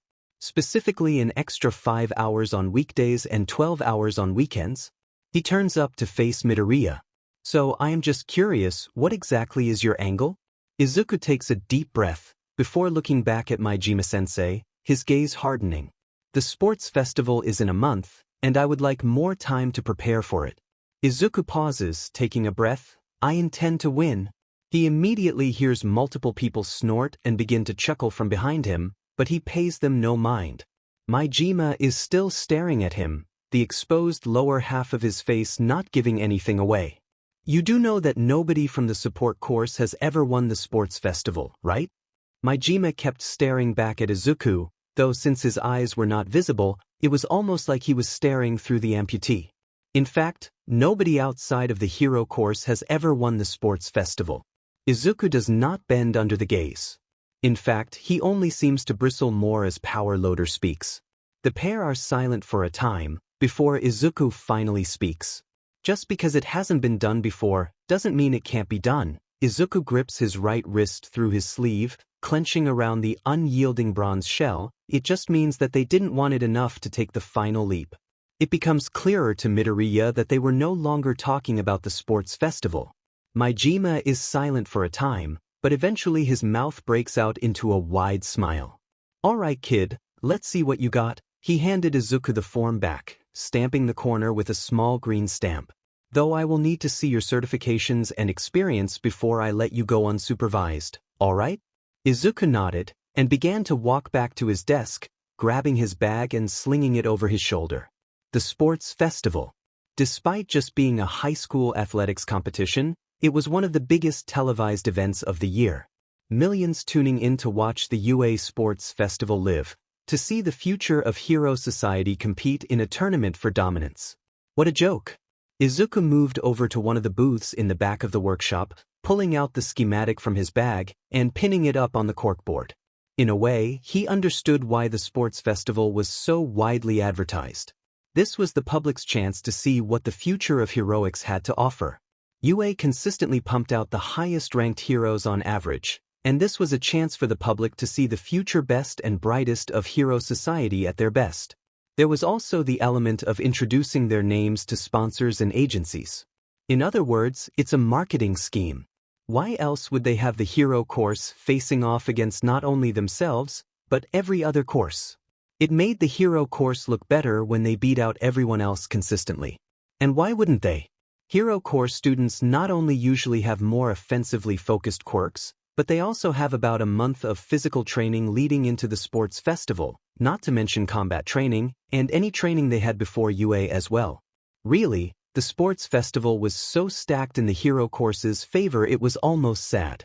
But, really it works out in Hero Society's best interest for the hero course to have a significant advantage. The public gets to see the future of Hero Society dominate a competition, reassuring them of the future heroes, and introducing these future hero hopefuls to the many agencies around Japan. A win-win really. But, really it isn't. Yes, nobody outside of the hero course had won the sports festival ever. Yes, the hero course has a significant advantage. But what if they don't win? What if the hero course not only loses, but loses so spectacularly that it can't be ignored anymore? Well, presumably the opposite of the intended effect would happen. The public would watch as the future of Hero Society lost a competition so built in their favor that it's almost embarrassing. The agencies would watch as the future of the best hero school in Japan all fail spectacularly. And maybe, just maybe, they would start to wonder what made heroes so great anyways? Not to mention, if they happened to lose to somebody without a quirk? Well, maybe they would start to see the truth that he had known for so long. Normally, this wouldn't be possible. After all, the final competition is always a tournament-style series of one-on-one fights. In those situations, the hero course is dominant, operating at a significant advantage over everybody else. Among the other courses, even those with quirks would struggle, and students from other courses aren't supposed to bring any outside help into the sports festival, with one exception. Izuku recalls the rules for the sports festival laid out in the student handbook, specifically one line buried under multiple regulatory paragraphs. Support course students may bring as many support devices as they would like into the festival, so long as they build the devices themselves. That one simple sentence contained infinite possibilities. Izuku looked up at the design pinned to the corkboard, ideas popping into his head one after the other. In a way, the sports festival was a microcosm of his entire life. Every moment has been an uphill battle, every second a fight to keep pace with everyone else. The game had always been stacked against him from the moment he was 4 years old. But with this? Well, it was time to level the playing field. Okay, Izuku says, sitting on top of a raised platform. Test number 3 of joint motion. He looked down at his current project, right now a confusing body cage of metal and wiring, vaguely resembling a human upper body, hanging from the ceiling by 2 large metal chains. I have a bit less than a month to get this working, so I don't have time for anything crazy. We will have to go simple for this one, easy, broad solutions to a variety of problems. Izuku had found his stride quickly with the support course workshops, finding a familiar comfort in working on his projects. It was about midday now, the school day rapidly winding down, and like every day for the past 3 days, Izuku had been working away at his newest creation. He flips the power on, the generator connected by 2 jumper cables to the input nodes mounted to the skeleton's right shoulder. He immediately hears the crackling of electricity, but pays it no mind. He slowly lowers the platform until he is eye level with the computer, and begins furiously typing away at the program on display. This will hopefully be the most difficult part of this project. Izuku muses into the dictation. Once this program is working properly, it should respond to manual inputs and move accordingly. He clicks a final key before picking up a controller and pressing in on the directional pad. Immediately the left arm of the skeleton begins to move, curling upward, then raising straight into the air. Another press, and the arm lowers back to its former position.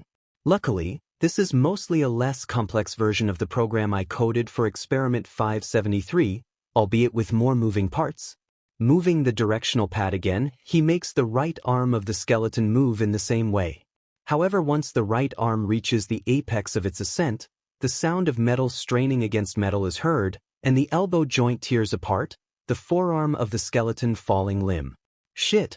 Izuku cries out, shutting down the power and rushing over to the skeleton, checking the right elbow joint. The spring system had completely failed, then the gears slipped out of place as consequence, causing the whole system to snap apart. Izuku felt the familiar sting of failure, before shaking his head. No, this is useful information. Better it happens now than in the middle of a fight.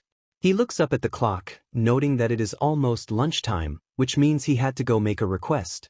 As he leaves his booth, he sees 3 of his classmates leaning on the wall of the classroom.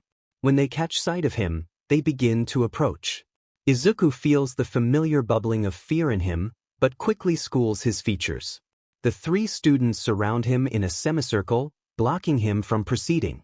When Izuku tries to move around them, they move to block him, so he sighs and meets the middle student's eyes. He had enough experience with this dynamic to know that the middle one was the ringleader, slightly taller than the other 2 with bright blue hair and matching ice blue eyes, which seemed to narrow at him. "Hey, where are you going, Midoriya?" The ringleader said, tauntingly. "We just wanted to have a little chat." "I'm trying to get to lunch," Izuku lied, trying to push past, but found himself being grabbed by the 2 lackeys and shoved back. When they laid their hands on him, Izuku felt a familiar feeling. Hands holding him down, as another palm met his shoulder, just before indescribable pain flared. Deep breaths. Izuku focused on this moment. Don't let yourself get lost in the past. He sighed before acknowledging the ringleader. "What do you want to talk about?" He noted that their interaction was conveniently out of sight of their teacher, who was occupied at the front of the class. So, he was isolated, outnumbered, and likely outgunned. How familiar. "See," the ringleader wraps an arm around Izuku's shoulders, leaning into him. "I just wanted to know why you think you're so much better than we are." Izuku raises an eyebrow, and the ringleader continues, "You don't try to make friends, you don't answer any of us when we speak to you, you barely even pretend we're here." Finally, the ringleader meets Izuku's eyes, leering at him with contempt. "So I wanted to know why you think you are so much better than us.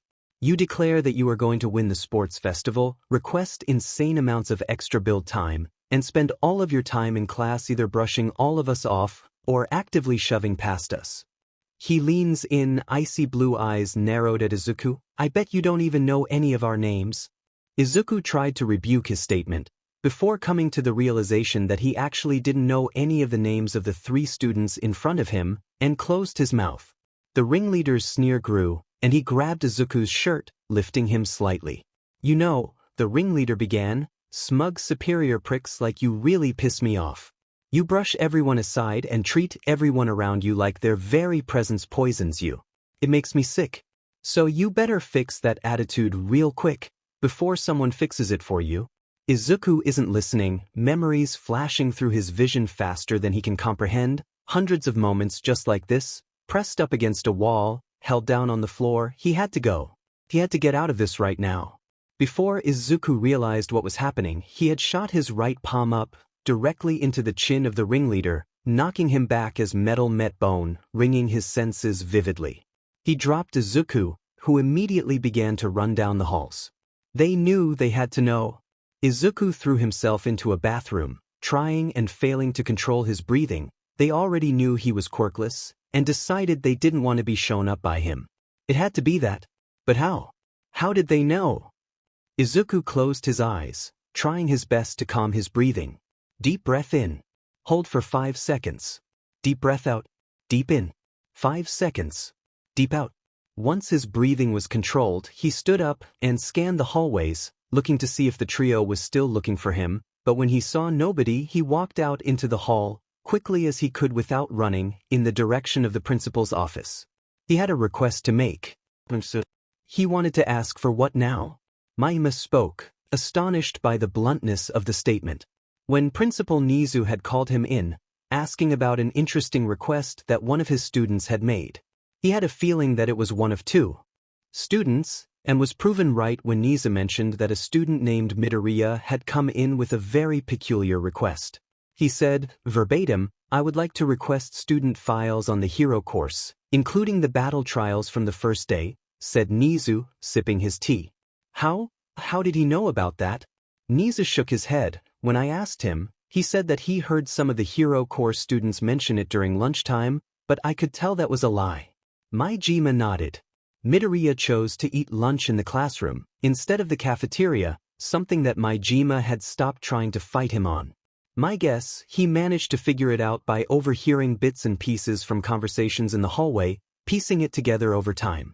That or he hacked into the school servers and acquired a hero course itinerary, though I doubt he went to that level of extreme. Jesus, this kid was going to give him gray hairs, and it was only day 3.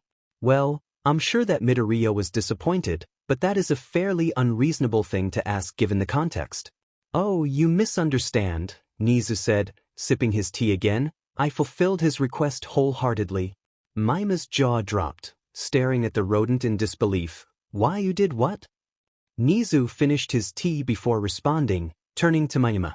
"I gave Midoriya the student files of the hero course, as well as the footage from the battle trial." But why?" Nizu held up 2 clawed fingers, and began to refill his teacup with his other hand. "2 reasons. First, because I am required to. It is written in the student handbook that the support course may request files on hero course students for academic purposes. The sports festival does technically fall under that umbrella." His teacup filled, Nizu takes another sip, before continuing. "Honestly, the only thing he really needed my permission for was the footage from the battle trial." Majima was in disbelief. What? Did Midoriya read the entire handbook? And the other reason? He sees Nizu's face break out into a familiar smile, one filled with an almost sadistic joy. "When I asked Midoriya why he wanted the information, he simply said to me, 'I want to prove a point to the world.'" Nizu put down his teacup, turning to face Majima. "And if I am being honest, I want to see what the first quirkless student in the history of UA can do." Majima began to speak, his voice starting and stuttering, before failing him multiple times. After some time, he simply put a hand to his forehead and walked out of the office. Maybe it's time to break out that vintage whiskey he got for his birthday? Siro Hanta, Class 1A, Izuku said, looking over the files. Quirk, tape? He read over the description of the quirk, quietly muttering to himself.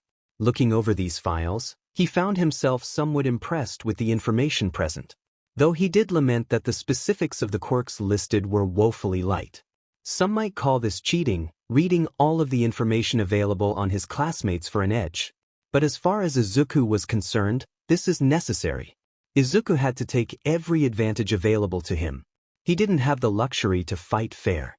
Based on the battle trial, the tape he can produce is quite durable, capable of supporting Siro's own weight, not to mention he can cut the strands and immediately produce new ones. This could be devastating in the right situation, and given 574's lack of mobility options, I need to find a new angle. Izuku scratched his head, though it's hard if I don't know the chemical composition of the adhesive. Given that it's produced in his body, it has to be a natural molecule. He flips to the next file. Shizuki Ibra, Class 1B, Izuku pinned this file next to Siro's, categorizing them in his mind. Quirk, vines. Izuku read through the pitifully light description of her quirk again, looking between both her and Siro's file. Incredibly versatile multi-range quirk that can be used for both offense and defense.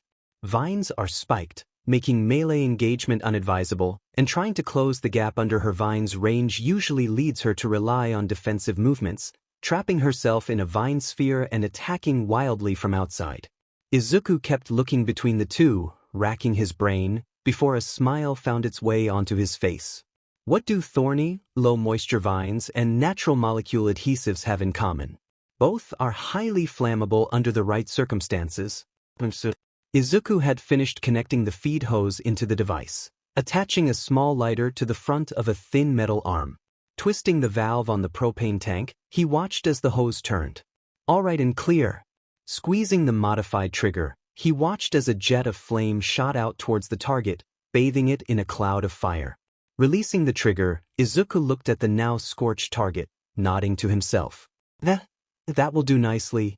Kirishima Ijiro, quirk, hardening. Izuku lifted the next file, and Tetsu. He paused, making sure he read that right. Wow, what a name anyways. He pinned both up next to each other, grouping them as close as he could on the bulletin board. Two quirks that function incredibly similar, almost exactly the same, but with some notable key differences. He looks at Kirishima's file. Given the nature of his quirk, it actually gives him an edge on Tetsu in range of motion, as well as adding a rough surface for melee combat, though likely at the cost of durability. His eyes then flick to Tetsu's file. Conversely, Tetsu's quirk seems to be more durable, as well as having the upside of being somewhat fire-resistant, though more than likely his range of motion and speed is lowered significantly as all of his skin becomes one consistent piece of metal. Given the similarities, Izuku puts a finger to his chin. It would be easy to assume that the same solution would solve both problems, and I am inclined to agree. Izuku lifted the old jackhammer onto the table in his booth, immediately beginning to rip it apart and pull out the various components. In layman's terms, a jackhammer is just a metal spike attached to a piston, powered by compressed air. Izuku said, turning on an abrasive cut-off saw and moving the handles into place. A valve rapidly moves side to side, which extends the piston out, before an air-out channel lets the piston fly back in, only to repeat rapidly. Lowering the saw, he cuts the handle off of one side, before working to remove the trigger from the other handle. Realistically, if I remove the valve altogether, and instead have a powered feeding mechanism, I can change it from a rapidly oscillating piston to a single powered strike, which should have far more power behind it. Reaching into the jackhammer, he removed the spike altogether, pulling the valve off of the top of the intake. But how do I go about that? Have you tried a magnetic rail? Izuku yelped, dropping the spike and nearly crushing his foot. He turned around to see the pink-haired girl, Hatsum, he thinks, staring at the table with the same manic smile on her face. If you use a magnetic rail, you could drive the spike backwards along a rail, before reversing polarity and launching it forward. She approaches the table, grabbing a piece of paper, and beginning to draw. Izuku simply stares in disbelief. What is her angle? Why is she helping him? Eventually, she hands him the paper, and looking down at it, he was impressed by how organized the design seemed. To mention that it wouldn't be that hard to manufacture. Still, he looked up at her, skeptical. Why are you helping me? Hatsum blinks, before holding out a hand to him. You interest me, especially with that arm of yours. Her eyes locked to his fake arm, still hidden under the sleeve of his uniform, and a black glove. I want to see what you can do. Izuku stared in disbelief, before looking down to his feet, fists clenched. But I'm nothing special. I'm a below-average inventor with above-average ideas, that's it. He stops himself, wondering if he should tell her, before deciding to rip the bandage off. I don't even have a quirk. He closes his eyes, waiting for her to laugh, maybe even sound off in disgust. But it doesn't. Eventually, he opens his eyes, and sees Mei simply staring at him in confusion. But what does that have to do with building?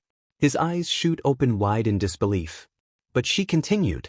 Inventing is inventing, and quirks are quirks, she says, as if they are the most obvious thing. You don't need a quirk to be an inventor. Most quirks wouldn't even help with inventing at all. Mei stops, looking to the side, unless you have a quirk that increased neural processing, or lets you communicate with technology, or lets you control electricity. That would be interesting. The babies I could make with that. She turns back to him, eyes wide, manic grin returning to her face. Don't you think? Yes. She nods excitedly, turning around and walking out of the booth towards her own.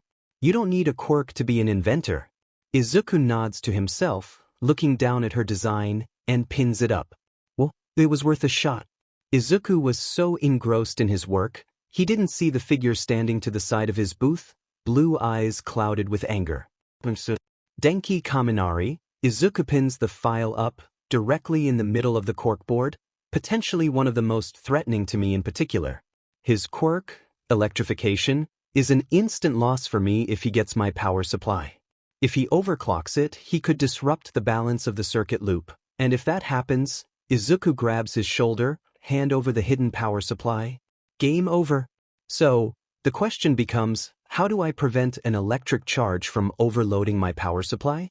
Izuku looks at the footage from Kaminari's performance in the battle trial. Given this footage, he seems to only be able to channel a spark for about 4 seconds, and he can't control what direction it leaves his body, instead letting it loose in a wide area around him. Izuku scrubs through the footage to an image of Kaminari, bumbling about with a, frankly, amusing expression plastered on his face. And it seems that I am not the only one who needs to worry about feedback. Izuku begins sketching rapidly, ideas coming alive on the page, so maybe the best strategy to beat him is to simply let him defeat himself. Izuku was putting the finishing touches on the propulsion boots. Realistically, the boots would not create enough force to generate lift on their own, a fact that had been tripping him up for some time now, but he had found a simple, if slightly dull solution. Need more lift? Then add more thrust. So he got to work, fitting the back of the armor with a single large thruster. By his calculations, even with this added boost, it still would not be enough to generate consistent flight like he had hoped. The suit was far too heavy and bulky for that. But given the initial power of the thrust, it should make for a fairly rapid ascent to about 50 meters in the air straight up, or about 100 meters forward depending on initial velocity, followed by about 7 seconds of consistent airtime. Only problem now was figuring out how to land. Looking up at the calendar, he sighed and looked back down to the project. It had already been about a week and a half since school started, and time was rapidly becoming his enemy, just like always. He didn't have time to make a proper shock absorption matrix, so he would have to improvise. He hated doing that. Hearing the bell ring, Izuku sighed and made his way towards the classroom for algebra. He supposed he would have to get back to it later. Walking out to the main classroom, he immediately notices a group of students whispering to each other, eyes flicking back and forth between him and their conversation. Izuku felt his anxiety flare, but simply stared ahead, making his way to his seat towards the back corner of the classroom. But as he got closer, he could hear bits and pieces of his conversations. You think the rumor is true? But he looks so normal. I mean seriously, you not letting a quirkless in? The last statement made him pause, his blood running cold as the world seemed to swirl around him. How did they know? He had been careful to avoid that talk, any talk, really. The only person he had told is Hatsum. He looked over at Hatsum, eyes filled with anger and betrayal. She didn't even have the decency to look at him, simply drawing away on drafting paper. She told everyone. She told everyone. Why had he even told her? Why had he trusted her? He felt his fists clench, glancing to the front of the classroom. No teacher yet, probably still on their way. He noticed out of the corner of his eye the blue-haired ringleader and his cronies approaching from their desks, and tried to sit down in the corner of the room. He wasn't fast enough, the two cronies grabbing Izuku's arms and lifting him up. You know, I had you all wrong, defect, the ringleader said, approaching Izuku. I figured you were just some stuck-up brat, thought you were too good for us. A sneer made its way onto his face. But turns out, you were actually just trying to hide yourself, huh? Izuku looked around, hoping somebody would do something, but he saw that everyone was simply looking away, pretending that this simply wasn't happening. Just like before. Instead of his learned helplessness, Izuku felt frustration, anger, and most surprisingly, sadness bubble in his chest. Why was he so sad? Had he actually thought that Hatsum wouldn't betray his trust? Really, what was about to happen was his fault, his mistake. As the ringleader's fist connected with his chin, Izuku noted that it didn't hurt as bad as with Bakugo. Not physically, anyways. But the boy simply kept delivering blow after blow into his face and stomach. Izuku was eventually dropped and curled into a ball. The beating felt like hours until eventually he heard from the front of the classroom. Wrap it up, ectoplasm is coming. The beating stopped, and by the time Izuku looked up, the ringleader and his cronies were seated again, as if nothing had happened. Ectoplasm eventually entered the room. I apologize for my tardiness, class, said the hero, still turned around. Izuku took the opportunity to stand up, and he noticed blood leaking out of his lip. He started to stumble to his desk as ectoplasm began to turn. I had to take Siesh. He stopped dead, immediately rushing over to Izuku, putting a hand on his shoulder and leaning down. Ectoplasm documented his injuries, noting every single bruise and cut, before turning to the class, eyes narrowed in fury. Which of you is responsible for this?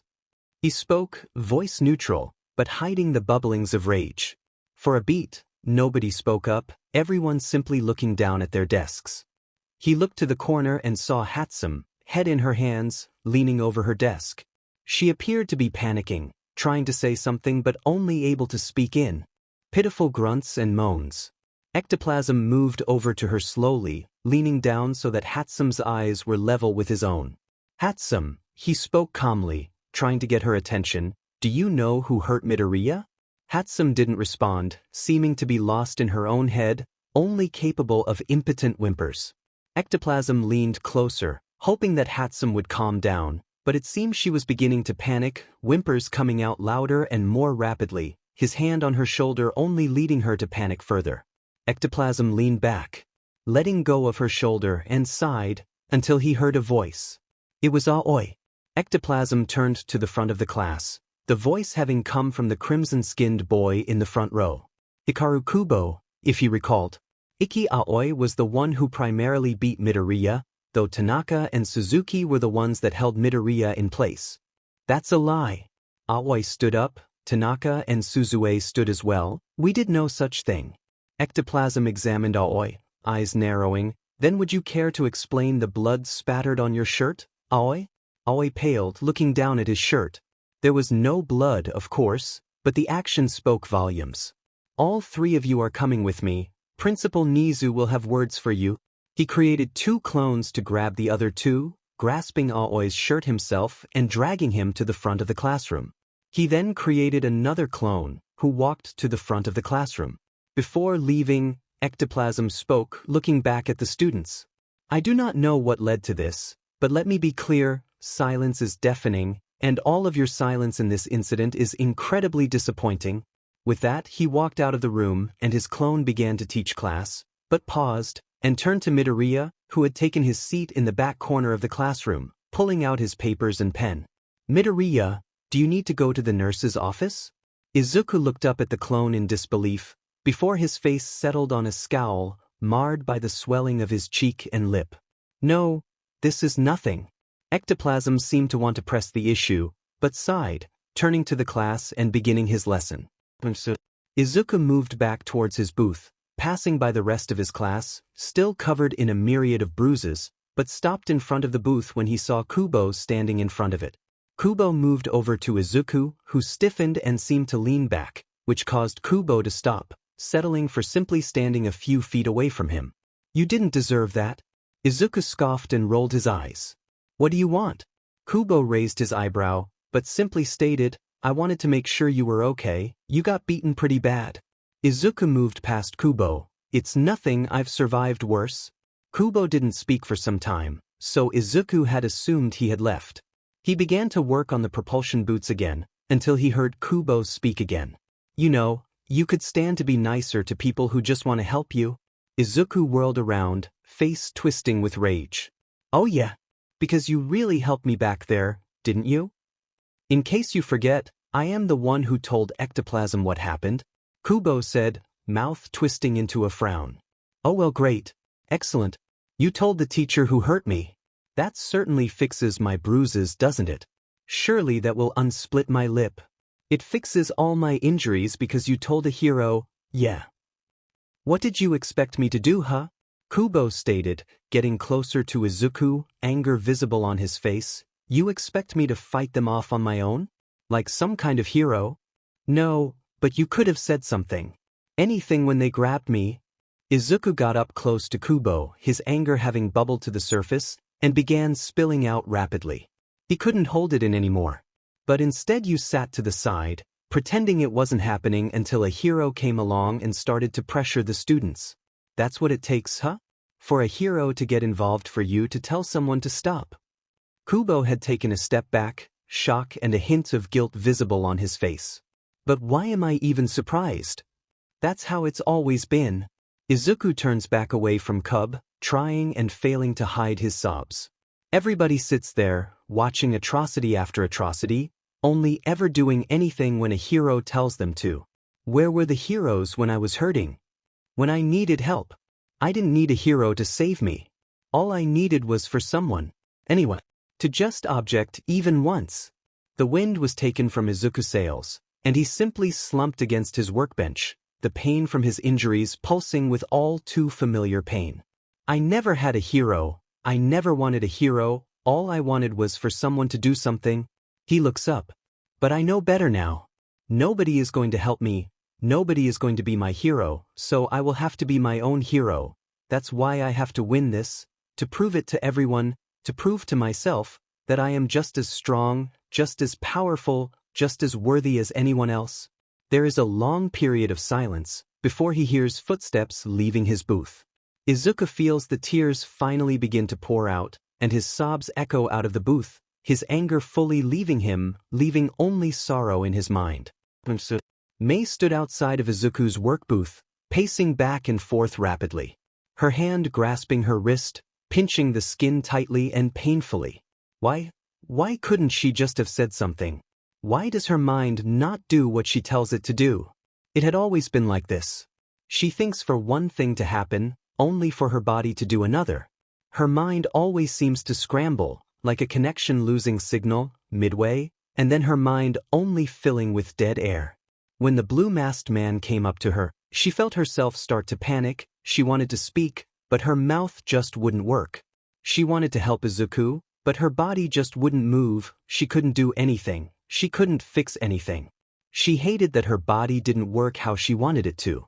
Eventually, Izuku left his booth. He seemed to acknowledge her through his bruised and battered face, before his eyes clouded with anger, and he moved to push past her.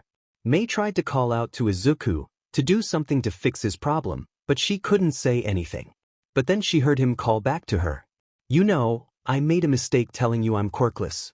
I thought you would at least hate me to my face. Instead you pretended to be nice, and then told the class behind my back. Mei was confused, and finally found her voice. Why would I tell anyone about that? Why does it even matter? Izuku whirled around, and Mei felt her voice die in her throat, her brain beginning to frazzle under the furious gaze coming from Izuku. Don't lie to me. I only told one person, and you were the only one in the class who knew. Nobody could have told the class. Nobody but you. Izuku turned back around, walking towards the door. I thought maybe you meant what you said, but like always, it was just another trick to hurt me. With that, he left the alcove, heading towards the door, and Mei felt her hand creep over to her wrist, pinching the skin hard once again. What? Why can't she ever say what her mind tells her to? She looks into the still open booth, seeing Izuku's project within. She scanned over the naked exoskeleton, looking at the multitudes of gadgets and pieces still lying about the room, and despite her current sorrow, she finds herself impressed once again by the boy with the robot arm. She had never felt so fascinated with somebody before, and for the life of her, she couldn't figure out what. And she hated not knowing things. But she did know one thing. She would fix this. But first she needed to figure out how. Test number 4 of the shock absorption matrix. Izuku spoke from the bottom of a drop plate, currently elevated 50 meters into the air. At the top of the plate are mannequin legs, held straight on 2 cables. On the legs were 2 simple braces, fitted with shocks taken from a car along the knees, as well as multiple shock coils fitted to the boots, currently compressed. With this apparatus, it should provide enough compression to avoid critical injury when landing after activation of the propulsion boots. Izuku winced, the bruises on his stomach aggravating, but he knew he didn't have much time before the sports festival. Looking at the calendar, he noted the circled day approaching closer and closer. 7 days. He had 7 days before the festival. At the moment, the shocks on the boots are compressed, as well as the impact plate on the bottom. This is how the apparatus will be idle most of the time, as having the coils out too much will make basic movement difficult. Izuku looked back up at the plate, but with this design, the impact plate should release upon descent, absorbing impact, and then compressing itself once shock has been mitigated. Izuku moved over to the button start, holding the remote up and pressing the key. Immediately the harness began rapidly falling, the cables keeping the legs upright. He hears the telltale click of the impact plate releasing before it impacts with the ground, a loud metallic clang ringing out. Waiting a moment for the dust to settle, Izuku rushed over, immediately checking the harness for any signs of damage. The first 3 designs had not been enough, not enough shock absorption to mitigate a critical injury. But this 4th design actually seemed to work decently. However, he did notice strain on the ankles of the mannequin, but nothing he couldn't potentially walk off. He looked at the calendar again. It would have to do. Shudo Todoroki. Izuku hung the file up in the center of the corkboard, next to Kaminari. Quirk, half hot, half cold? Honestly, some people get all the luck. There is no counter to this. His quirk is literally built to counter its own weakness. It's the perfect quirk for versatility. He looked over at the screen, playing Todoroki's battle trial. Worse, I only have footage of his ice, nothing on his fire. Izuku rubbed his hair in frustration, noting that some loose strands now hung in his vision. He walked over to his desk, grabbing a rubber band, and used it to tie his hair back in a short ponytail. With April beginning to reach its resolution, the familiar May heat began to emanate through the workshop. Izuku had taken to wearing a simple tank top and an unzipped jumpsuit while working on his project, the heat becoming unbearable for the full jumpsuit. He had gotten some stares when his classmates had laid eyes on his arm, though none as enthusiastic as handsome. She hadn't approached him since he had yelled at her, which was probably for the best. He still saw her staring at him from time to time, an unreadable expression on her face, but he tried to ignore her, not giving her the chance to hurt him again. He also had taken to keeping his back to the wall, even in his workshop. He would rather keep the room in his cone of vision, so that people couldn't sneak up on him again. Nobody had tried anything yet, but there was still a possibility they were waiting for him to drop his guard. Waiting for him to be at his weakest, only to bring him lower. He sighed, and focused back on the heterochromic boy in the picture. This one is an undeniable threat, one I might not be able to counter. I can't quantify his fire, but I might be able to mitigate it through internal plating and wearing something fireproof under the armor. He looks over to his suit, As for the ice, that I might have a solution for.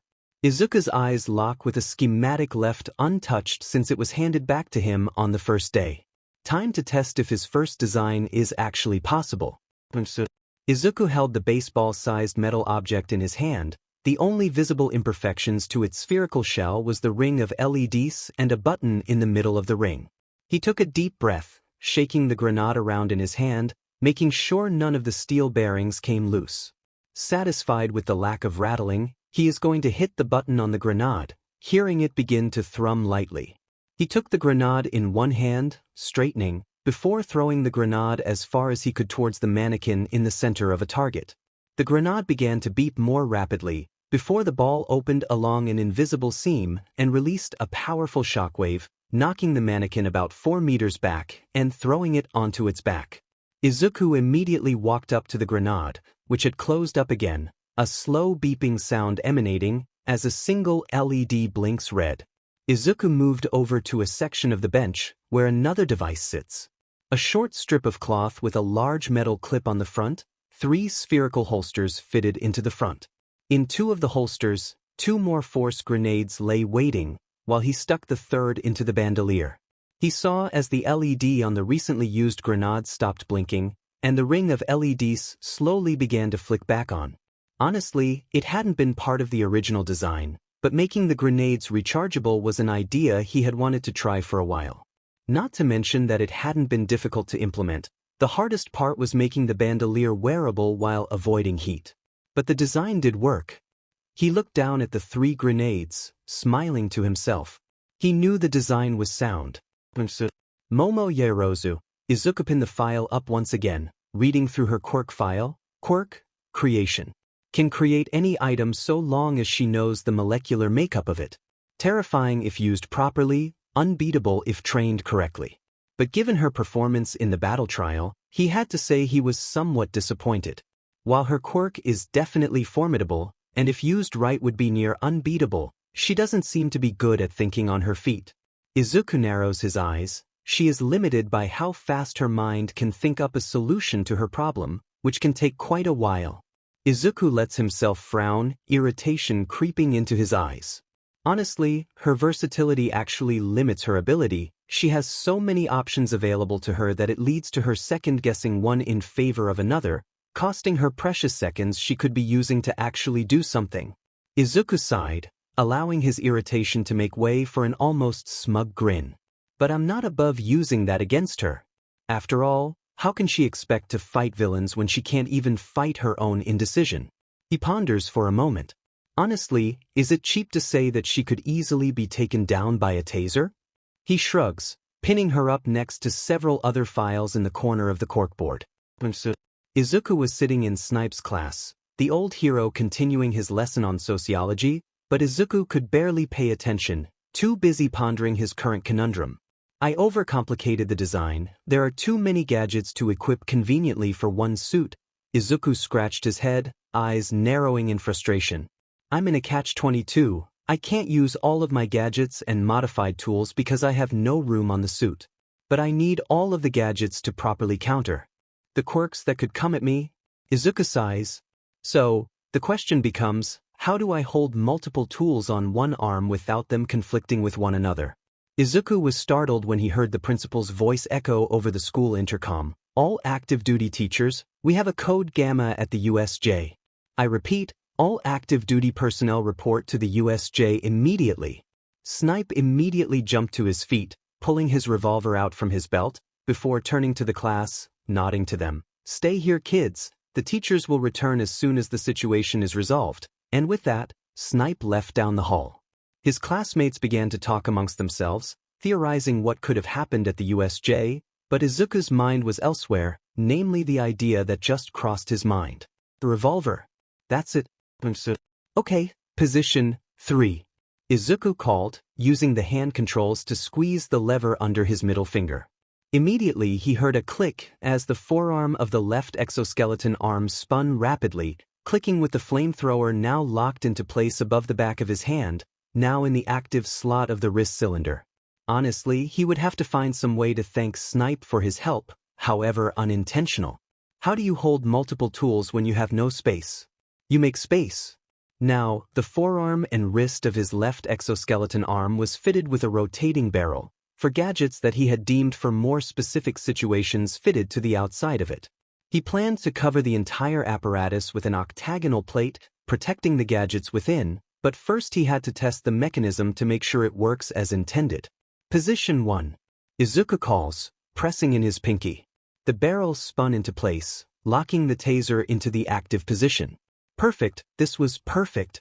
Izuku looked down at the next file, his eyes seeming to stare through it rather than process the words on the page. Not that he needed to anyways. He knew this particular file better than anyone else.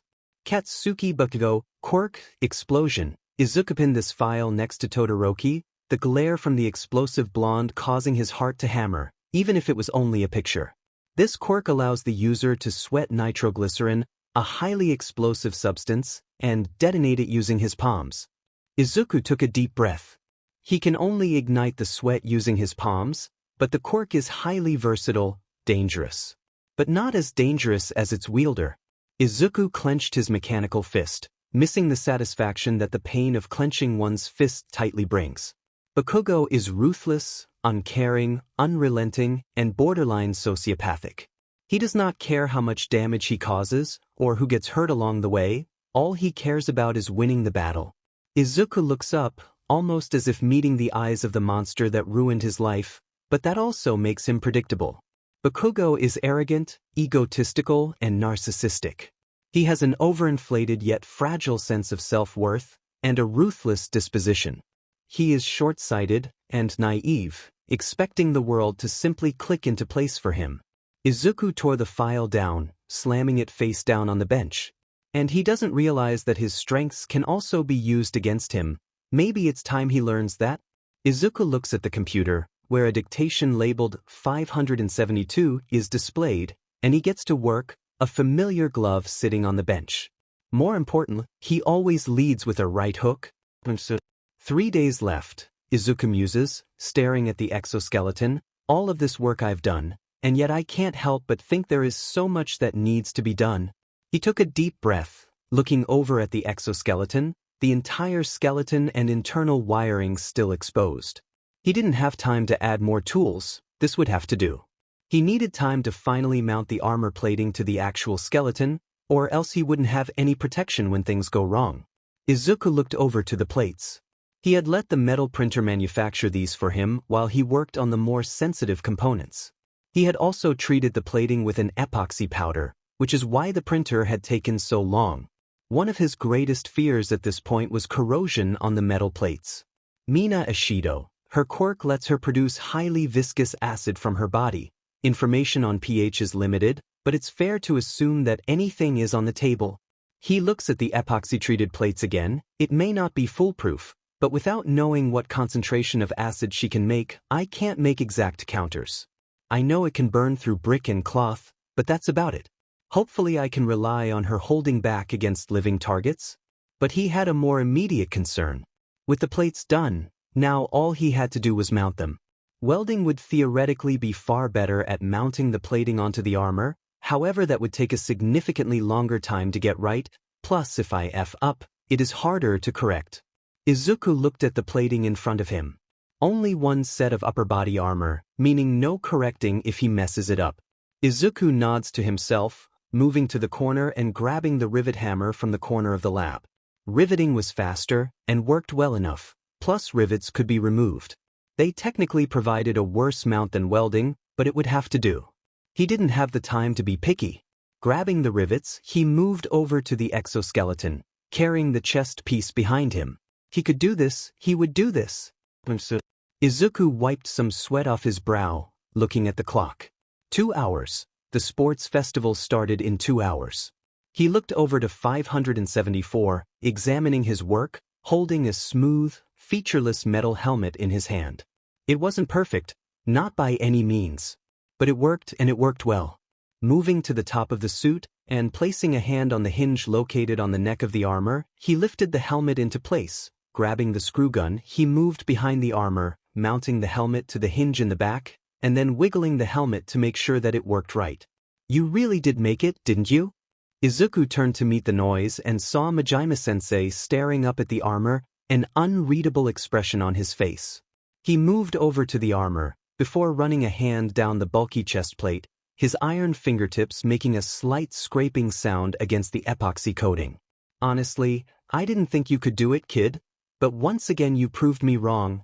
Izuku looked away from him, choosing instead to check the various joints and connections along the skeleton. But I gotta ask, why? Why go to such lengths? Izuku didn't respond, so Majima continued, you and I know you both don't want to get into the hero course. You made that much clear to Nizu on the third day. You aren't the type to show off to potential investors, and you certainly don't seem to be pushing yourself to the limit for the fun of it. Majima looks at Izuku for the first time, so why? Izuku doesn't speak for a moment, so Majima sighs, and begins to move out of the booth. But then he hears a voice ring out, weak from exhaustion, but filled with a fire he only had heard a few times in my life. All my life I had been weak. A defect, a freak, a useless, quirkless waste of space. Izuku hadn't looked up at Majima, but Majima simply stood there, staring at Izuku as he spoke. Everybody has been telling me all my life that I shouldn't even bother trying. That I had lost before the race had even begun, but I know that isn't true. Izuku looked up at the smooth faceplate of the armor. Do you know what it's like, to live your whole life wondering if you even deserve to be alive? Majima stayed silent, unable to answer Izuku's question, so Izuku continued, that has been every day of my life. Watching as this world built upon quirks ignores something so simple, something so obvious to someone like me. Izuku looks over to Majima finally, meeting his gaze with his own. That, at the end of the day, you are not what you are born with, but you are what you make yourself to be. He turns back to the suit, grabbing an adjustable wrench and tightening a bolt on the wrist of the armor. And maybe, if I go out there, if I beat everyone else, if I win the sports festival, then maybe some of the people out there will start to think the same? Maybe more people who feel just like me will get the hope they need to make themselves better? Maybe people will start to work to improve themselves, to make themselves the best they possibly can be, instead of coasting along on their quirks. Izuku sighs, and chuckles to himself. Or maybe that's all a lie, and maybe I just want to prove to myself that my life matters, that I can be worth it. Majima sighs and shakes his head. You are worth it, Midoriya. I'm just sorry that you can't see it. Majima turns around, heading out of the booth, before turning around to Izuku. Since you got here, Midoriya, you have done nothing but impress me, and something tells me you will only continue to impress me. Just know that even if you have nobody in the audience rooting for you, that I always will be. Now go and win this tournament, Midoriya. Izuku didn't say anything, instead moving over to the fireproof jumpsuit hanging on the wall, a small hole cut in the right shoulder, welding gloves laying next to it, and began to strip off his school uniform before pulling the jumpsuit on. He turned to the suit, giving it one more once-over, before fitting himself into the leg harness, grabbing the remote and lowering the upper body armor onto his shoulders. He slipped his feet into the metal greaves attached to the harness, the weight of the leg armor slightly overwhelming at first, before he got used to the weight and proceeded with the upper body. He locked the harness into place at the waistband, attaching the upper body to the harness through two screw-locking carabiners. He grabbed the two plugs within the right side of the chest piece and carefully connected the cables to the power supply, listening for a soft whirring sound, before nodding and proceeding with affixing the chest piece. He strapped the chest plate into place around his jumpsuit, slipping the welding gloves on and carefully sliding his arms into the exoskeleton and locking the arms into place. Finally, he reached up to behind his face, feeling for the helmet mounted to a hinge, and slowly lowered it down over his head, locking the helmet into place. At first, there was darkness, but then the LED optics turned on, illuminating behind the welding lenses that he fitted into the helmet, a small display visible from the corner of his vision. He reached up, unhooking the chains from the shoulders of the armor, before taking his first step. Then another and another, his footfalls echoing potently through the empty classroom, the bay doors already open as his heavy footfalls rattled the hanging tools and loose chains. He looked out of the bay doors towards the arena in the distance, and began to walk over to his fate in the distance. It was time to show the world what he could really do. Izuku was standing in the hall next to his classmates, trying and failing to get his nerves under control. He looked down at his still shivering hands. He had been trying to hide it from the rest of his classmates, but he was terrified. The sports festival may have seemed insignificant, but even he could see that this was their big debut to the public. Heroes needed to reassure the world that they would be able to help them, that they were here. Izuku knew deep down that as long as he went out there and did his best, things would work out, but he couldn't help the small part of him yelling in his head not to screw this up. He took a deep breath, steadying himself. He had to calm down. It wouldn't do good to let his anxiety consume him. Living life with no regrets, that's what chivalry means to me. The rock-quirked boy let his eyes steady forward, determination flaring in his eyes, as he heard the speakers crackle. And now, to introduce the first hero course class. The students that fought back in the USJ and made their teachers proud. The illustrious Class 1A. The students began exiting the tunnel in rows, flanked by the wild cheering of the crowd throughout all the stands. Kirishima couldn't help but note the hundreds of cameras speckled around the arena, but chose to focus on the task at hand. One step at a time. As they reached the center of the arena, finding their positions in front of the stage, he heard the microphones sound off again. Following them is Class 1B. He frowned slightly, noting the difference in introductions. A small part of him hated how unfair that was to their sister class, and how that wouldn't help the animosity he sensed between them after the USJ. But he shook his head, trying to ignore it. It wasn't like we asked to be attacked. He gritted his pointed teeth, but tried to calm down. Wouldn't do well to get upset right now. He looked over at Class 1B, some of the members of the other class leveling glares at his own, but more specifically at the explosive blonde standing in the front of the class. Katsuki Bakugo. Most of the class did not like Bakugo, and he understands their perspectives. But he can't help but try to see past the anger and bravado. He knows it isn't that simple, that Bakugo isn't just some arrogant jerk. He knows that all of his talk about beating people up is just posturing. After all, if it wasn't, then he wouldn't have made it into the hero course. Right?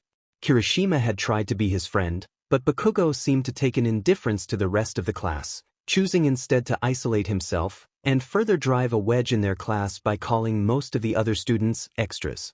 But Kirishima kept trying. Everyone needed friends, no matter how much they claimed they didn't.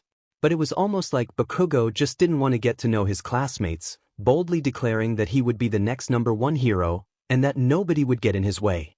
If he was being honest, Kirishima found his drive admirable, but he just wished that Bakugo would try to be nicer. But with his quirk and his drive, he knew Bakugo could be an amazing hero. He just needed to learn to be better with people. And finally, the general education, management, and support courses. Kirishima rolled his eyes at the hasty introduction, but he supposes he understood. He never really got why those departments participated in the sports festival. He understood that if you do well, you might be able to transfer, but it just always seemed so bizarre. The hero course got a month of combat training, and usually their quirks were more geared towards combat. All in all, it felt odd to force the other courses to try to stack up against the hero course. Honestly, it felt unfair. He sees the general course walking out of the tunnel, most seeming nervous or even scared, save for the purple-haired kid mixed into the crowd. He never caught his name, but he remembered the exhausted look on his face, matched with the barely restrained anger towards Kirishima and his classmates. Kirishima didn't understand what they had done to upset the purple-haired boy, but he knew for a fact that that kid was driven. He would have to watch out for him.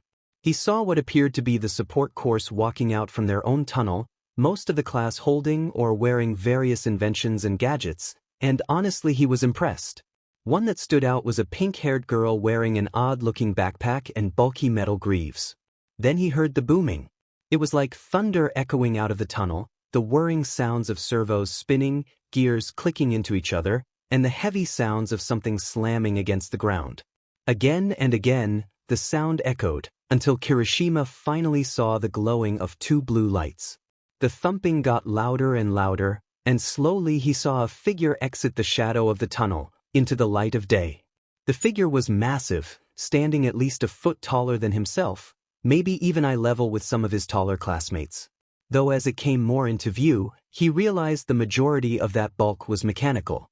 A massive metal suit of armor, fitted with thick metal plates covering the majority of the upper body. The legs were far less armored, instead being made of a cage-like structure with springs visible along the waist and knees. Despite being lighter armored, the legs were still fitted with knee plating and thick metal greaves. The boots had visible springs compressed along the sides, as well as what appeared to be small rockets fitted to the rear of each boot. The back of the armored figure was fitted with a much larger rocket, large enough to visibly cause the figure to hunch over in order to keep balance. The chest plate was fitted around the shoulders with thick metal buckles, fusing the chest and back together.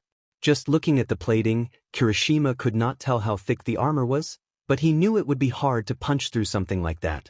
The arms of the suit were probably the most eye-catching part.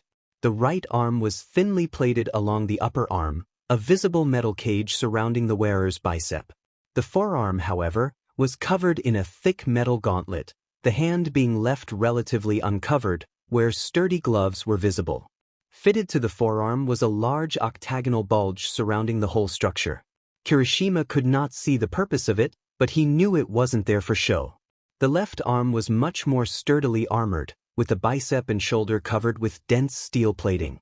The forearm was similar to its mirror on the right arm, though instead of the same octagonal structure, there appeared to be a long rail extending back to the elbow, a long metal spike idle within. Though to Kirishima, the most daunting feature was the helmet. It was completely featureless, save for 2 cut-eye holes. The helmet itself covered the entire head, the chest plate extending upward to cover the neck where the helmet could not.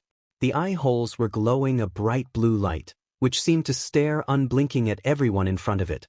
All in all, the armored student immediately drew eyes. He saw several of his classmates visibly flinching or shivering towards the suit. Others stared at it with awe or disbelief, though he noted that 2 in particular, Todoroki and Bakugo, had not even acknowledged the armor. However, he did notice that after the armored figure entered the arena, the audience had gone silent. Kirishima looked up to see much of the crowd simply staring at the suited figure in shock or disbelief. Others looked around in confusion. He could see Midnight speaking into an earpiece from the stage, gaze shooting between the armored student and her palm. She appeared to be confused, maybe even a bit agitated, before sighing and putting on her normal smile, extending herself to the crowd. "All right, kiddos. Let's begin the sports festival with the student oath." Spoken by the first-place winner of the entrance exam, Katsuki Bakugo. "Minma, what the F is the meaning of this?" Sekijiro-ken, better known as Vlad King, bared down on Majima, an expression of shock and disbelief on his face. "Elaborate?" Majima responded, leaning back in his chair, looking down at the arena from the teacher's booth. "I want to know why you let a student bring a damn mech suit into the sports festival." Ken raised his hands in frustration. "You cannot tell me that that boy made that in a month." "He did," Majima said, with a slight amount of pride. He stood and approached Ken, staring down the much taller man, "And frankly, I find it insulting that you don't think I would verify that myself. Midoriya made that whole suit by himself, and worked his ass off to do it? Okay, but even still, this cannot be in the spirit of the festival." Ken Ishiyama, aka Cementos, piped up, "This is supposed to be an event for the best that UA has to offer to make their debut." He stood up, walking over to Majima and Ken, narrowing his eyes at the former. "Besides, there is no way that something this extreme is allowed. Are those rockets on that thing?" "It isn't against the rules," Majima countered, turning to Ishiyama. "The rules clearly state that support corps students may bring any equipment they have built themselves into the festival, otherwise what would even be the point of them participating? At least this way, they can show off their inventions to a variety of sponsors and investors."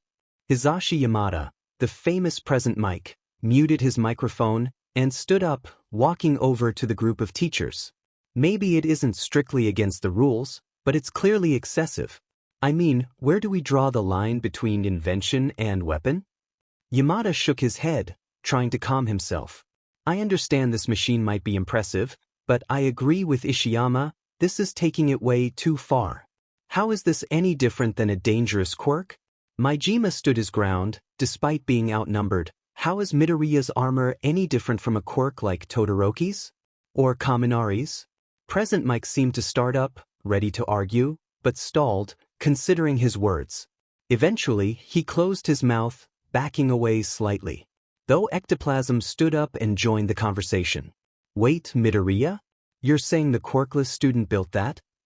You could hear a pin drop, every teacher simply staring in disbelief. Majima, however, began to frown, turning towards Ectoplasm, his stance growing defensive. Yes, Midoriya built that. Just every one of my students built their own inventions for the sports festival. But does that bother you, Ectoplasm? Ectoplasm stared down at the arena. Bothered? No, I'm impressed. Ectoplasm's stretched smile seemed to widen even further. Honestly, I would be impressed if anyone built that, but a quirkless student? This kid just keeps surprising me. Majima relented slightly, but can seem to grow only more incredulous. Wait, he's quirkless? Why is he allowed to participate in this at all? Ken shook his head. While regulated by our staff, the sports festival is dangerous even for students with quirks. Somebody needs to put a stop to this before that kid gets hurt, or worse. You will do no such thing. Up until that moment, Nizu had remained silent, simply listening to the conversations, but now he speaks up, moving off of his chair, and approaching the center of the teacher's booth. Principal Nizu, be reasonable. Ken turned to the diminutive principal, fanning his arms out towards the rodent. I am only looking out for the best interest of the festival and the safety of our students. As impressive as Midoriya's workmanship is, doesn't it go against the spirit of the festival? I honestly fail to see the issue, Nizu stated calmly. Midoriya is a student at UA, of the support course. He has followed every guideline, every rule, every single constraint he had to adhere to, and he went beyond what anybody could have expected. The rodent grinned. Even me. Nizu began to walk back to his chair, climbing into it and sitting down once again, tenting his fingers and resting his elbows on his desk. Besides, we don't even know what the suit can do. I say we give Midoriya a chance to show his skill, and frankly, Nizu's grin turned almost feral, his fangs glinting against the light. I am curious to see what he came up with. Two figures had remained silent through this whole exchange. One was a shaggy-looking man sitting in the corner, his expression betraying no emotion, but Majima could see a spark of interest in his eyes. He was curious, if a bit apprehensive. Shoyuta Aizawa. The other was the shriveled form of All Might who had stood at the mention of the quirkless boy. Majima could see his face grow pale, his blue eyes widening in concern, and maybe some guilt? There was definitely a story there. I just want to say, I'm gonna win. Immediately there was an uproar among the other students, but Bakugo didn't seem to even notice, simply stepping down from the podium. Izuku clenched his fists in barely contained rage.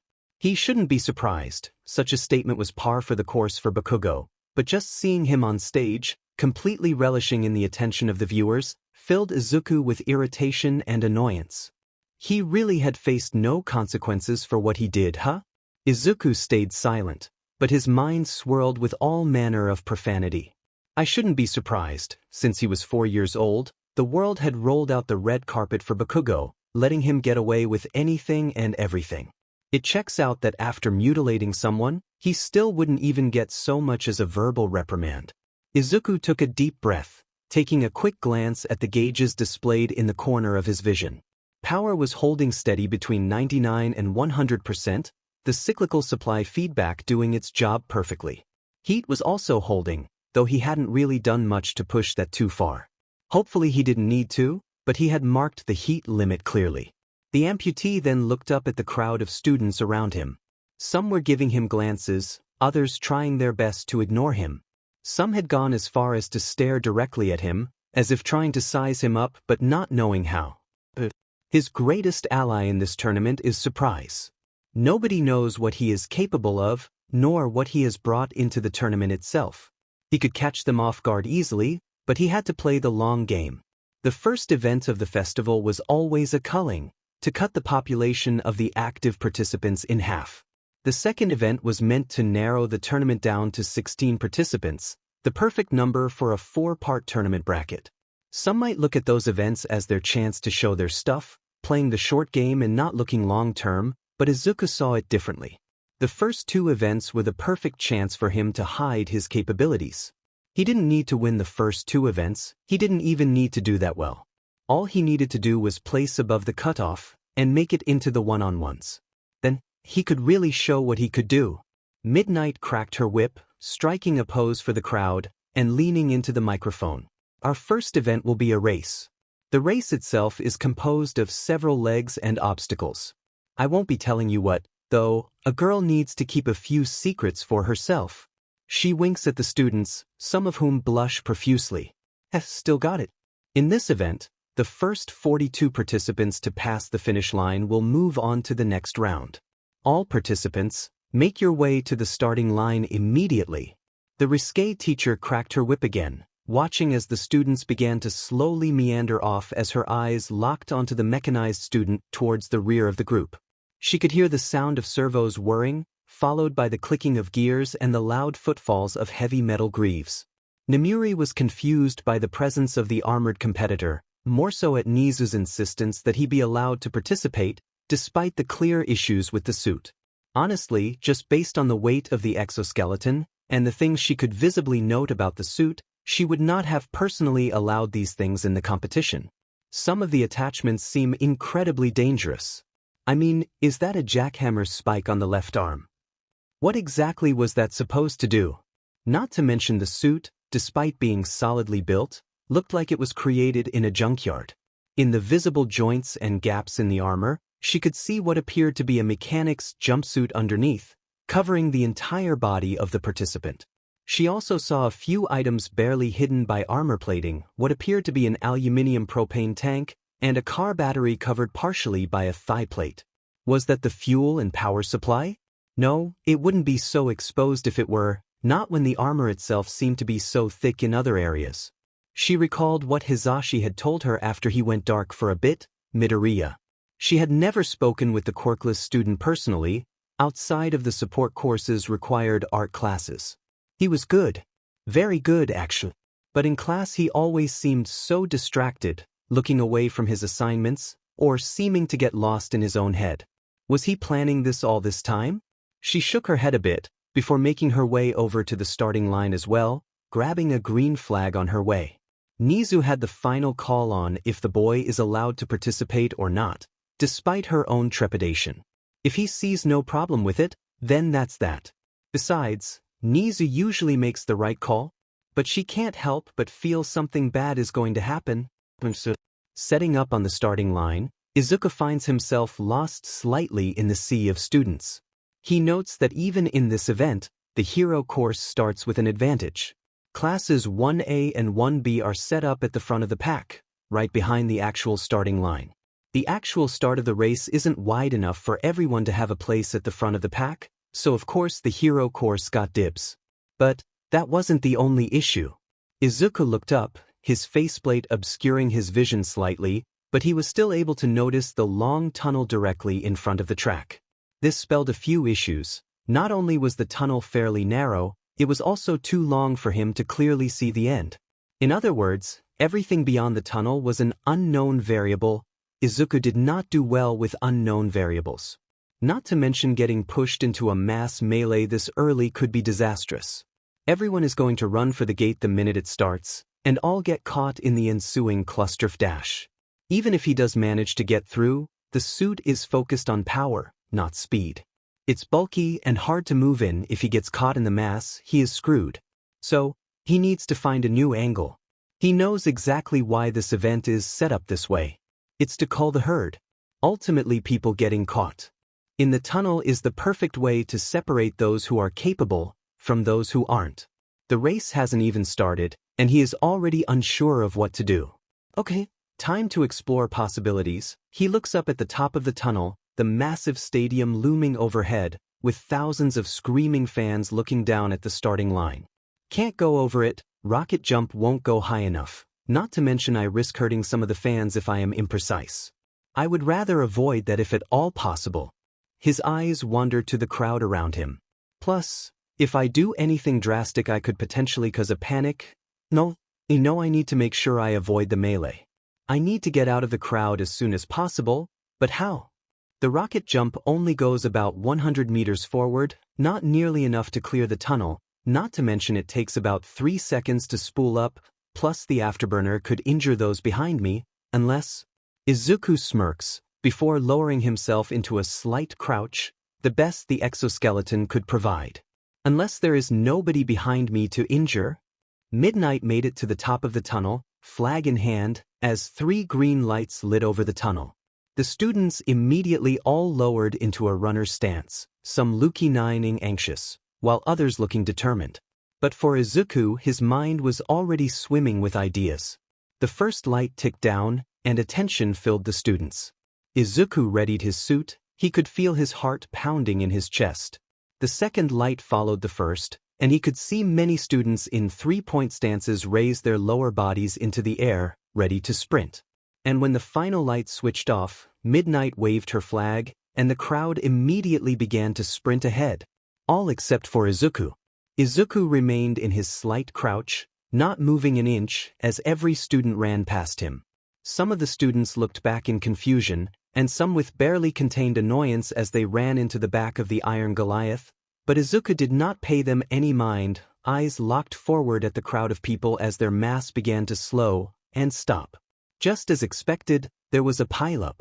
Many students tried to force their way into the tunnel, too many, and they all began to catch against each other, pressing the outer edges of the crowd into the wall and stopping the entire crowd dead.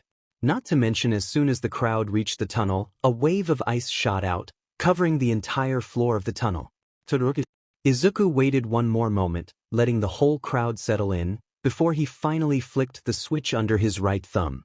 He heard the sounds of jet engines whirring up, as oxygen was sucked into the intake turbine right behind the back of his neck. Sure, 100 meters isn't enough to clear the tunnel. Izuku smiled under the mask, a fire behind his eyes. But it's more than enough to clear that. He heard the sound of the afterburner firing off, the suit rocketing forward as he angled it just above the crowd. As anticipated, he launched himself completely clear of the blockage of bodies, soaring directly over them. At the apex of the jump, he felt a scraping against his back as the engine rubbed slightly into the roof of the tunnel, before the engine shut off, and he began to descend. He immediately did as practiced, putting his legs out in front of him in a long jump position, and he felt the shock absorbers on his legs click and extend outward. His landing kicked up a cloud of dirt in front of him, but any pain he might have felt after such a hard landing was mitigated by the matrix attached to his lower body. As soon as he landed, he kicked his feet downward, pushing his upper body forward and evening his center of balance. Before he began to run, the crowd of people still stuck in the tunnel, although with a few finally escaping the pileup and joining the race. Izuku knew they would be able to catch up to him, even running as fast as he could. The suit is heavy, and he can already feel the weight of the armor pressing him down, but he kept moving. I don't need to win. I just need to make sure someone else loses. Izuku finally reaches the end of the tunnel, other competitors brushing past him, when he finally sees the open sky again, and notices the next obstacle in front of him. Oh, you have got to be kidding me. In front of him were 2 massive robots, each easily the size of a small skyscraper. They moved on massive treads, like a tank, and appeared to have multiple hidden armaments strewn about their body. He did notice that one of the robots was half covered in ice, though it seemed to be falling towards the earth, directly in front of Izuku. Well, Izuku said, moving his left arm in front of him, time to see if this works. As he ran, he grabbed the inner forearm of his left arm with his right hand, putting his thumb on a hidden switch. Bakugo stood up, rage clear as day on his face, before looking down at his now smoldering shirt. Hold him down. Izuku shook himself out of his memories, looking forward to the giant mech currently falling to the earth directly in his path. He quickly turned the dial next to the switch up to its maximum value, and focused his vision on the point in front of him. The suit is at 89% after that rocket jump, but it is slowly recharging. I should be able to fire off a consistent burst without ending the power loop, hopefully. Izuku flipped the switch, hearing the sound of energy gathering in his palm, on a lens hidden within his closed fist. Time to see just how strong this can get. his vision was filled with a bright blue light, as a beam of energy fired out of his palm, connecting with the still descending mech. The beam immediately met the middle of the machine, before blasting through the armored plating of the mech and punching a hole in the top of the mech. Izuku lowered his arm, dragging the beam through the machine and bisecting the sections of the technological titan. The two pieces now fell independently of each other to the earth, both to the sides of Izuku as he continued to charge forward, the pieces finally hitting the ground with a loud tremor. Izuku did not let himself get distracted by the loud quaking, instead locking his eyes forward, still charging unimpeded. Nizu, you can't be serious. Ken was once again in front of the principal, who stared at the screen, unaffected by what he had just witnessed their unexpected variable accomplish. He just bisected one of the 0-pointers with a concentrated beam. Do you know what could happen if he turns that on an opponent? Maijima leans back in his seat, putting his hands on the back of his head. Probably the same thing that would happen if Aoyama went full power on an opponent. Vlad King can't see, but Maijima's eyes were still locked on the screen, a wide smile on his face. Ken whirled around to Maijima, anger and disbelief clear on his face. This is absolutely not the same thing. The hero course has training to know when to hold back, as well as how to properly regulate their quirks. He points a large finger at the screen, directly at the armored support student still running towards the next obstacle. He does not have those lessons. That beam had enough power to punch through reinforced plating. What is to say he doesn't turn that power on a competitor? Or worse, has something even more dangerous up his sleeve? It sounds to me like you are worried he might win, Vlad. A previously unheard voice finally interjects. Aizawa, surely you see this is far too dangerous. Even his little stunt in the tunnel was incredibly risky. If he mistimed that jump, he could have hit the other students, or smashed himself into a crowd of bystanders. Ken raised his hands in exasperation. He is clearly not aware of how dangerous his invention is, using it so recklessly.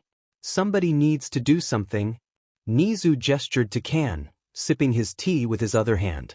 But he didn't injure anybody, did he? Well, not yet. But it's only a matter of time with that level of recklessness. Really? Is that what you saw? Nizu poured himself more tea, eyes never meeting Kan, because what I saw was a well-calculated maneuver, well planned out given the circumstances, as well as a well-executed landing which avoided the largest group of people, while still clearing the obstacle in front of him. Nizu finally met Kan, his beady rodent eyes not giving anything away, as usual. In truth, I believe we should be praising his tactical wit, not trying to have him disqualified. Kan looked around to the other teachers, hoping somebody else would back him up, but seeing everyone else simply staring at the screen. He was about to give up, until he saw the emaciated figure of All Might stand up. I agree with Kan, even if I do not agree with his reasoning. All of the teachers turned to the #1 hero, and he continued, honestly, I think having a quirkless boy in this event is dangerous for the boy. This is not simply a game, there are points in the competition where he could be seriously injured, and he clearly doesn't consider his own safety as much as he should be. I think for young Midoriya's well-being, he should be forced to withdraw from the tournament. Maijima stood up, a sneer on his face, before Nizu held up a hand to him, stopping him.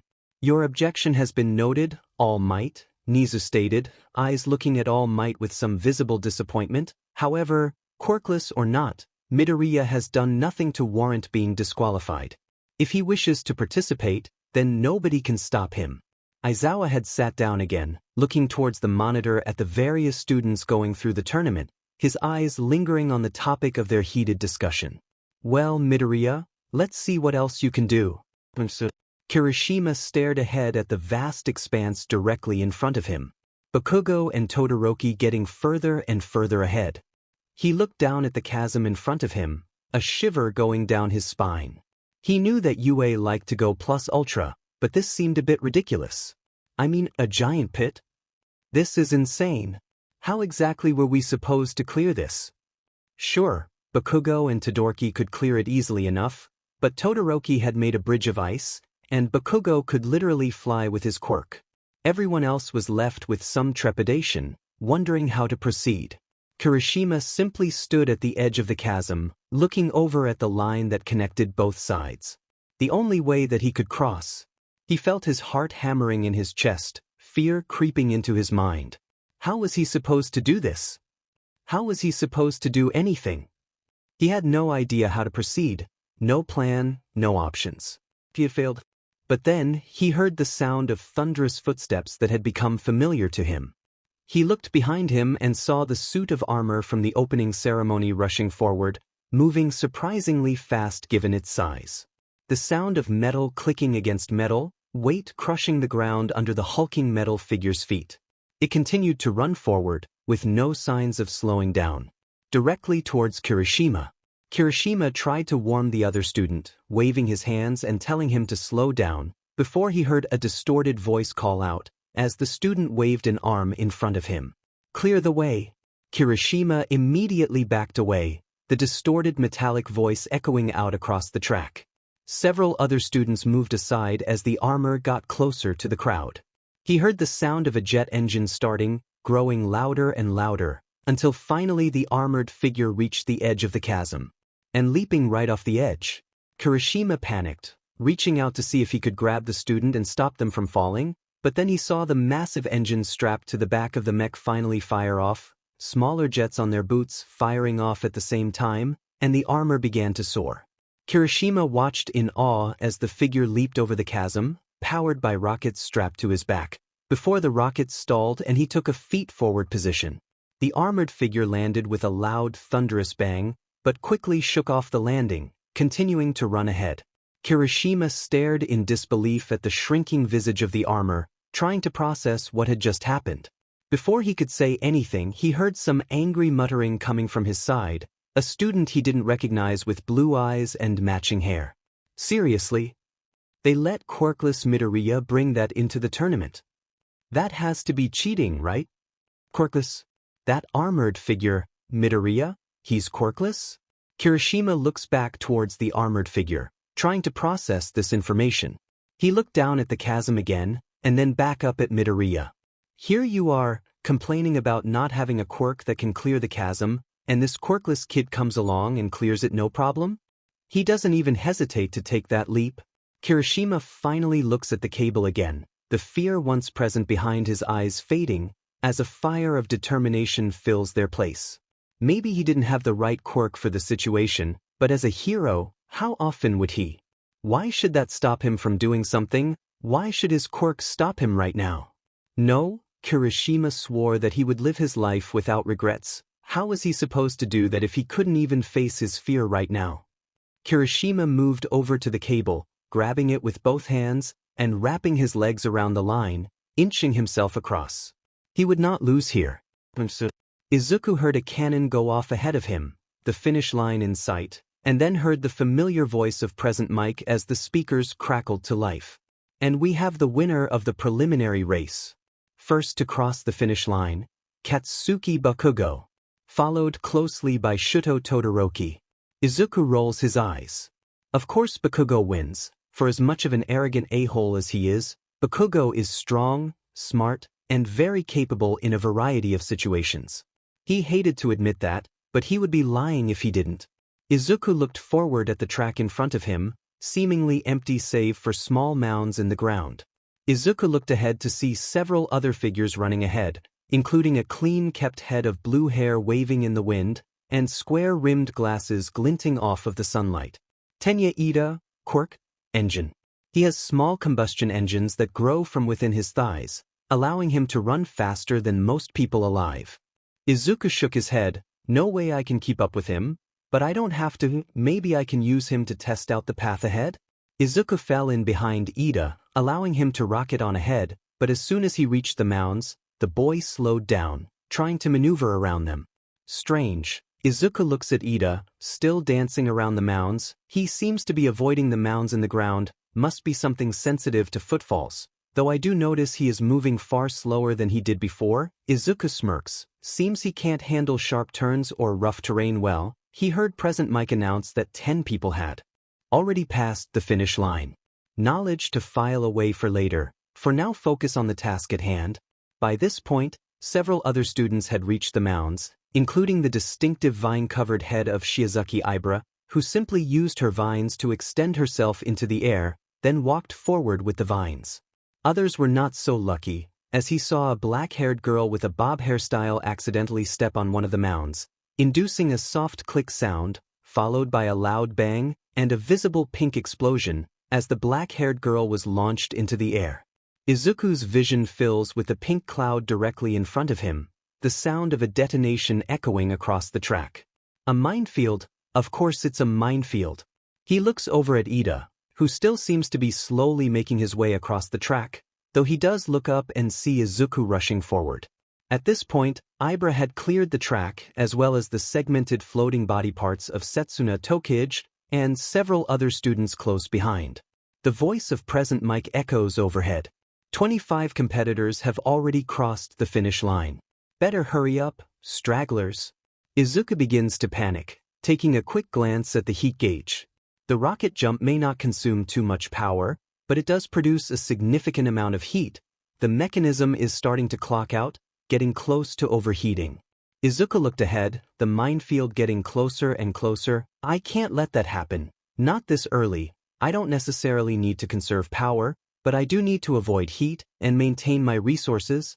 So how am I supposed to cross this? Ahead of him, more and more people hit the minefield, all slowing down to dance across the minefield, avoiding the hidden explosives like the plague. There must have been at least a dozen of them ahead of him, but Izuku simply stood at the mouth of the minefield, paralyzed with indecision. Okay, he can't go around them. The suit is too bulky and unwieldy. I'll step on the mines for sure. I can't go over it because my suit will overheat. Can't go around without leaving the track. Think, damn it. He saw at least 20 competitors ahead of him right now, each of them slowly stepping their way to victory, while Izuku simply stood at the rear of the minefield, his crisis overtaking him. He failed, again, just like always. He felt his mind start to consume him, his own self-loathing eating away at whatever confidence he started the race at. So, this is the limit of how far I go, huh? Why am I even surprised? You never would have made it, not against the advantage of the hero course. Your suit isn't good enough, you aren't good enough. He looks down at the heat gauge, praying that the temperature has decreased, but the needle still hovers close to the red line. If only I could use my rocket jump again, then I would be able to clear this easily. The rocket jump, that's it. Izuku immediately turned around, running backwards a few meters, before turning back towards the minefield and beginning to run forward. The rocket may be out of commission, but the shock matrix is automatic. It triggers as soon as I start to fall. So while I can't go over the minefield, Izuku leaps as far as he can, which with the heavy steel suit on, was admittedly not that far, but it is more than enough for him to clear the first row of mines, his foot impacting directly on top of one of the mines in the second row. I can still go through it. The explosion is almost deafening, and Izuku briefly is taken back to a dark place, a world of pain, being pinned down to his garage floor, the acrid smell of burning sugar and blood filling his nostrils, but he shakes himself out of it, leaning forward at the last second, and letting the mine detonate underneath his boot. The detonation launches him up and forward, deeper into the minefield, and immediately, Izuku begins calculating his landing, looking at the next spot. He notes that the conclusion of his mine leap is going to land him directly in the middle of some of the pack currently trying to weave through the minefield, and a cruel idea pops into his head. Time to start fighting for my placement. Instead of landing and holding position as he had before, Izuku chooses to land feet forward, allowing the shock matrix to absorb the impact, before ducking into a forward roll, rolling over several mines and crouching over two more, which launch him into the air again, towards the front of the pack. He hears the surprised gasps and cries of anger and surprise as several mines detonate at once, the force catching the other competitors, and launching them to the sides of the minefield, into more mines. The ensuing chaos was a chain reaction of racers falling onto mines, detonating those mines, and other racers then also being caught in the crossfire. In a way, it was beautiful, but he didn't have time to appreciate the chaos behind him. Landing in a long jump stance again, Izuku feels the shock matrix mitigate the impact once again, though he does note the feeling of one of the shocks on his left leg catching on something, causing a sting of pain to shoot through his knee. He winces, but gets back up to his feet and begins running forward, towards the group just now crossing the finish line. As his suit sluggishly sprints forward, he starts to hear the telltale sound of sprinters' breaths to his left and right. Looking to the side, he watches as Ida rockets past him, with several other Hero Course members catching up. He tried to push the suit to run faster, but some passed by him, rocketing ahead as he lugged his body forward. Come and move. We're so close. Every student who crosses the finish line before him fills Izuku with a sense of dread, just waiting for Present Mike to call the race. But Izuku keeps running forward, keeps running to the checkered line at the end of the track. He hears more figures behind him, slowly catching up, but doesn't turn. Instead he keeps his eyes on the finish line, on his goal, and only stops after his metal boot makes contact with the line. He looks over to see as some other students cross after him, and notes that there is a large pack making their way to the pockmarked soil that once was the minefield, and looks around at the other competitors who had made it. He immediately points out the pink dreadlocks of Mei, who had finished close behind him, and takes the time to really look at her gear. Begrudgingly, he can't help but be impressed. Izuku immediately leans against the wall of the stadium, looking at his left leg, and noticing that some loose rocks had gotten caught in the spring while it was extending, causing the shock to lose function. He pulls off one of his gloves and reaches into the shock, digging the pebble out, and sighing in relief as the shock contracts back into its socket. Good it wasn't broken. Izuku laughed to himself once, a smile crossing his face as he let himself bask in his success. He really had done it, hadn't he? His good mood didn't last, as Present Mick's voice rang out over the speakers again. And in 36th place, we have the quirkless wonder of the support course, Izuku Midoriya. Followed by his classmate, Mei Hatsum in 37th, the Ice Queen of 1B Yui Kodai in 38th, and the American exchange student, Pony Tsunatori, in 39th. Izuku's blood ran cold, as the arena suddenly grew very quiet. The students all began to turn towards him, and he was suddenly very glad that his armor covered his face, so they couldn't see the fear in his eyes. He immediately saw them whispering, all pointing in his direction and subtly muttering to each other, some with disdain clear on their faces. Though none of them compared to the barely restrained rage that one Katsuki Bakugo levied directly at his armored visage. Katsuki Bakugo had been having a good day. The extras in his class hadn't bothered him today, besides Shidi Hair, who always seemed to go out of his way to tell Bakugo how great he was. Not like he needed the reminder. Then he got his chance to state his intentions at the opening ceremony for all to see, making his greatness clear. He knew that the extras in the crowd of students wouldn't see it like that, but their opinion hardly mattered for someone destined for greatness like him. The race had been a cakewalk, the only annoying part being Icy Hot trying to get in his way. He had cleared every single event with ease, blasting straight forward as always, and had gotten his well-deserved victory. Just like always. But as he was basking in the cheers of the crowd, he heard this loud thumping sound, and saw this walking junkyard cross the finish line way after he did. He looked at the figure and scoffed at how pathetic it all looked. Honestly, it was embarrassing, needing that much gear and to not even place in the top 10? Disgusting. Katsuki was sure that he wouldn't last past round 2. But then he heard the announcement. And in 36th place, we have the quirkless wonder of the support course, Izuku Midoriya. And just like that, his good mood was ruined, and the only thing he felt was rage. Deku had managed to not only cheat his way into UA, but had cheated his way into placing in the sports festival. No, this would not stand. His eyes zeroed in on the armored coward, as he began walking towards him, explosions popping in his hands. That little freak actually thought he deserved to be here? In his dream backstory? Looks like that defect needed to learn another lesson. He thought back to that day almost a year ago, when he crushed the quirkless loser and proved his superiority. He had hoped that Deku would have finally realized that his place was beneath him, under his boot, and out of his life. But clearly the message hadn't been clear enough.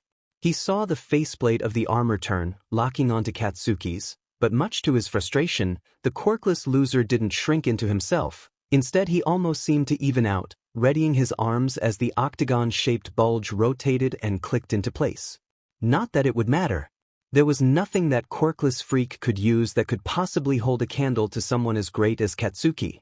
But before Katsuki could finally put the loser in his place, he saw shitty hair jog up to Deku, a stupid smile on his face, before speaking in that annoying loud voice of his. Dude, you're quirkless? That is so manly. What? I mean, don't get me wrong, the suit is amazing no matter what, but you're making that and being quirkless. That's amazing. Bakugo stared at the interaction in disbelief, looking at shitty hair as Deku seemed to shrink back from the red-haired boy. The quirkless freak began to stutter out some stupid response, but Bakugo wasn't paying attention, trying to understand what the hell shitty hair was talking about.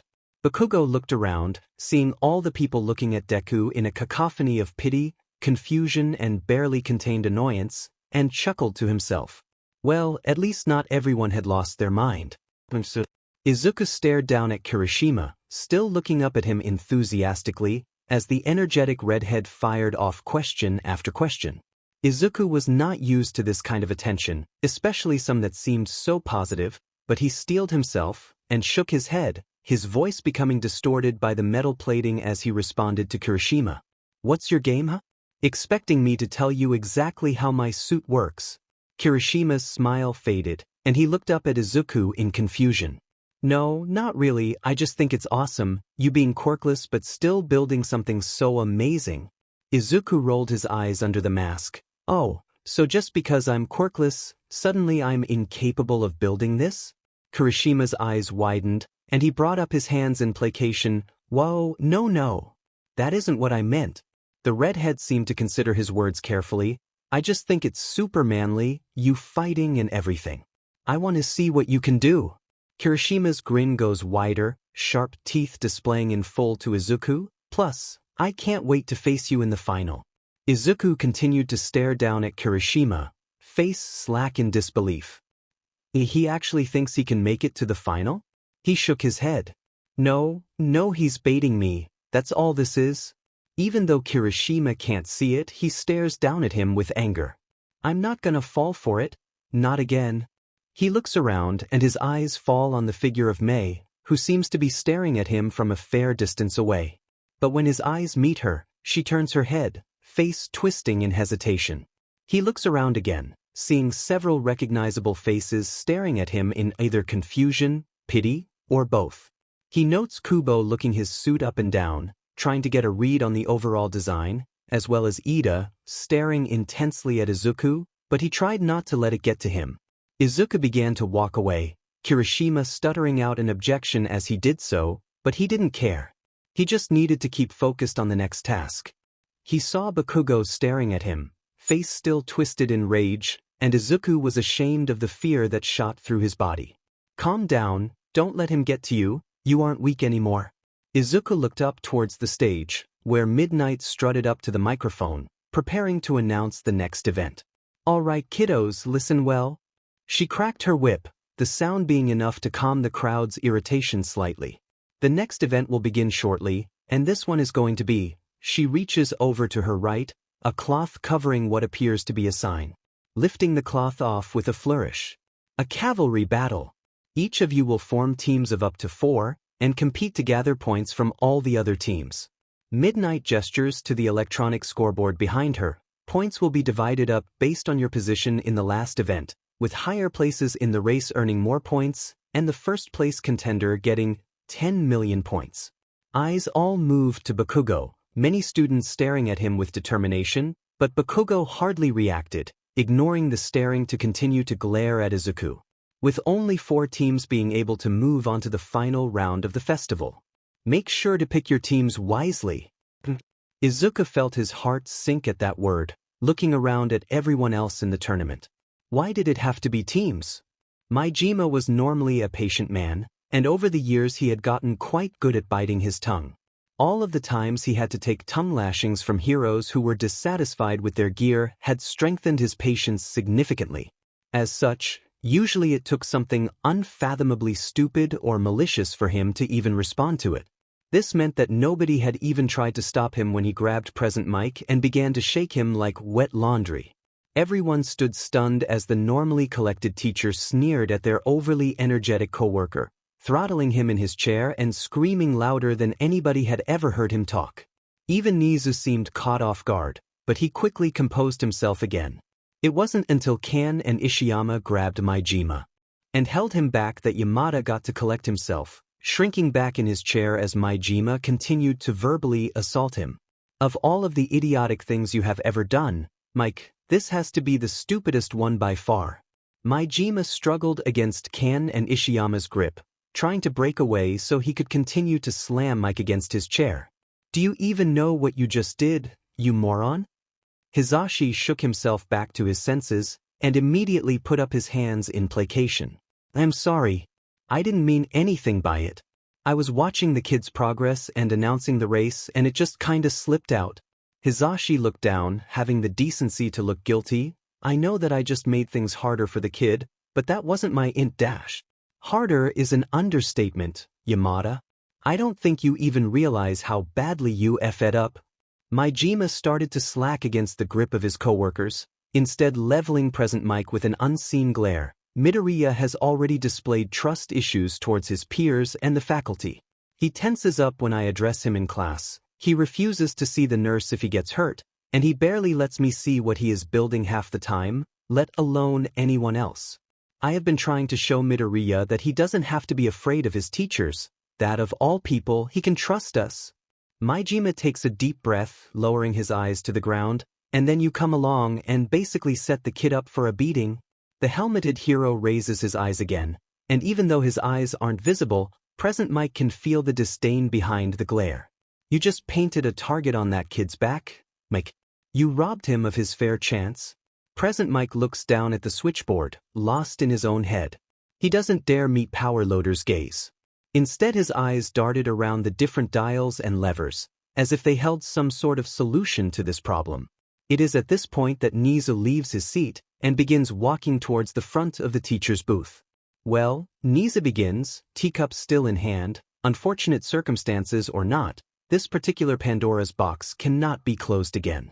The reality is that Midoriya's secret would have likely gotten out one way or another, so maybe it's better that a teacher informed the populace rather than someone a bit more partial. Nizu reached the group, looking out the window at the crowd below. His eyes zeroed in on the armored student within the mass of competitors. Besides, perhaps this can present a unique opportunity for Midoriya. Nizu takes a sip of his tea, eyes never straying from Midoriya. We have already seen the boy's ability to think on his feet, a skill he has clearly cultivated. Now, Midoriya will have to find a new angle. He can't rely on quick thinking alone to win this competition, especially not now. Nizu glances at Yamada, who doesn't meet his eyes. Instead, Nizu continues, Midoriya will have to think outside of traditional avenues for a solution to this problem. He has been thrust into a situation where his chances of victory are minimal. I wonder how he will adapt. While Nizu was speaking, Aizawa had moved from the corner of the room, approaching the viewing window slowly. His mind was swarming with thoughts, namely profanity against his loud coworker, but also considering Nizu's words. He looked over at the rat, observing the slight upward turn of his lips into a subtle but smug grin. What do you know that we don't? Midnight gestured behind her to the large screen, which flickered to display a set of rules. She picked the microphone off of its stand, lifting it to her lips and smirking flirtatiously. Now I know how much everyone hates foreplay, but we do need to discuss a few ground rules. She noticed a few students blush, while others rolled their eyes. Each team must have at least 2 members. You cannot go alone in this challenge. You need to have at least 1 team member as the rider and 1 as the horse. The rider must possess each and every headband in your team's possession, openly and plainly, no hiding the headbands. The screen switches to a new display, and Midnight continues, the only real rule beyond that is the rider cannot touch the ground, or else your team is out. So make sure you consider that when making teams. Midnight cracked her whip. Now get moving, you have 10 minutes to form a team. The crowd began to disperse, conglomerating into teams. Izuku looked around and saw the vast majority of people doing their best to not meet his eyes. Anyone else was either fixing him with a pitying gaze, or glaring at him, the message clear in their eyes. His eyes met with some of his classmates, all of which simply ignored him, or in the case of Aoi and his cronies, fixing him with sadistic glares. Wonderful. The competition hadn't even begun, but he was already in a losing position. He glanced up at the teacher's box, teeth clenched and eyes burning with contempt. If Present Mike just hadn't opened his mouth, then he wouldn't be in this position. He felt his hands shaking in his grip, his body tense as he scanned the crowd, trying to look for an exit. The arena seemed to close in on him, every other student fixing him with a malicious gaze. His vision swam around him, desperately trying to clock every figure at once, but he was surrounded. He could feel them closing in, his body going rigid as the familiar sense of helplessness washed over him. He had to escape. He had to get out of here right now. He had to depress. His body slackened, his grip loosening and his head lowering as he simply let the reality of the situation wash over him. Honestly? It's my fault for expecting anything different? Izuku mused to himself, letting bitterness fill his heart. I mean, every other teacher I had known would have done the same. Did I really expect them to suddenly be different because they were heroes? If anything, I should have expected far worse at this point. Izuku let his eyes wander the crowd again, noting the familiar figures of Kirishima and Hatsum as they seemed to wander the crowd. Their eyes locked onto him, and he could see Kirishima begin to approach him, eyes bright and smile wide. Izuku immediately whirled around, walking in the opposite direction. Like I'm gonna trust that, Izuku began to scan over the competitors again, head swimming. The easiest way to stab someone in the back is from their side. No, I can't trust that his intentions are honest. His eyes turned back over his pink-haired classmate. I can't trust her either. I can't trust anyone that willingly approaches me. After all, they could be baiting me, trying to get me locked in only to sabotage me, or worse. Izuku shakes his head. No, there is only one way I can ensure that my team toes the line. Izuku looked over at the other students again, trying to casually observe their facial expressions from behind his mask. I need to find at least one person here that I can persuade to help me, whatever that might mean. But I can't just rely on goodwill. No, I need something far more concrete than that. I need someone who is desperate.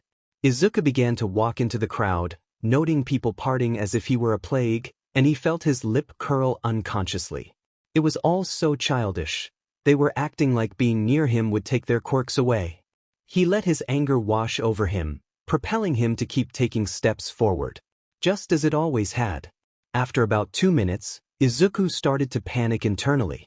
His heart began to hammer against his chest as he continued to scan the crowd, trying to see if he could spot a fitting candidate, when his eyes zeroed in on a scuffle happening further within the crowd. He sees 2 students he didn't recognize, one with slicked-back silver hair and squinted green eyes, and one with an unkempt mass of violet hair, his baggy eyes matching in color. The silver-haired boy seemed to be whispering aggressively to the violet one, who simply stared back at him with boredom. They aren't in the hero course, I would recognize them. They could be one of the other support courses, but the lack of support gear says otherwise. Must be general studies then. Izuku quietly observed the confrontation, trying to hear what they were saying to each other. Listen up, Shinso, there is only one spot open in the hero course. We both know that once people figure out your quirk, you can't win, especially against the hero course. So, I'm offering you a deal. You team with me, we both get to the final, and then you forfeit. I got into the hero course, and I put in a good word to you. Then you try again next year. The violet-haired boy doesn't make a visible response, his expression remaining bored. And this benefits me, how? It benefits you because I won't tell everyone what your quirk is right now. The silver-haired boy's lips curl upward, and Izuku sees Shinso flinch barely. You get to keep your dirty little secret, and still get a chance at the hero course later on. And I, in turn, get my rightful spot in 1A. The silver-haired boy puts out his hand, eyes narrowing as he waits for Shinso to shake it. Even in such a short conversation I can gather a few things.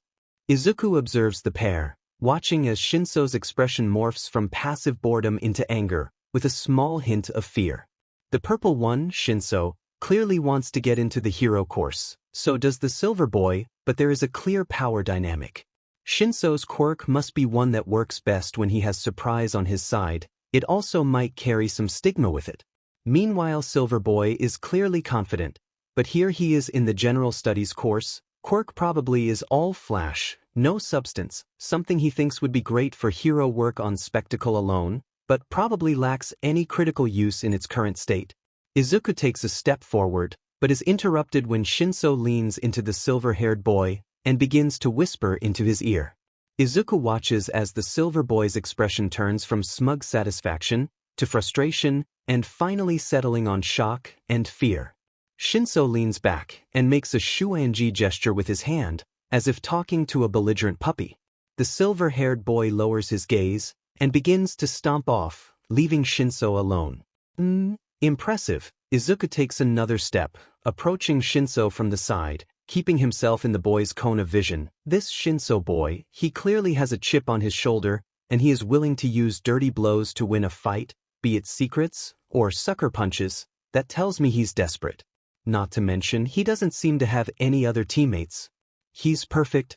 So, Izuku began, walking up to Shinso and stopping a few paces away from him. Mind telling me what you said to him? Shinso looked up at the armored figure, keeping his emotions hidden from view. Just a little secret I'm sure his daddy wouldn't want getting tossed around. Izuku smiled under his mask. Well, I gotta admit, it was impressive nonetheless. Izuku takes a theatrical look around, noting the lack of competitors surrounding them. I can see you are absolutely swimming with offers.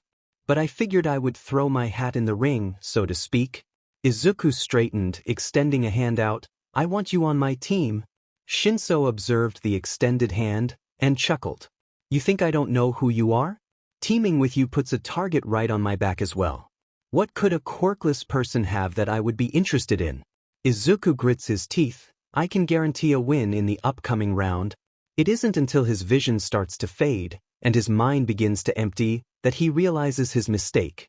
It feels like he is swimming in syrup, his conscious mind slowing and calming. He feels enclosed, safe within the subconscious. His eyes begin to grow hazy, still able to make out the figure of Shinso in front of him, and for the first time in a long time he feels his brain start to relax, letting the sensation wash over him. Then, he hears a voice echo through his entire being. Take off your armor. Izuku feels his body begin to obey the command, his arms moving to unbuckle the straps keeping his chest plate on. He immediately gets the sensation that something is wrong, and tries to struggle against the order, but no matter what he does, he can't control his body. It feels wrong and he immediately begins to panic. Struggling against the syrupy feeling seems to only cause him to sink further, and for the first time in a long time, Izuku feels completely helpless as his body removes the armor and steps out of the boots. And just as fast as it began, it was over, and Izuku stood in front of Shinso once again, who looked at him with a deadly serious gaze. Are you sure you still want to team with me? Izuku stood paralyzed for a moment, and Shinso took that as his response and began to turn around. But then Izuku responded. Absolutely. Shinso whirled around in disbelief, only to see Izuku, still out of his armor, looking at him with excitement in his eyes. Actually, this works out even more perfectly. That quirk would be ideal for a plan I have cooking up. Not to mention it would make acquiring teammates even easier. Your quirk is some sort of activated mind control, right? Probably activated through vocal cues as we didn't have any contact. Perhaps it involves nuances of conversation? If you would be willing, it would help for me to know just what your quirk can do to properly formulate a strategy. Shinso simply stared in confusion, unsure of how to respond to Izuku's ramblings, before settling on a simple, what? What do you mean what? Of course I would want you on my team. Do you not understand how useful that power is? Your quirk is amazing. Shinso seems stunned for a moment, simply trying to process what Izuku said, before he shakes himself out of his stupor, adopting his bored expression again. You said you could guarantee a win. How? Izuku's smile turns slightly more smug, almost sinister, as Shinso can see ideas whirling like a hurricane behind the quirkless boy's eyes. First, I need your help. We're gonna need more teammates, and I know just who to get.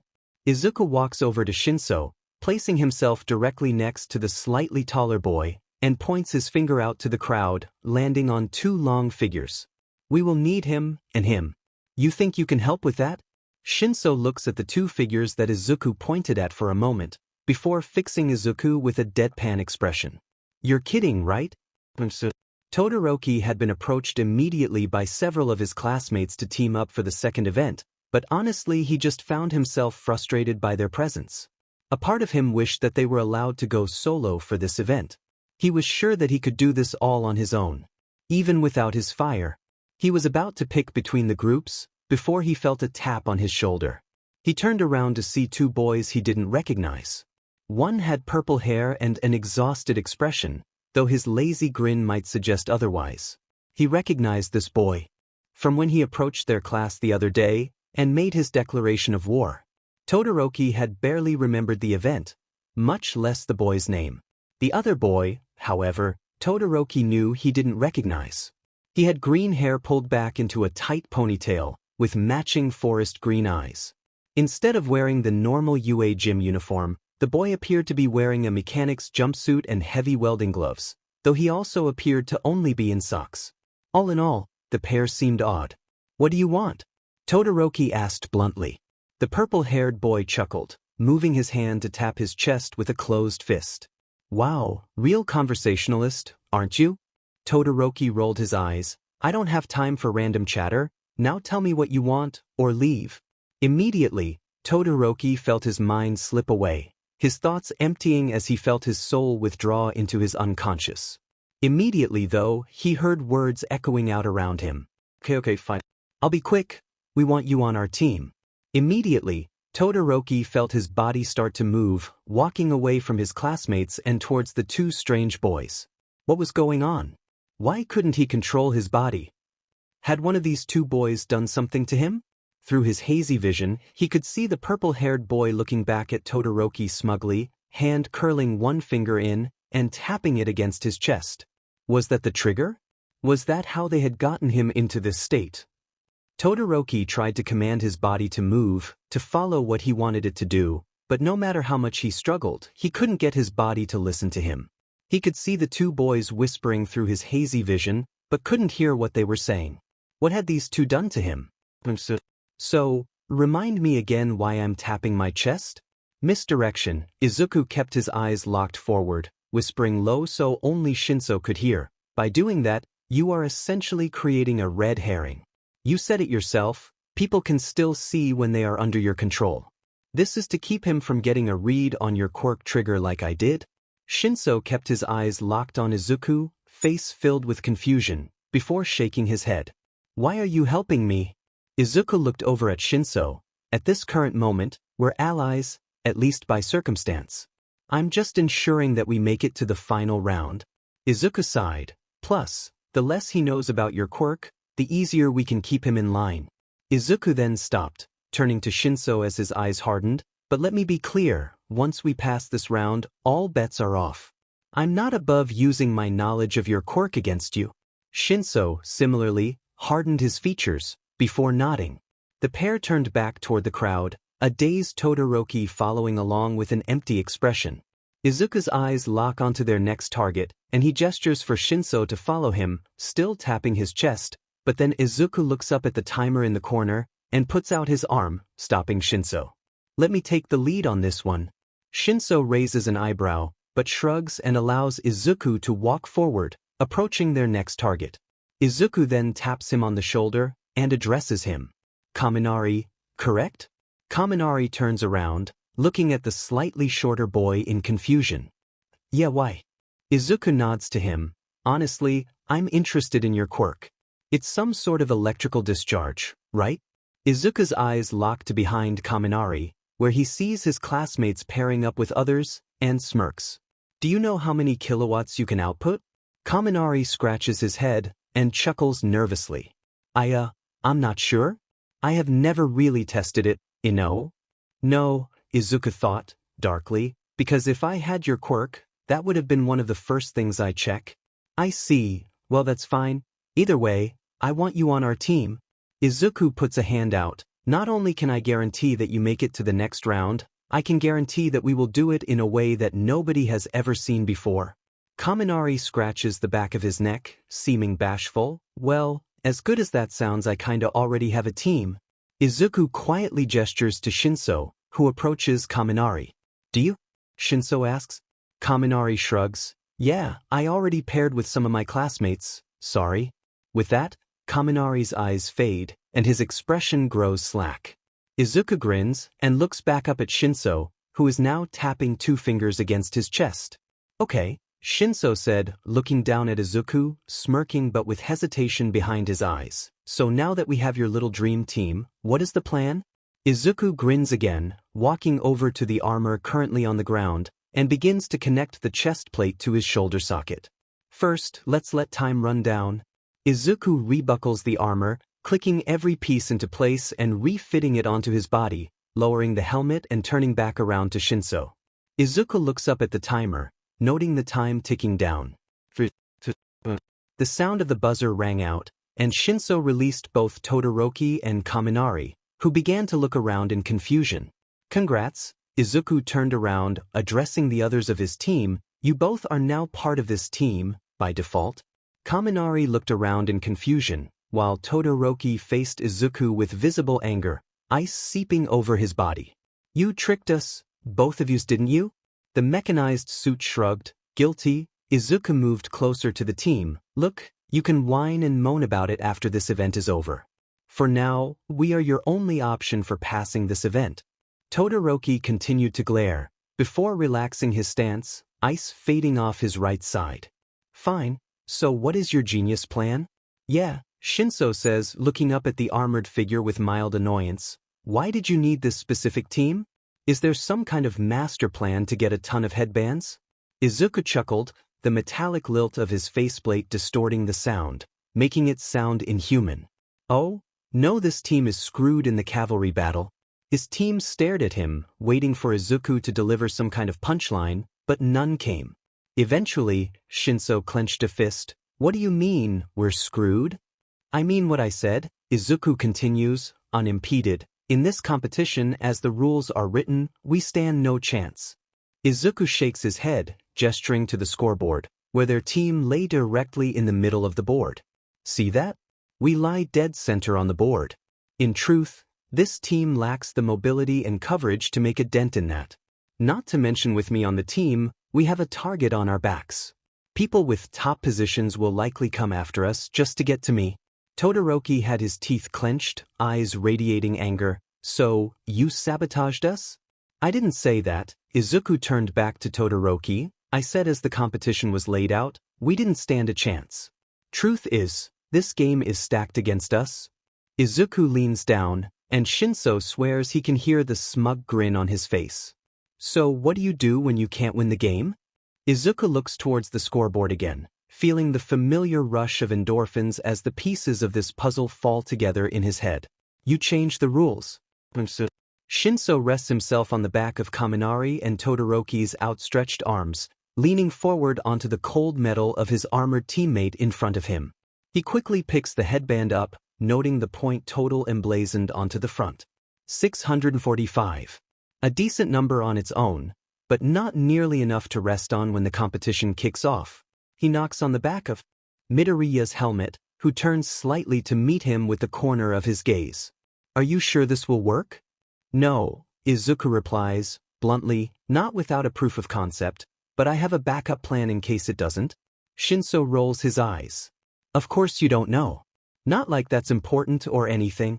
Shinso's sarcasm was palpable, but Izuku noted the smile on his face and began to grin under his mask. Admit it, Izuku states, you are curious to see if it works? Maybe a little. Shinso ties the headband around his neck, looking around at all the other teams collecting at the edges of the arena. His eyes immediately zero in on a familiar sight, and his smile grows wider. You said you needed a proof of concept, right? Shinso points at the team directly to their right. That boy with the silver hair? His name is Jinji Maeda. He has the ability to emit bright light from his palms. I'm not sure what the limitations are, but I do know the last time he used it, he walked straight into a door frame. Shinso fixed Midoriya with a curious look. You got anything for that? My helmet has adaptive lenses in it, made for welding, Izuku responds, eyes zeroing in on the team just a few feet to the left. As for the doorframe incident, maybe he isn't immune to his own light? Maybe using it for too long blinds him? It would explain the narrowed eyelids and pinprick pupils. Izuku's body then lowers into a ready stance, looking up at the scoreboard and briefly noting the point total displayed over the individual teams. 10,008,960 points across a dozen or so teams. Leaning down and to the right, Izuku readied himself for the event to begin. Yeah, that should work as a test run. The crack of a whip was heard, and the crowd began to cheer along with a countdown displayed on the Jumbotron. 10, 9. Izuku's eyes meet a team across the arena. The familiar sight of the explosive blonde glaring at him from all that distance away still sends a shiver up his spine. Focus, this is good. His attention is on you now. That is exactly what we want, at least for now. 8, 7. I wasn't lying to the team before. This competition is stacked against us as it is laid out. 6, 5. But that doesn't mean that we are out. Really, this is how it has always been. From minute 1, the world has stacked the deck against me. 4, 3. I never stood a chance before as fun as I was. But now. 2, 1. Now I can fight back my way. Go. Izuku pushed off, immediately hooking a left, noting some of the teams who had begun to bore down on them. Todoroki, Izuku commanded, hold them off. Todoroki grunted, planting his right foot backward, towards the crowd of people bearing down on Team Shinso, ice beginning to seep across his body. Don't assume you get to order me around. Nevertheless, Todoroki unleashed a massive wall of ice, separating the crowd from their team. Good, Izuku grunted, turning his attention fully to the silver-haired boy and his team. Now, time for an experiment. Izuku raises his left arm, turning the dial low, and putting his thumb on the switch. He aims his hand towards the silver boy, but then lowers it, instead pointing his arm down at the legs of the front horse. Izuku watches as Jinji closes his eyes, and shouts, Shinso, close your eyes. He doesn't know if Shinso obeys, but then a bright silver light emanates from Jinji's palms, radiating into a blinding wave.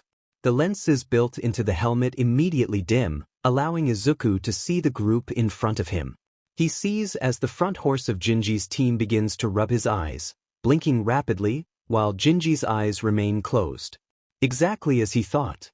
Izuku flipped the switch, and he felt the familiar hum in his left gauntlet, as a small blast of energy shot out, striking the now blinded frontman of Team Jinji in the leg. The blast didn't do much damage, but it did have some force behind it, causing the boy's leg to slip out from under him and their team to collapse. Jinji flipped forward off of the horse, falling down and tumbling through the dirt. With one move, Team Jinji was eliminated by Team Shinso. Izuku ignored the announcement from present mic, instead taking the opportunity to look up at the point total on the Jumbotron again. 10,008,540. I knew it. Wait, so your plan is to remove points from the game? Sort of, Izuku says, pointing up to the scoreboard. See, everyone assumes this game is a normal free-for-all, but that isn't really true. His hand raises, gesturing to Team Bakugo, sitting at just over 10 million points.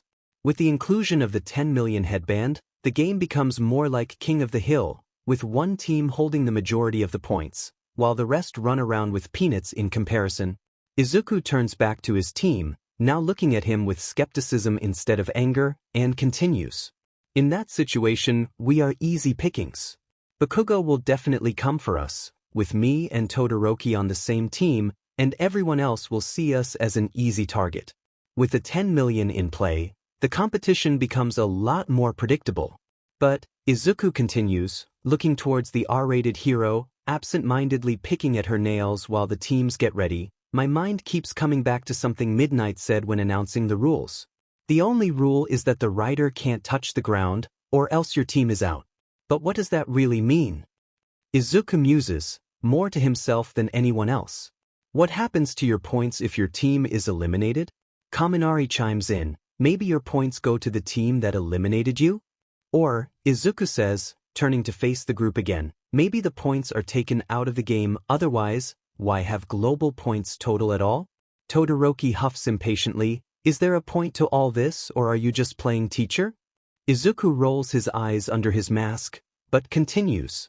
The point is, if the latter is true, then there is a really simple way to solve all of our problems in one move. Izuku grins, And all we need to do is get the 10 million headband. Shinso rolls his eyes, throwing his arms into the air. Didn't we just go over why that is a bad idea? You just said we already have a target on our backs. How is holding the 10 million headband going to solve that? Oh, Izuku says, smugly, I didn't say we would keep it. Alright, Todoroki, Izuku says, lower the wall, let's spice things up. Todoroki rolls his eyes, but obeys, using his power to shatter the wall, causing people to immediately turn over to their team and start to rush them. One team, however, stands out as they charge ahead of the pack. The sounds of popping explosions echoing out, joined by the shouting of Bakugo as he rushes them. Well, looks like you were right, Shinso states, bluntly, that Bakugo guy is coming right for us, and he looks pissed. Yeah, Izuku grunts, feeling the tingling of his stump underneath the shoulder cap. That's his default if I am being honest, but it certainly makes things easier. He looks back up at Shinso. You think you got this? Shinso smirks. If he is really as much of an a-hole as you say, then this will be a cakewalk. Okay, Shinso begins, stretching an arm out. Let's pretend for a minute that this plan works. We still have the problem of actually getting the headband. Oh, that's easy. Izuku then pointed a metal finger at Shinso's chest. You are going to get it. Shinso blinked once, twice, before backpedaling, looking up at Midoriya with disbelief. What? Out of your mind? How am I supposed to do that? Izuku looks over at the blonde in question. Like I said, Bakugo will likely come straight at us, so getting to him isn't the problem. Once he does, though, you are going to take the reins and get him under your control. Izuku shrugs, turning back to the group. It shouldn't be hard to get him under. He is aggressive, narcissistic, and an egomaniac. But what if that isn't enough?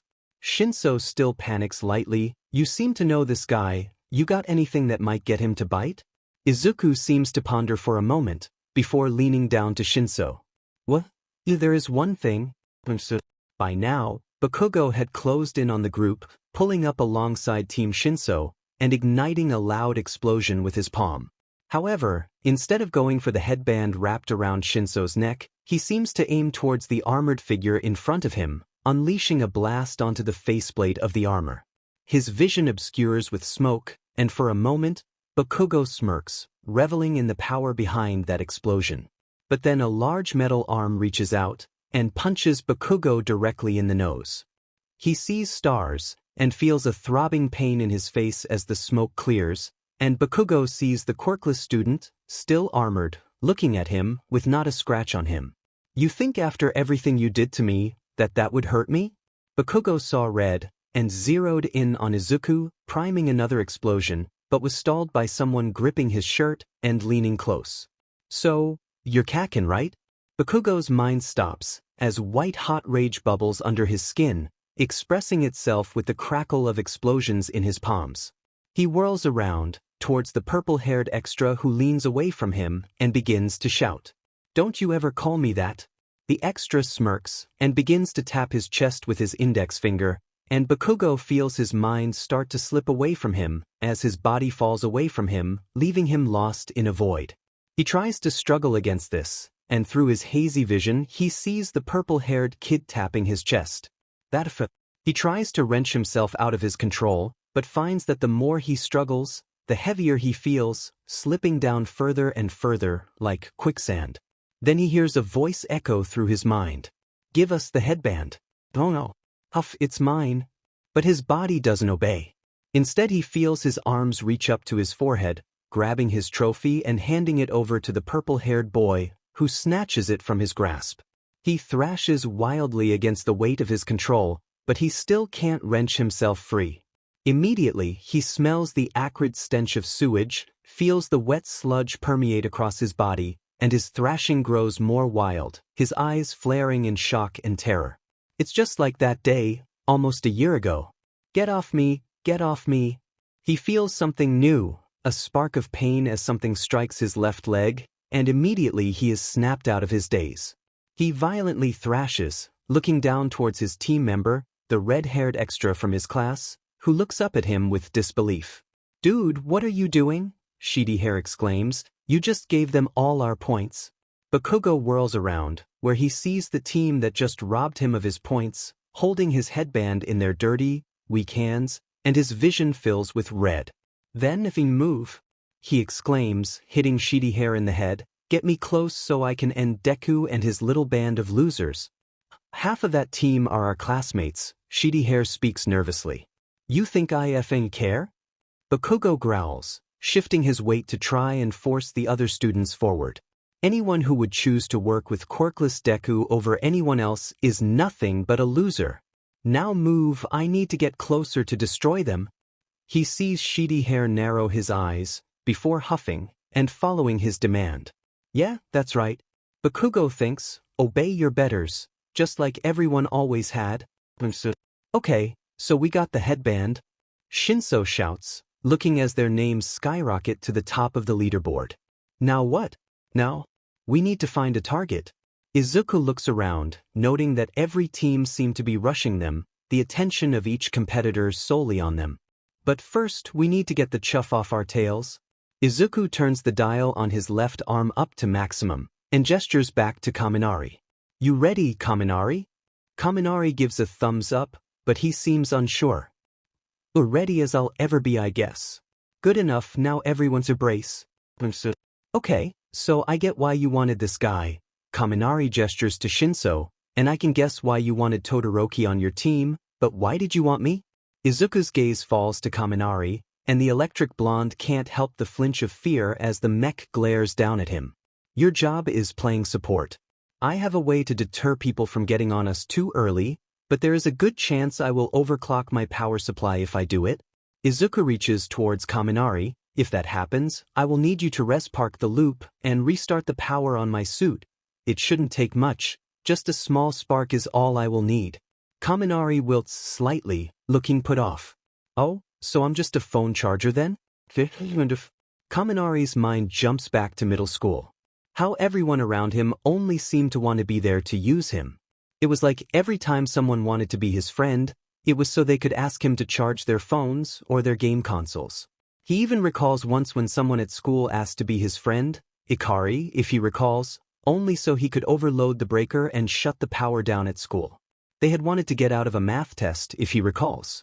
When Kaminari had refused, the student had completely turned on him, telling the school that it was his idea, and that he would have done it if Ikari hadn't stopped him. He had been suspended for a month, and his father had grounded him for far longer. If he was being honest, he was lucky that UA had accepted him at all. With that on his record, it would have likely given them some hesitation, and his grades weren't anything special beyond that. But he promised himself he would be different here, that he wouldn't take crap like that ever again. "If that's really all I am here for, then I think I would rather quit than be used like a battery." However, the mechanized student shook his head and approached Kaminari. "So just because you aren't front and center, you are going to complain about your role?" Izuku rolls his eyes at Kaminari. "Stop acting like a baby. Just because your role isn't big doesn't mean it isn't important." Kaminari felt something catch at the quirkless student's words, and the world seemed to fall away, and he was pulled into a memory from a long time ago. Denki was staring up at his father, tears in his eyes, as the grizzled man slipped on his yellow and black costume. The older man sighed, before looking down at his son with tired eyes and an exhausted smile. "I'm sorry, Denki, but I really do have to go."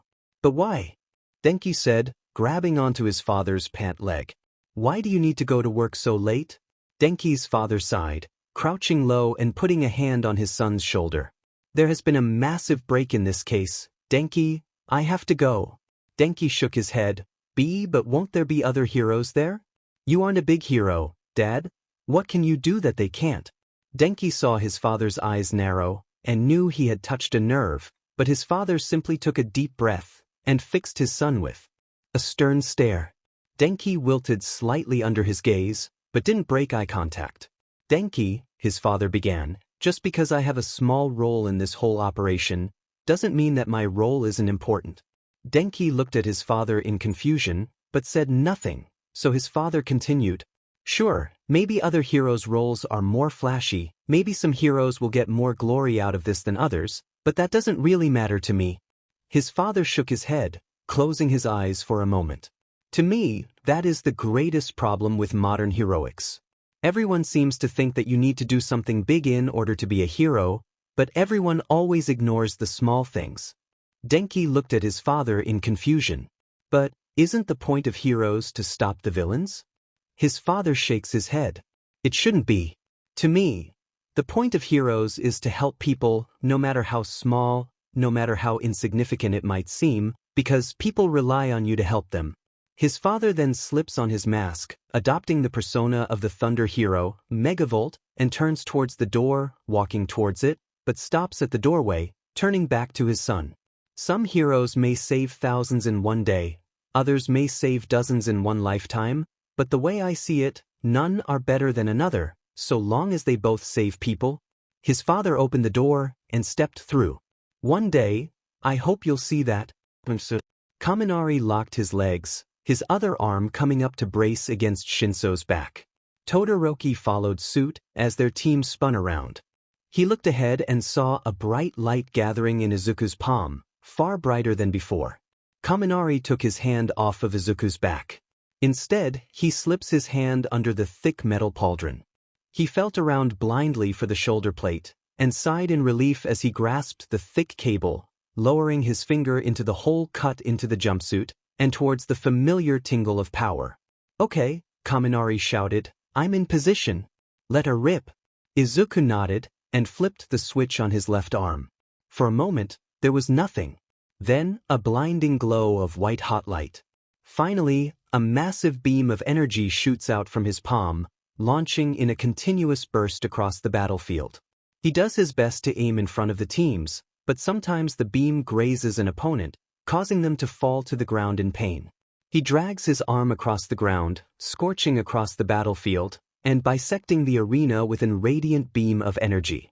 In the wake of the blast, the ground erupts into an infernal cloud of dust and fire, its surface becoming scorched and cracked. Okay, this has gone on far enough. Vlad King marches over to the microphone. I am disqualifying him right now. He could have ended someone there. No, Nizu spoke, you aren't. Vlad whirled back to Nizu, who simply stared down at the arena. Nizu, he just unleashed a devastating attack on every student there. He even injured several. Do you know what could have happened if that blast had hit anyone directly? Midoriya certainly seemed to, Nizu said, which is why he didn't hit anyone directly with it. That doesn't matter.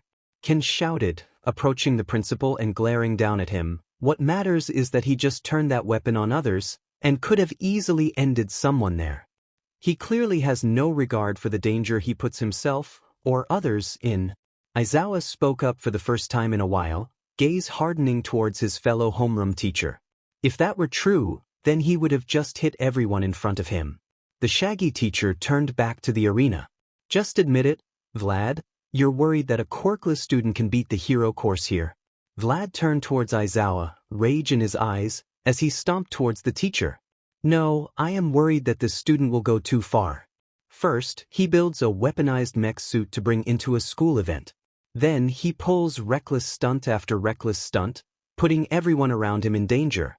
I can't be the only one who sees this, right? Ishiyama nodded his head in agreement, but Maijima spoke up again. Honestly, it's like you think he is completely incompetent, Kansas. Vlad King turned to look at Maijima, tiredly, but Maijima spoke up again. You seem to think that despite building and testing everything he makes, that he is either too unaware or too incompetent to properly control himself. Am I correct? That's not what I am saying at all. Really? Aizawa says, because you sure didn't seem to comment on Todoroki's ice wall, did you? Vlad stutters, looking around for support, but finds it lacking. Sit down, Ken, Nizu says, still not facing him. I have tolerated your outbursts this far because I do believe they come from a place of genuine concern, even now. Vlad moves to speak, but Nizu puts up a finger. That being said, if you continue to voice the same concerns, despite evidence suggesting they are unfounded, I will be forced to take action. Am I clear? Vlad said nothing for a moment, staring down at Nizu stone-faced, before moving back to his seat, and taking it with a huff. Throughout all of this, All Might stared down at the mechanized boy and his team, trying to process what he had just seen. Did a quirkless boy really do all of that? Midoriya, just what are you capable of? Izuku heard the blaring of an alarm as his power rapidly approached zero, but he continued on, completing the line and shutting off the beam. He sees the LEDs in his eyes flicker and shut off, and his right arm goes completely limp. I'm out, Kaminari.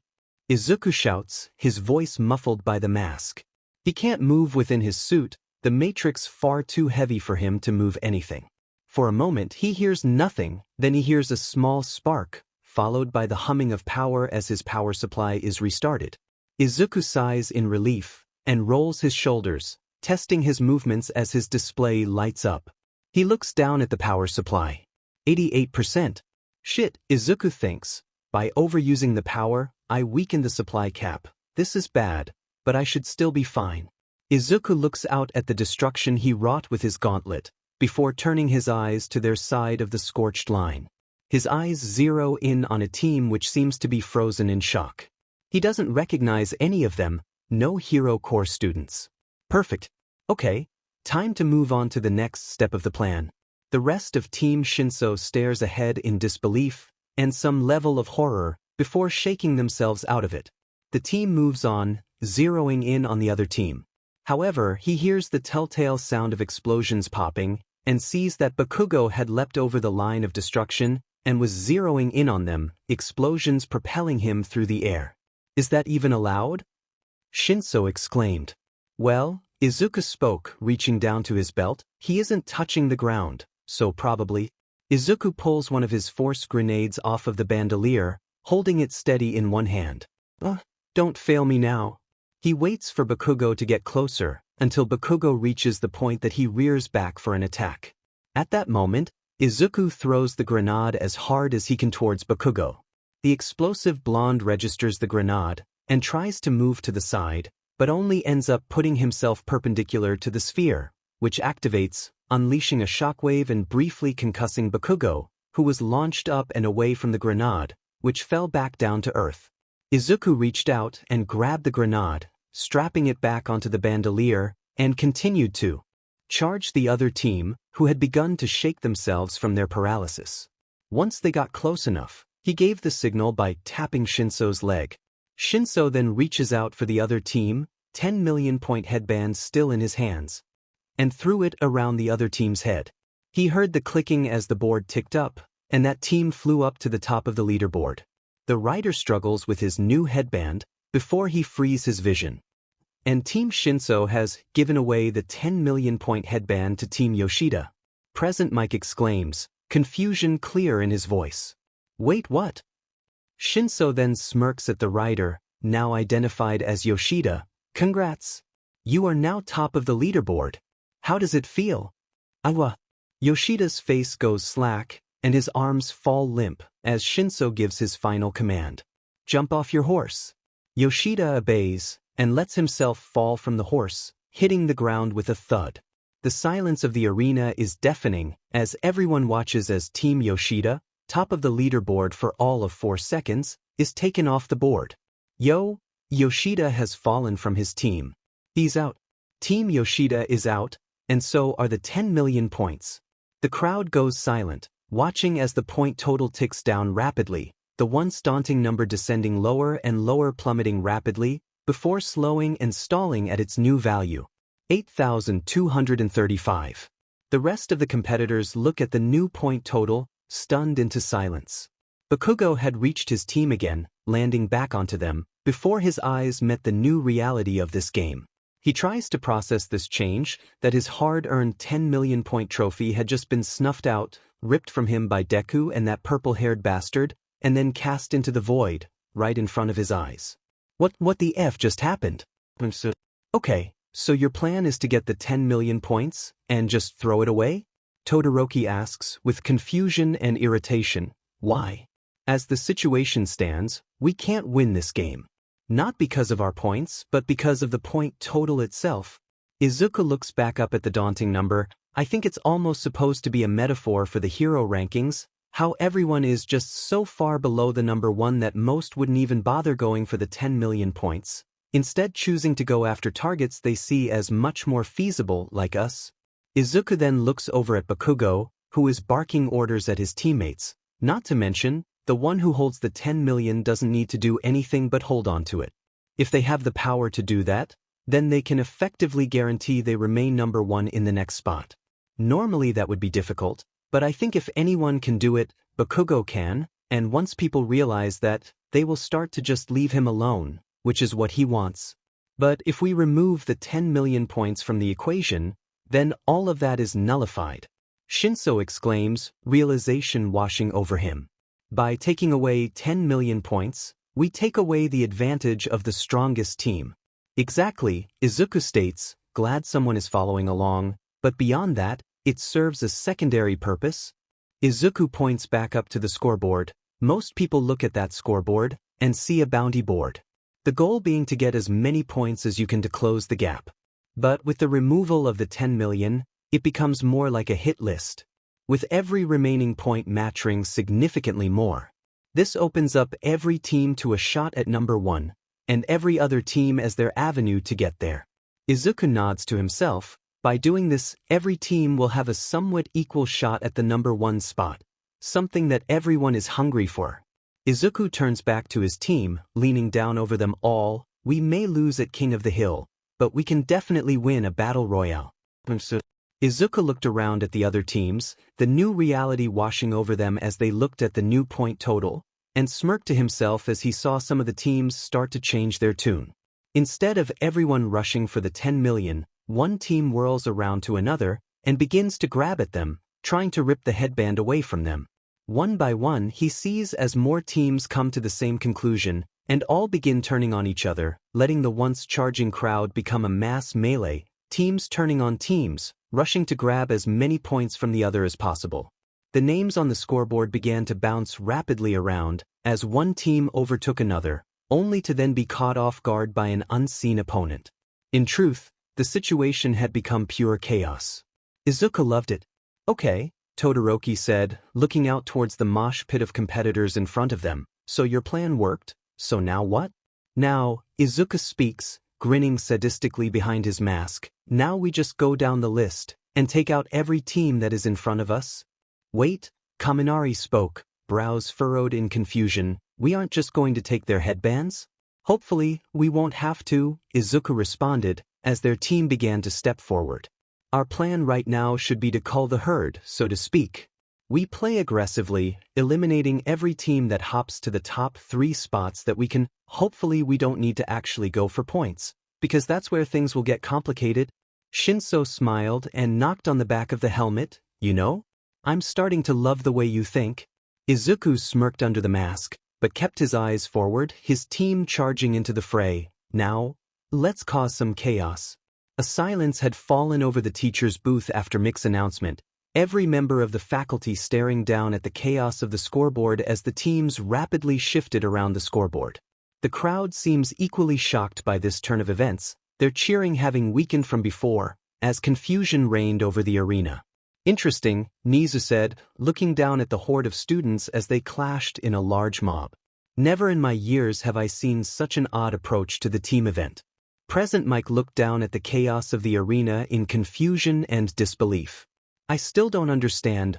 Why did he do that? Maijima spoke up, a proud smile on his face as he saw Midoriya charge into the fallout. Easy, their team changed the game. All of the teachers looked over at Maima, who continued unhindered. Midoriya saw through the facade of a fair fight and saw the truth. The way this battle is established sets a precedent.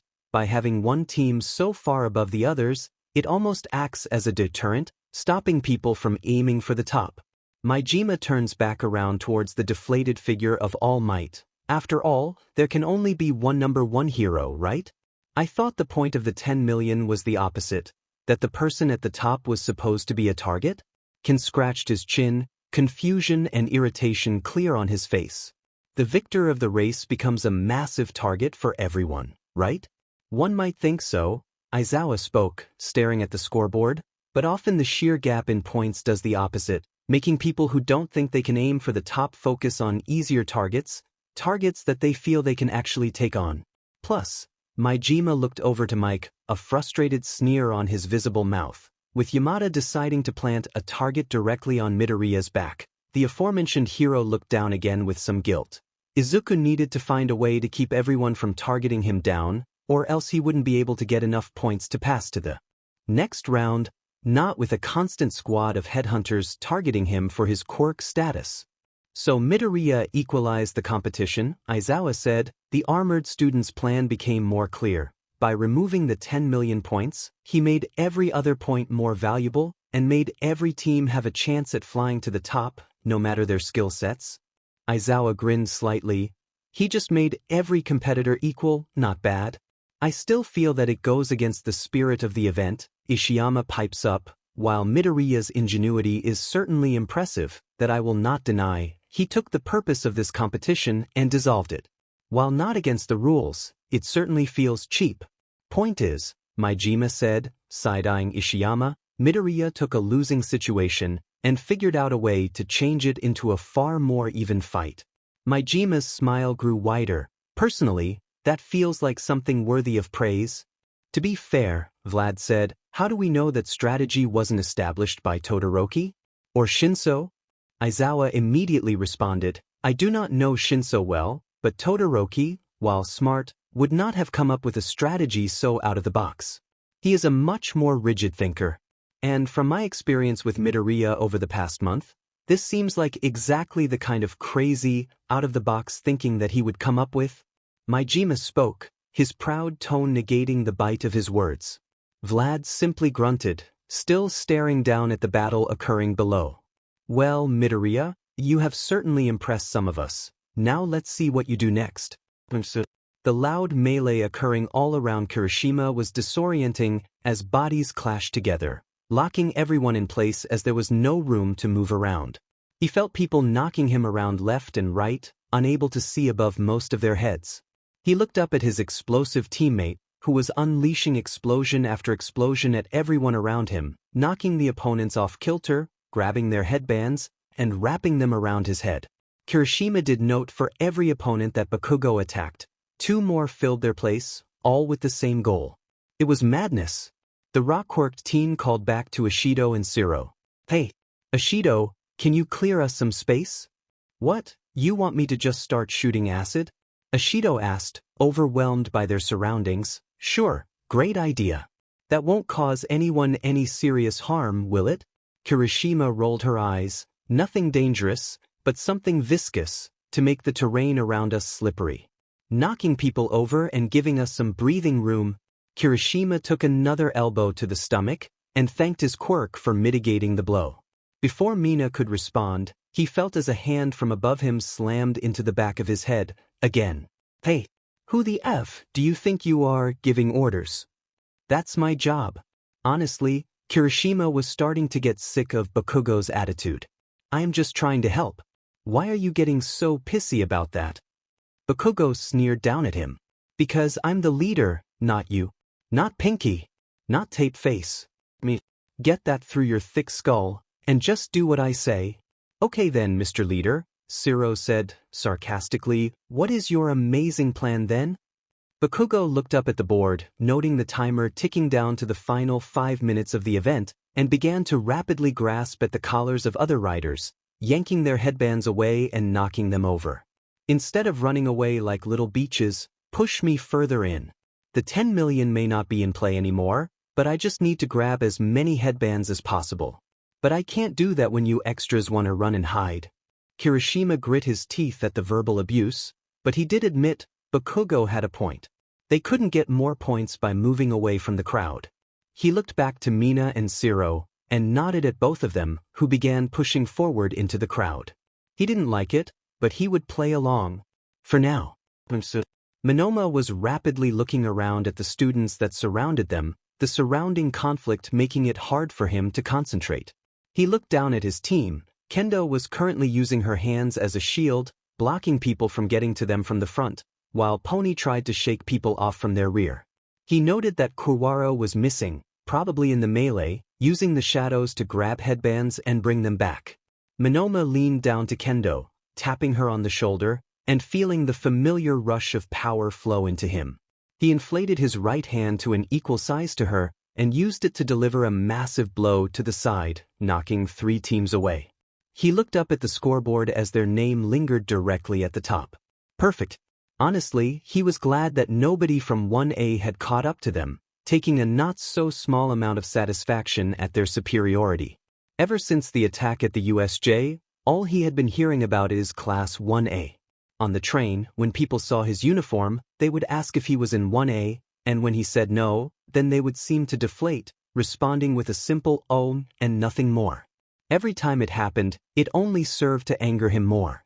So because Class 1A got attacked by some villains, they were suddenly all that mattered? That was ridiculous.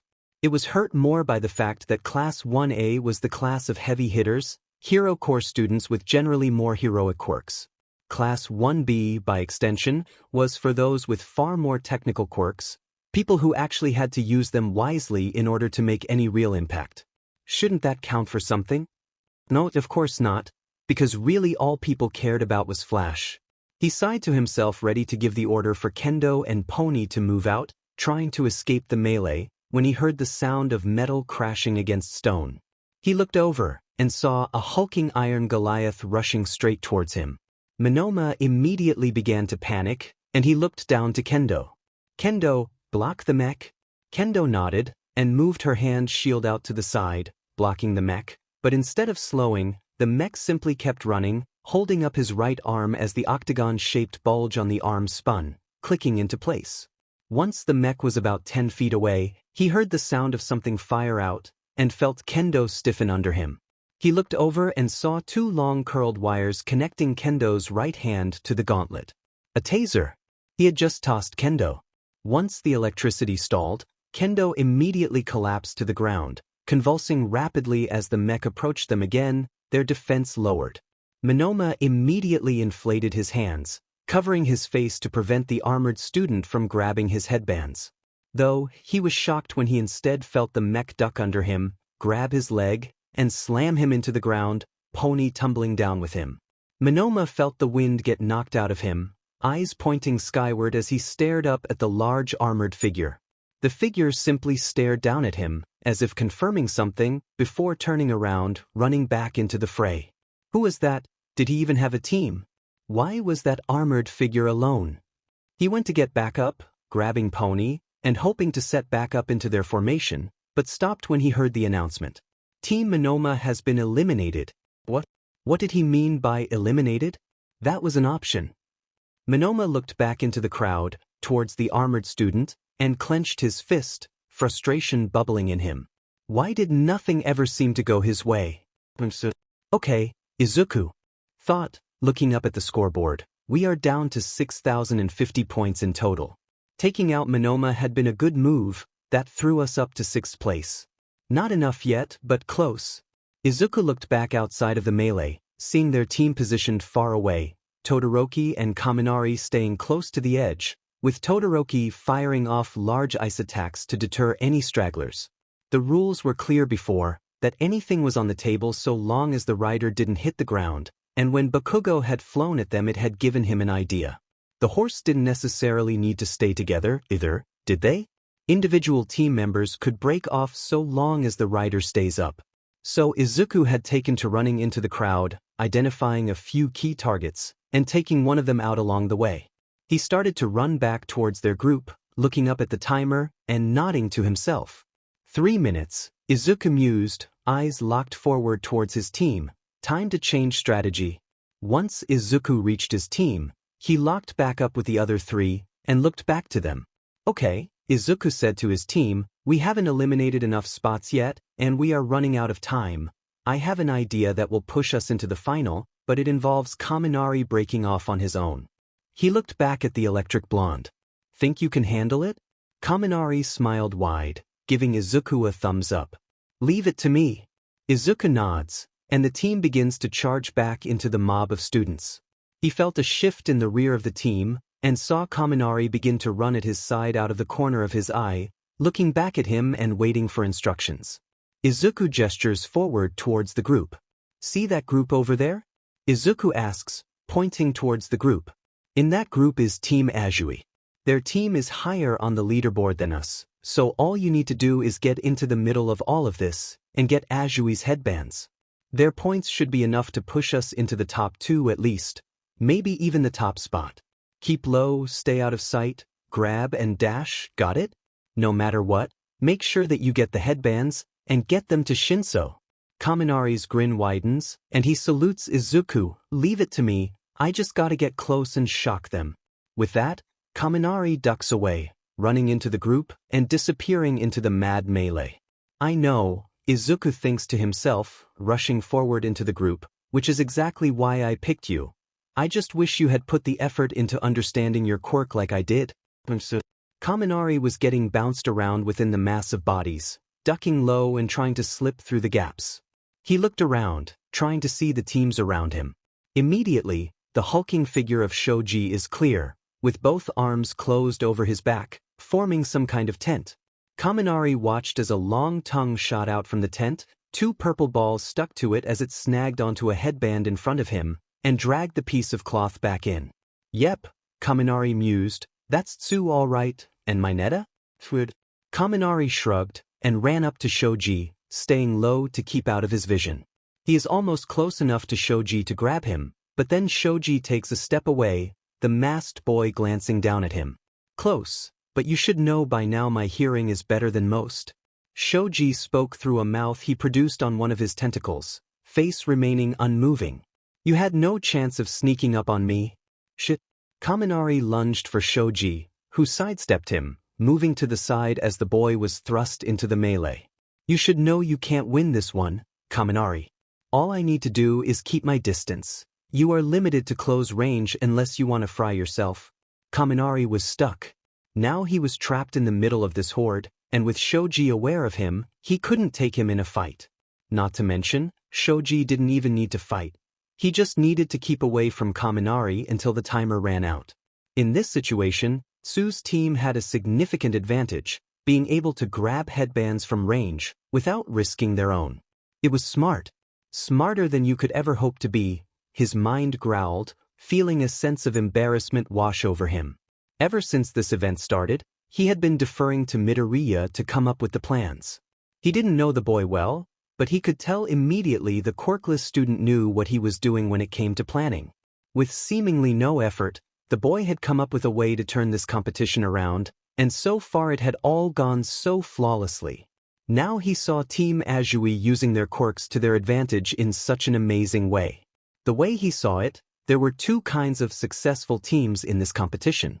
Those who planned ahead, able to use tactics and trickery to turn any encounter to their advantage. Then there were the teams with power, whose quirks were so potent they didn't even need to bother with that. Then there he was, alone without either. Immediately when things had gone wrong, his mind froze, and he didn't know what to do. He didn't have a good enough quirk to power through this, and he wasn't smart enough to think his way out. He was useless. Maybe all I'm good for is charging phones after all? Kaminari's eyes locked onto the scoreboard, their team still sitting at 6th place, with Tsu and Hagakure directly above them at 5th and 4th respectively. If he failed here, they would lose, and all that effort, all of his team's efforts would be for nothing. All because of him. He had known from the beginning that he was the weak link of their group. Everyone else had so much more useful abilities. Meanwhile, in this event, he was a liability to his team, dead weight. The smallest piece of his team. Just because I have a small role in this whole operation, doesn't mean that my role isn't important. Kaminari's eyes hardened, taking a deep breath. Everyone seems to think that you need to do something big in order to be a hero. No, I'm not losing here, not yet. To me, the point of heroes is to help people, no matter how small, no matter how insignificant it might seem, because people rely on you to help them. One day, I hope you'll see that. Kaminari slowly squared up with the larger student.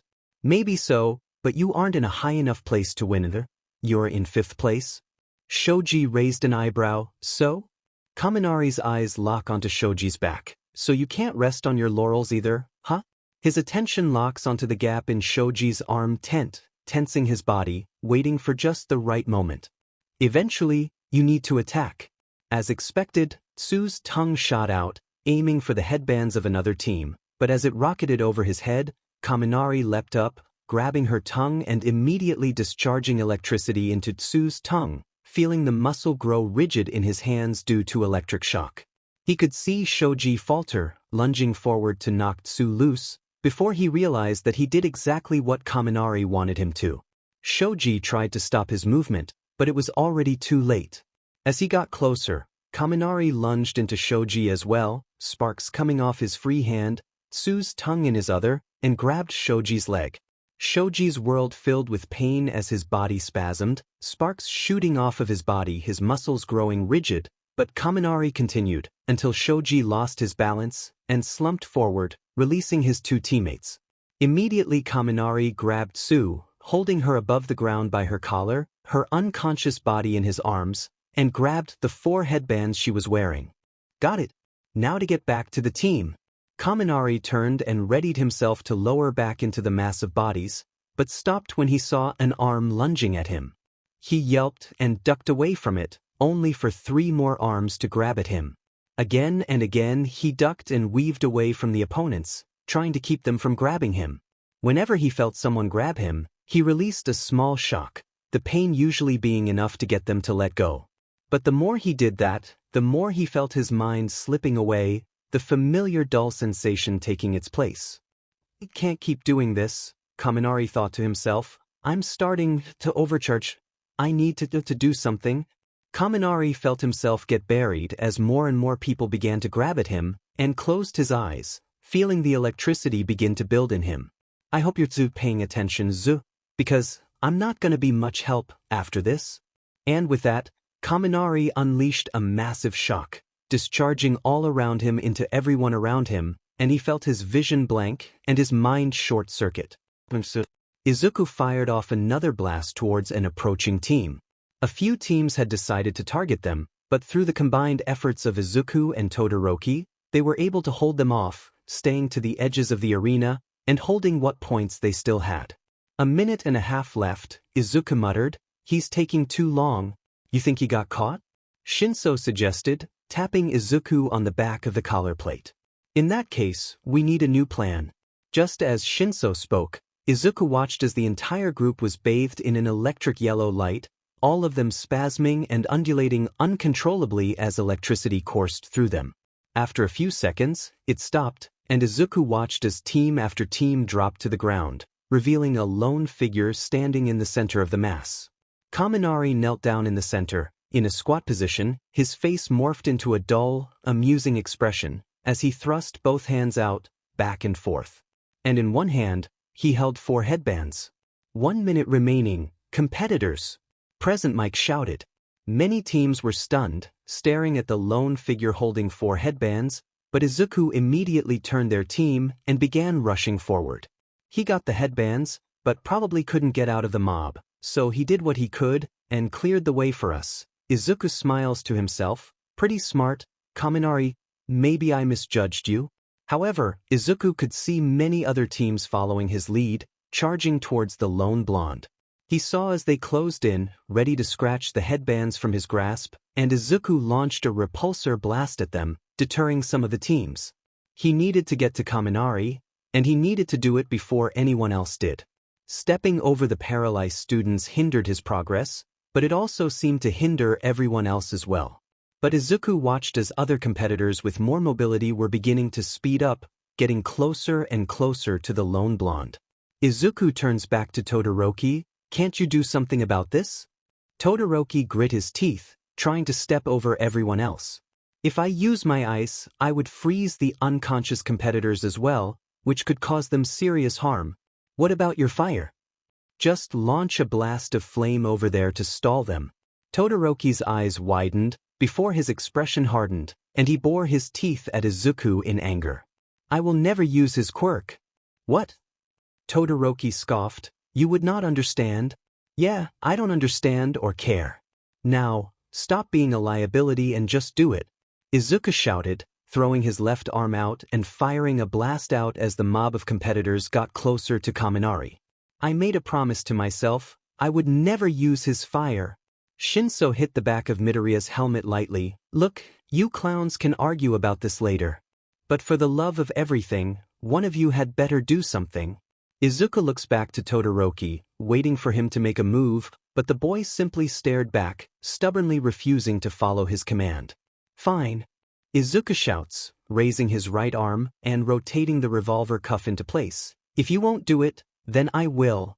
Izuku clicks the first trigger, extending a metal rod and igniting a small pilot light, before squeezing the second trigger, which begins to launch a bout of flame out of his wrist, a wave of fire shooting out, and cutting off the approaching mob.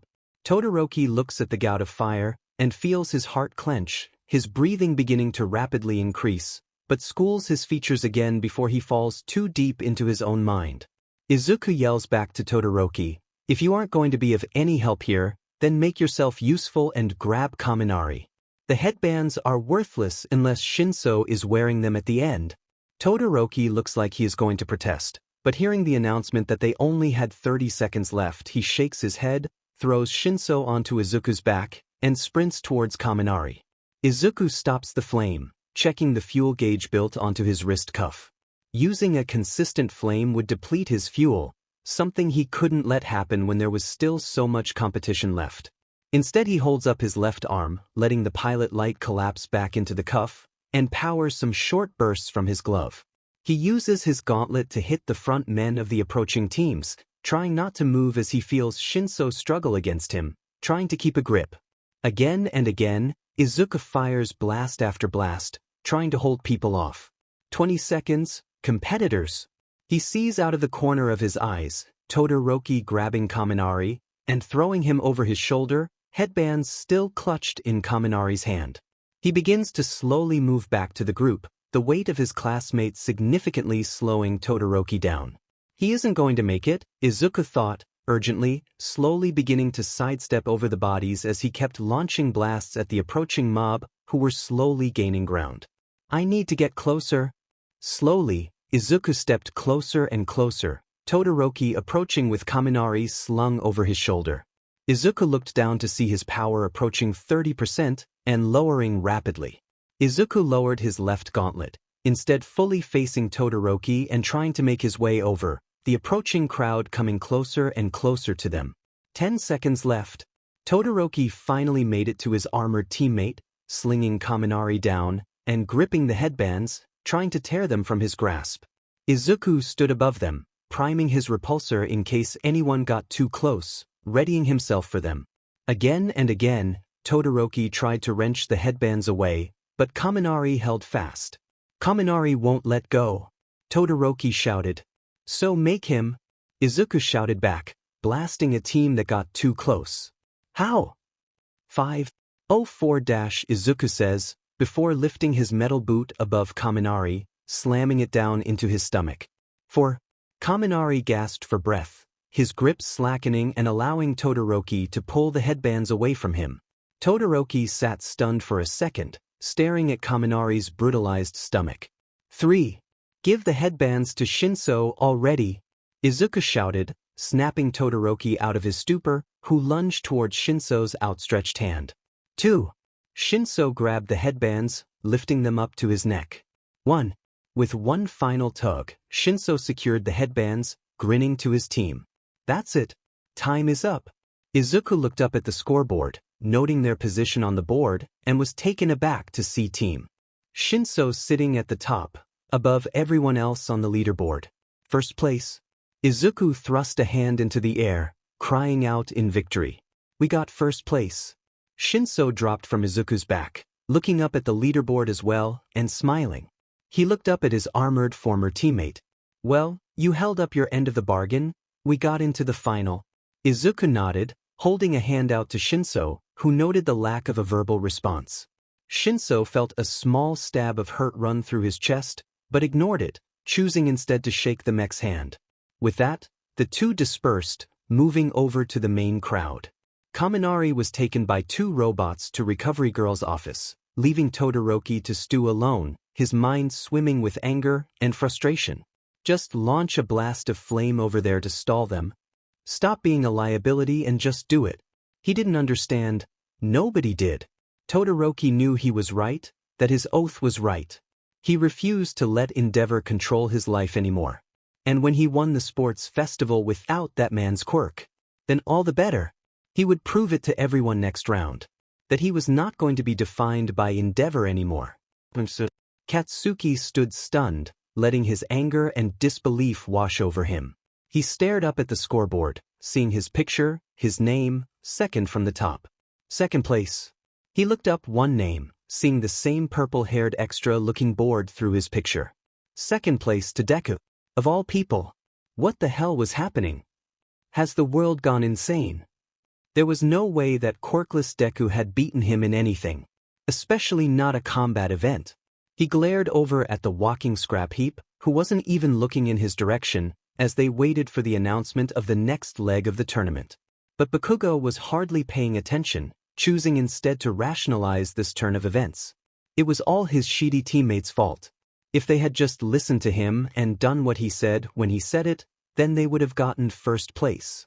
Yeah, that was the only thing that made sense, because if it didn't, then that meant it was Katsuki's fault. And Katsuki Bakugo never made mistakes. He thought back to the moment that Freak and his band of losers stole his 10 million points, and felt his teeth begin to grind together. That purple-haired freak had cheated. They all had cheated their way here. That's it.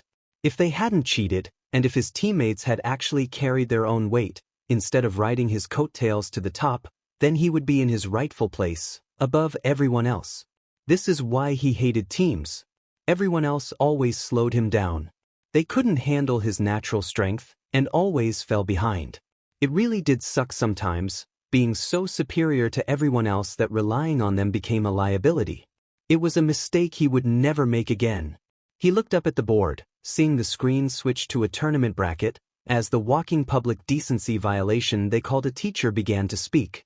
But he didn't listen. He didn't need to. The UA Sports Festival always ended in one way, and one way only. Katsuki grinned, looking up at the board, at his first target. Now, he could show what he was capable of when he wasn't being dragged down by all the useless extras around him. Now, he could win this and prove that he was the next #1 hero. He looked over at Deku again, his grin becoming malicious. And he could finally show that freak his place. Ken sighed to himself, leaning against the hall outside the teacher's box. The rest of the faculty was still inside, but after watching the last round Ken felt he needed to get some air and collect his thoughts. So, here he stood, trying to make sense of what he had seen in that ring. He had to admit, the approach that Team Shinso had used was unique, even if he disagreed with the reasoning behind it.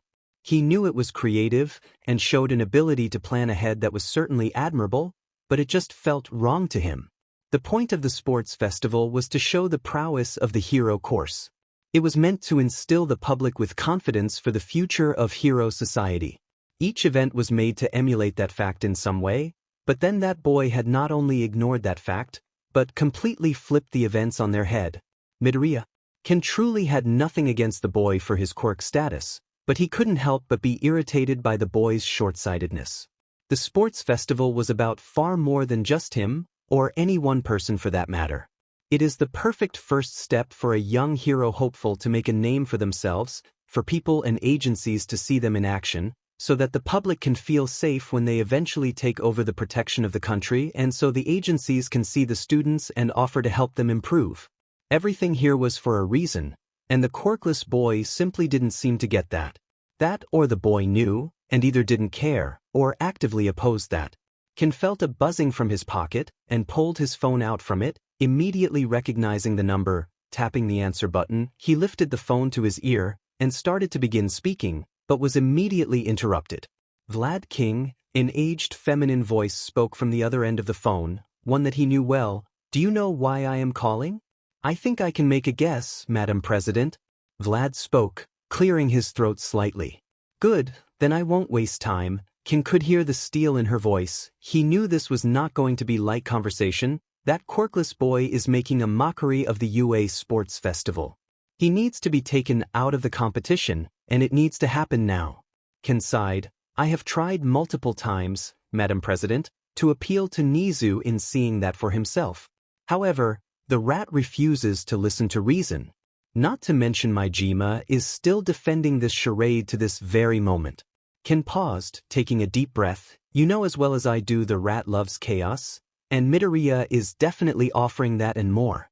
Frankly, Vlad King, the president spoke, I couldn't give less of a shit about what Niza loves. What I care about is the hero commission, my hero commission, and from what we have been gathering at this moment, there is a growing sentiment in the public questioning the necessity of heroes.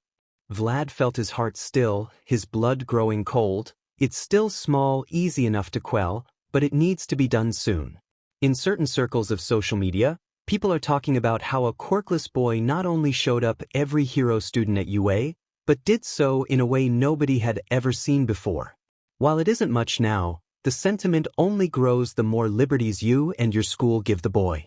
Can sighed in frustration, I understand, Ms. President, and I agree with you this could be a serious problem, but I have tried to appeal to Nizu, and he really is the only one who has the authority to take him out of the competition. I don't know what you want me to do. I want you to try harder, Vlad, spoke the president, her voice growing even colder. You know as well as I that the rat won't listen to me on this issue. He knows damn well the problem with this situation, but he has always enjoyed pushing the limits on what he is and isn't allowed to do. She sighed, could hear the age in her voice. I am reaching out to you, Vlad, because I know you. I know that you see the problem and want to fix it, just as I do, and get the sports festival back on track. Can rubbed the bridge of his nose, closing his eyes in an attempt to quell his growing headache. I will try to convince him to take Midoriya out, but I can't make any promises. He let out a chuckle of frustration. Besides, the next event has much more rigid rules. Midoriya won't be able to bend the rules anymore, plus I am fairly confident that he won't win in a straight fight against any of the hero courses, even with that scrap heap he is wearing. I certainly hope you are right, Vlad King, the president spoke, because if you aren't, I will ask that you take matters into your own hands. Madam President let her words sink in, before continuing. This charade is a problem not just for the prestige of UA, but for the future of the Hero Commission as well. That is unacceptable. Am I made clear? Yes, Madam President, I understand. Good, with that, Ken heard the other end of the line click, ending the call, and Vlad stowed his phone away again. He turned to look at the brackets again, his eyes locking onto Midoriya's name. Midoriya, I really hope you lose, because if you don't, he sighed, schooling his features and walking back into the teacher's booth. The first match is starting, and he didn't want to be late. Izuku stares down at the floor of the tunnel, listening to the roar of the crowd above him. His eyes flicked to the corner of his vision, towards the different displays laid out for him. Power was capped at 88% still due to his little stunt in the Cavalry Battle. He needed to make sure he was careful of that. The lower the power cap becomes, the more volatile the power supply becomes as well. He couldn't let himself shut down in the middle of a fight. Heat was floating around at low levels, which was to be expected. It was the peak of summer heat, so the heatsink wasn't operating at full efficiency, but it was still able to protect the internals well enough, so it wouldn't do for him to dwell on it. His fight was up first, the opening act to the single combat tournament, so he had to make sure to make a statement with this. He subtly checked all the joints on the landing apparatus, and checked over his revolver cuff, watching as the cylinder spins freely, locking into place once again. Diagnostics complete. He looked out of the tunnel, towards the bracket displayed on the large monitor up ahead. 16 competitors, 4 rounds including the final. His bracket, though, was especially dangerous. But he would worry about the specifics later. For now he knew who his first opponent was. Ijiro Kirishima. Izuku looked down at his left arm, examining his gauntlet once more for any damage. While not pristine, the mechanism did not appear to be damaged at all. Kirishima was a tough opponent, figuratively and literally. His quirk made it difficult to beat him with frontal attacks, and his attitude was also a problem. The spiky-haired boy was not one to give up, even if he was in a losing situation. If Izuku was going to do this, he would have to do it decisively and quickly. Did you build it? Izuku whirled around, not having heard anyone approach, only to see the familiar manic smile of Mei Hatsum, looking at his left arm. Izuku felt his face grow cold under his mask, but didn't acknowledge her, turning back around to the entrance of the tunnel. However, Mei seemed to follow his movements, rushing over to his left side and examining his arm, the crosshairs on her irises spinning as her pupils narrow and dilate rapidly.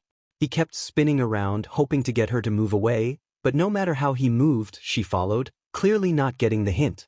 Finally, Izuku had had enough, and whirled to face her fully. "What do you want from me?"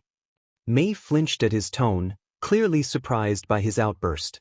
He stared down at her face, and he saw her eyes begin to rapidly dart around the hall, unable to meet his eyes. Izuku at this point was far too frustrated to care. "Haven't you done enough to me? First you pretend to be nice to me, then you give me help on my project, only to turn on me and tell the entire class about me, and paint a target on my back." Mei shook her head, but did not speak. Instead, all that came out of her mouth was soft grunts. He was ready to continue his tirade, but stopped when he really laid eyes on his pink-haired classmate. She was gripping her head, still shaking it side to side. He could see her fingers digging into the skin of her head, gripping harshly onto her pink locks. Her face was red, and her eyes tightly squeezed shut, tears leaking out from the corners of her eyes. She wasn't speaking, instead simply continuing to let out weak murmurs from tightly closed lips, as she violently shook her head, no. Izuku was stunned, so much so that he immediately fell silent, his arms falling to his sides as he simply stared at his classmate, unsure of what to do. Is she okay? No, clearly she isn't. Is this because of me? Why should I feel bad? A part of Izuku's mind supplied. She's clearly trying to trick me again. It isn't like I said anything untrue. Unless I was wrong? She was the only one I told. It had to be her, right? Mei slowly let go of her hair, her eyes opening, misty and red. She still looked at the wall, unable to meet Izuku's eyes, but he slowly saw her lips open. Izuku shook his head. "What did you say?" "I didn't tell the class." Izuku's eyes widened, then narrowed again. "Sure you didn't. After all, you were the only one I told, so it had to be someone else, right?" He crossed his arms. "If you're going to lie to me, at least be convincing." "I didn't tell the class." "Then who did?" "I don't know." "Of course you don't. How convenient. I don't even know what you think I told them." That caught Izuku off guard, but he came to grips again, pointing an armored finger down at Mei, who took a step back. "Stop lying to me. You know damn well what you did." Izuku turns back around to the entrance of the tunnel, lifting his arms into the air, as if gesturing to some divine to intervene on his behalf. "I made the mistake of trusting you, and was immediately bitten for it. And you continue to deny it, even though I know it's you."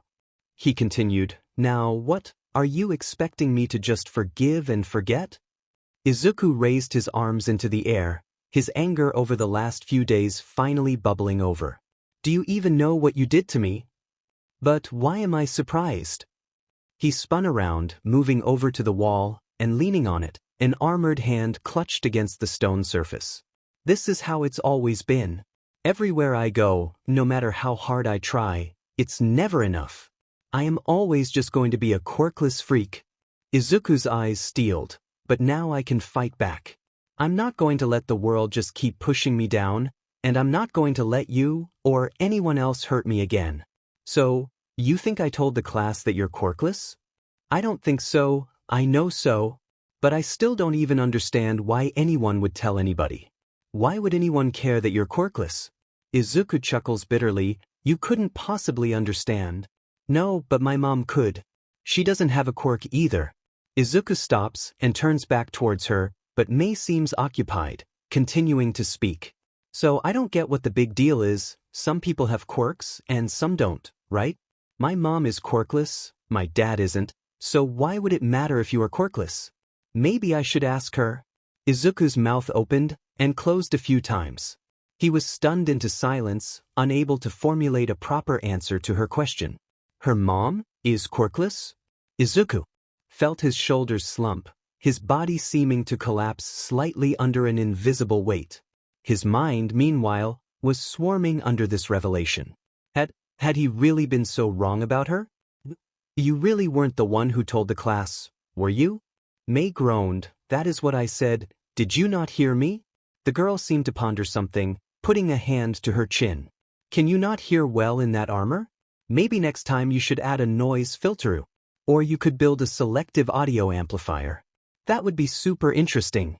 No, I can heat, that isn't the point. Izuku cut himself off. I guess that maybe I was wrong about you.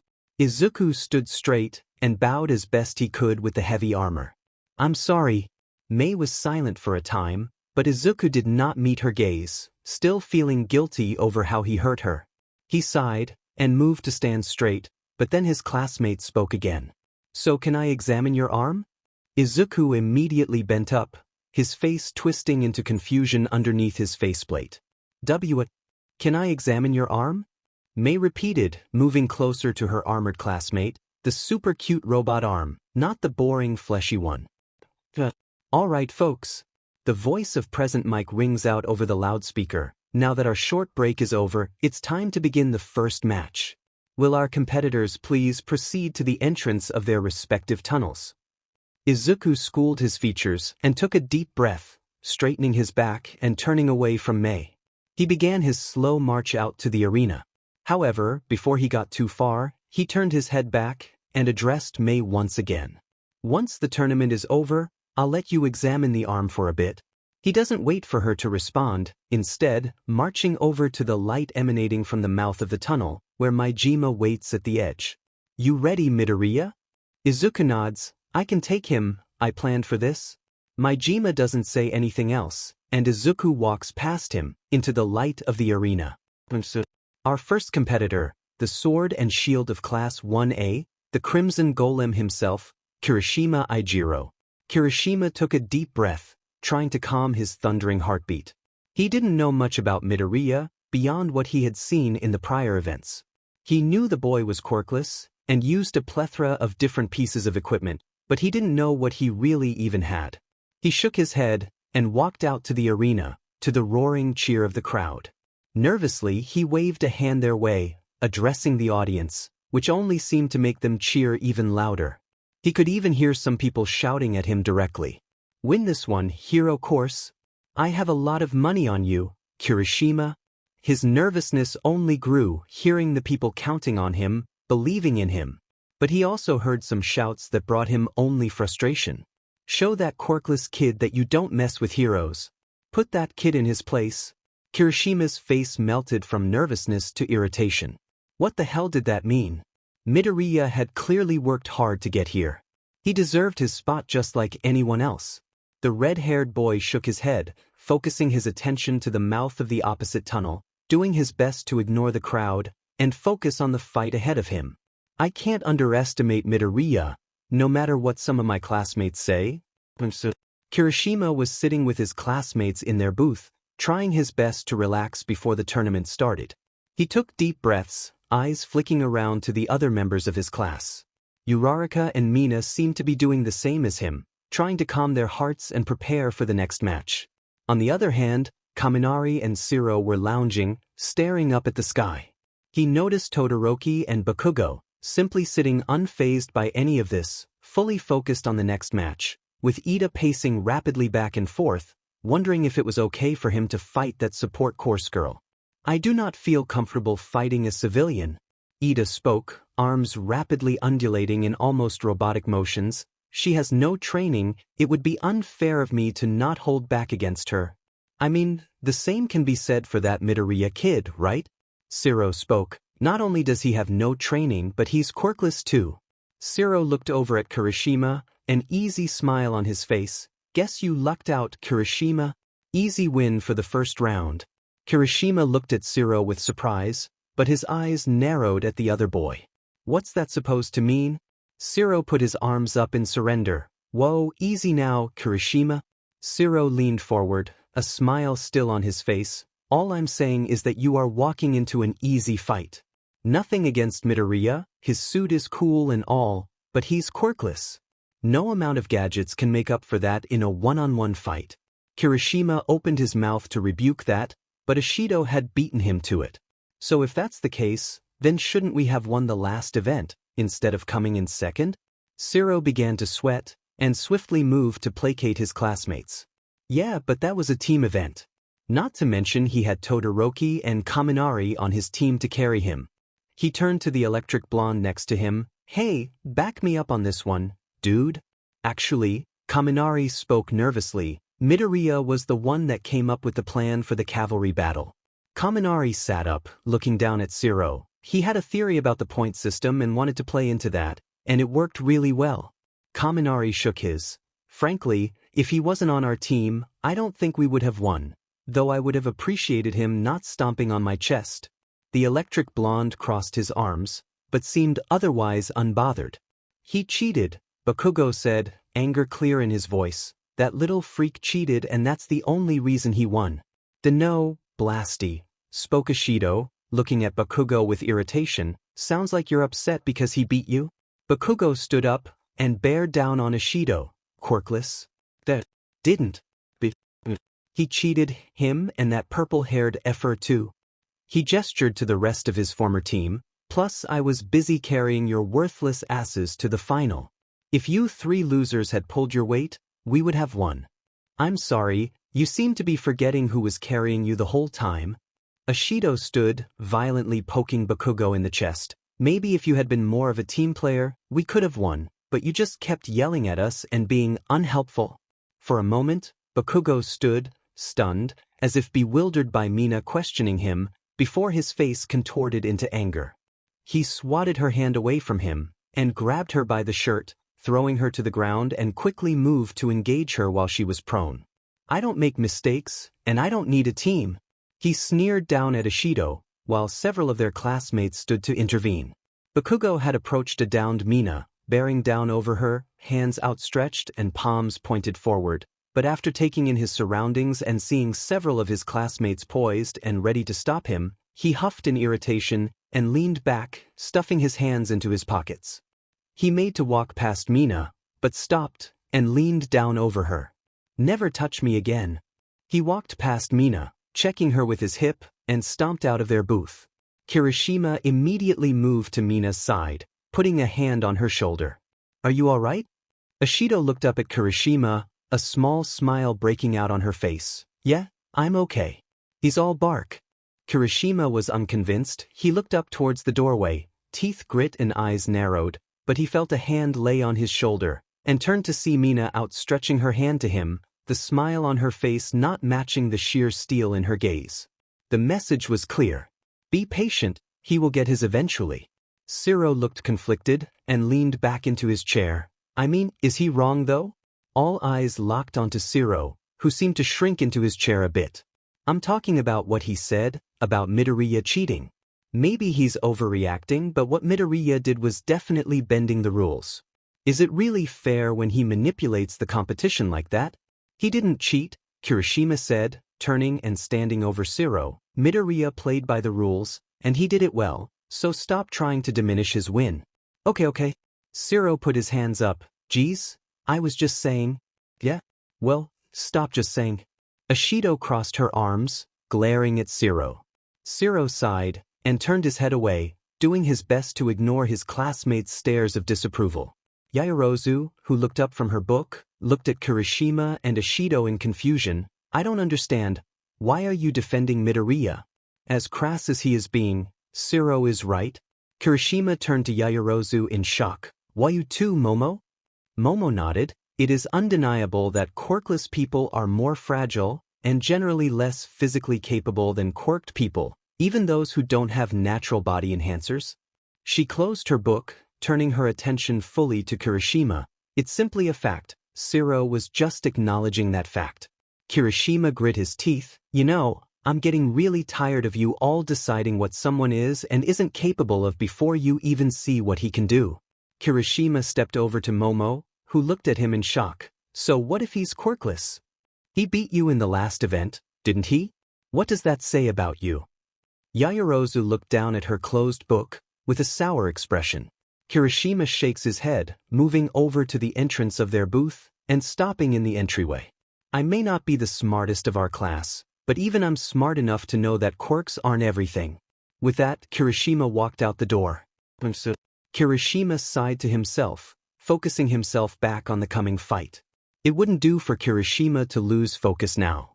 He had to stay in the moment. Right now, it's between him and Midoriya. And in the other corner, Present Mike started, hesitating slightly, the armored wonder of the support course, Izuku Midoriya. Kirishima noted that while some cheered, most of the crowd was silent or actively booing the quirkless boy. Though, Kirishima heard the thunderous steps of his mechanized opponent echoed out from the other hall, the glowing blue eyes of the mask visibly cutting through the darkness. He saw Midoriya exit the tunnel, the suit's surface glittering from the sunlight, slightly. Kirishima felt a brief spike of fear enter him, but he quickly quelled it, instead choosing to stand resolute before his opponent. Midoriya eventually stopped, standing directly across from Kirishima, the suit making him a fair bit taller than the red-haired boy. Kirishima took inventory of the armor, of every visible component, and found himself leaving his observation with far more questions than answers. He couldn't make heads or tails of anything. Shaking his head, he smiled over at Midoriya. "Hey!" Kirishima shouted, "let's have a good match, okay?" Midoriya stood motionless, before finally speaking. "What? Is this some kind of game to you?" Kirishima tilted his head. "What? This isn't some fun little competition. For some people, this is their only chance to prove a point," Izuku said, leaning forward and outstretching his palms. "Looks like that's a lesson that you need to learn." Kirishima looked at Midoriya in confusion, but before he could speak, he heard Midnight crack her whip. Both competitors, ready. Kirishima shook his head, leaning forward into a 3-point stance. He took a deep breath, eyes hardening. "Begin." Kirishima immediately hardened his body and felt the impact of a hot blast of energy on his left side.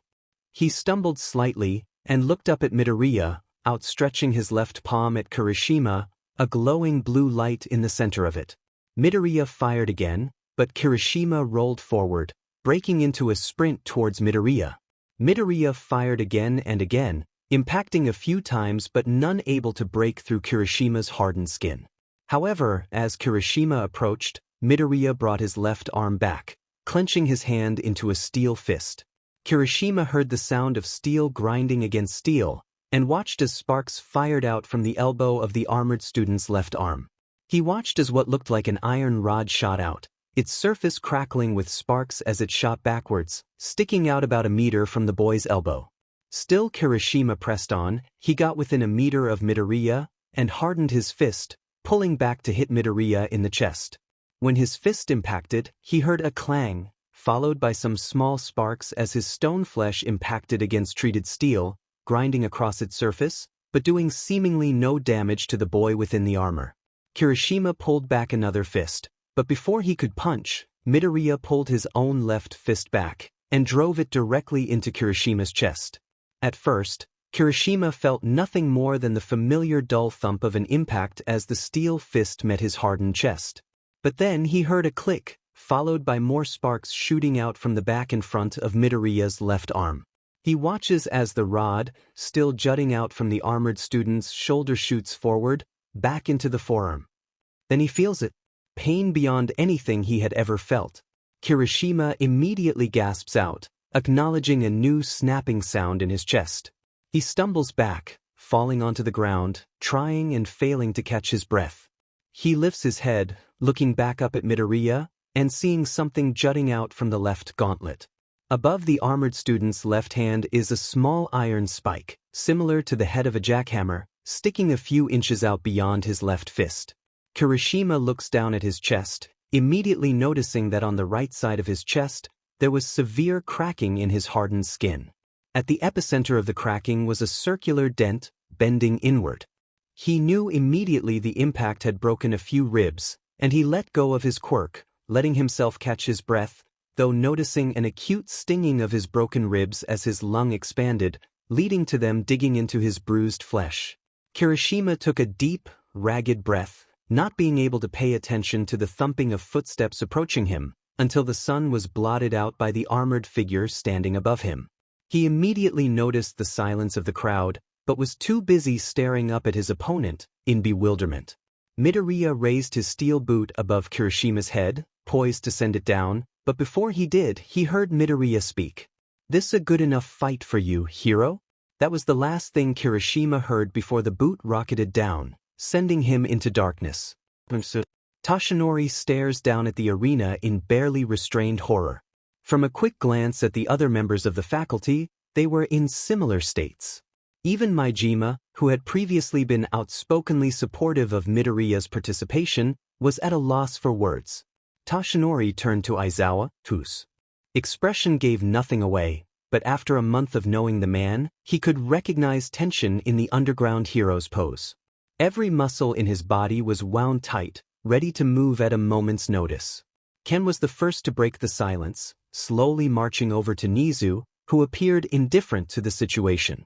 The hulking hero took a deep breath and leaned down over the diminutive chimera. Nizu, he began, voice hoarse with seriousness, I know I have made this same argument time and time again, but I need you to consider what I am saying right now. Ken takes another deep breath. This is no longer about the spirit of competition or the sanctity of the sports festival. Not anymore. Ken lifts a hand and points it at the screen, still displaying the still form of Kirishima, breathing shallowly on the concrete. You need to disqualify Midoriya, and you need to do it now. I understand you were hesitant before, but the facts are laid out for you, plain as day. Ken slammed both hands on the desk. Before, he walked the line between necessary force and senseless endangerment. Now he has made his side of that line very clear. Ken had slowly increased in volume, causing the other teachers to break from their stupor. However, Nizu still had yet to even acknowledge the man. Majima, at this point, had stood, moving to intervene. Now, hold on. Sure, that seemed excessive. But I highly doubt it was senseless. Midoriya was going up against a hero core student. Ken whirled around to Majima, his expression morphing into rage. You are not about to justify that, Majima. He put a hole into Kirishima's chest. You are trying to tell me that level of violence was justified. Before Majima could retort, Nizu held up a paw for the first time, eyes closed. After some time of tense silence, Nizu opened his eyes and addressed Ken. So you are saying that Midoriya's attack was senseless? Yes, now please Princey Dash. I'm afraid I do not agree, Kansas. Ken doubled back, bewildered to silence. All eyes turned to the rodent as he stood from his seat and walked across his table. While to some, that may have seemed gratuitous, maybe even malicious, I see something different. The principal turns, facing the rest of the teachers. I see tactics. Ishiyama interjects. Principal, are you trying to say Midoriya planned for this? That is exactly what I am saying. Nizu hopped down from the table, moving towards the large viewing window at the front of the booth. I cannot speak for the rest of you, but over the course of the last two events, we have seen Midoriya's mind at work. Nizu reached the viewing port and gazed down towards the still silent arena. He is intelligent, giftedly so, but he is unorthodox. He is adept at thinking outside of normal avenues, likely a learned trait rather than naturally gifted, given his quirk status. Nizu turned around, letting the skyline frame his form. And later, we saw his capacity to plan ahead and find creative and unusual solutions to various problems, using simple tools. Given the time limit on constructing the armor, Midoriya has demonstrated a capacity for using simple tools to solve complex issues, and all with a fairly extreme time crunch. Wait, Present Mike interrupts, what exactly are you getting at? I am saying that given what we know about Midoriya, he would not have constructed this tool if he did not think it was necessary, otherwise it would have been a waste of time, resources, and effort. Nizu gestures to the screen. Aizawa stands and moves over to the principal. So, Midoriya made that item to specifically counter Kirishima's quirk? Maybe not specifically, Nizu shakes his head, but it was likely the major driving force of that tool. But wait, Ishiyama seemed deep in thought. By that logic, he would have had to have prior knowledge of Kirishima's quirk. Maybe others as well? Nizu smiled. Yes, he did. Because I gave it to him. All eyes darted to the principal, save for Majima, and a deafening silence followed. Then, the screams of disbelief started. A symphony to Nizu's ears. The class stared down at the arena, in shock at their fallen classmate, currently being carted off to Recovery Girl. They watched as his armored opponent stomped back down to the tunnel, his footsteps echoing out as he approached the mouth of the dark hallway. Mina immediately got up, running to Recovery Girl's office to go check on her best friend. Everyone else simply stared in shock. Kaminari looked up at the Jumbotron, seeing the face of the armored student staring back at him. 25 seconds. In 25 seconds, Midoriya had beaten Kirishima decisively. What just happened? Kaminari looked at the speaker, Uraraka, who stared down at the arena, her hands covering her mouth.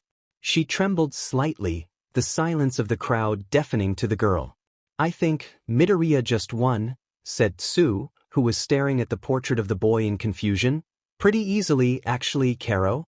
Kaminari looked over at Zero, who sat staring at the arena floor in shock. Still think it was an easy win? Zero didn't respond, seemingly frozen as he stared down at the battlefield, where their classmate had been so thoroughly thrashed. Momo had dropped her book, her expression one of disbelief, and maybe some fear. Her mind fired off a mile a minute, trying to process the events of the last fight. That was impossible. There was no way a quirkless person could beat a quirked person in single combat. It was infeasible. She thought back to everything she had read in her books.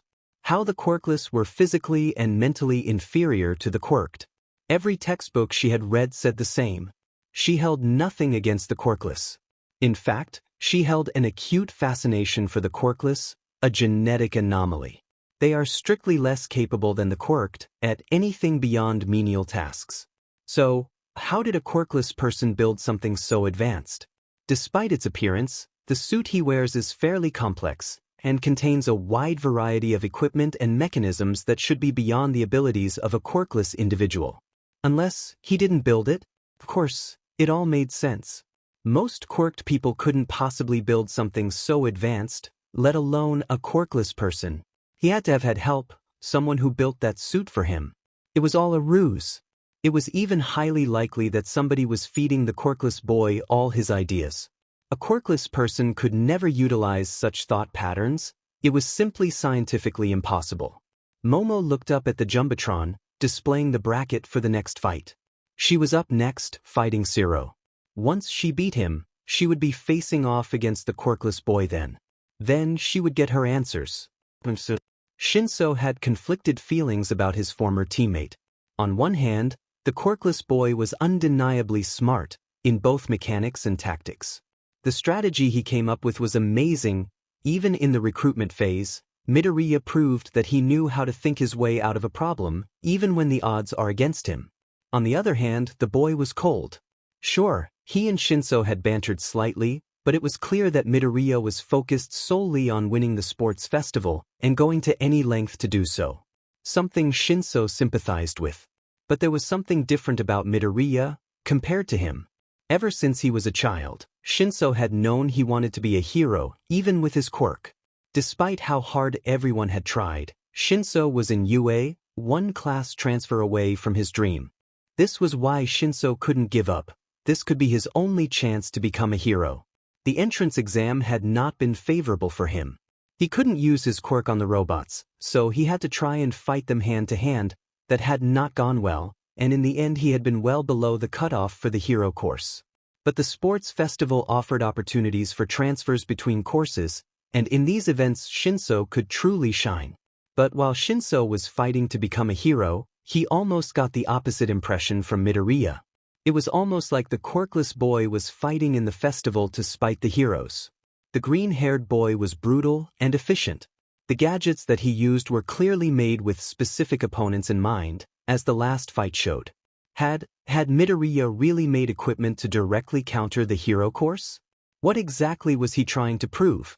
Shinso looked back down to the arena, where two students from Class 1A were facing off. He supposed it didn't really matter what Midoriya was trying to do. He wouldn't lose to him. He wouldn't lose to anyone else, not when he was so close to his dream. Midoriya was the only one who knew how his quirk truly worked, something the green-haired boy had even aided him with, despite it making things easier for somebody who was, ultimately, still an opponent. Of course I would want you on my team. He really didn't understand Midoriya. Your quirk is amazing.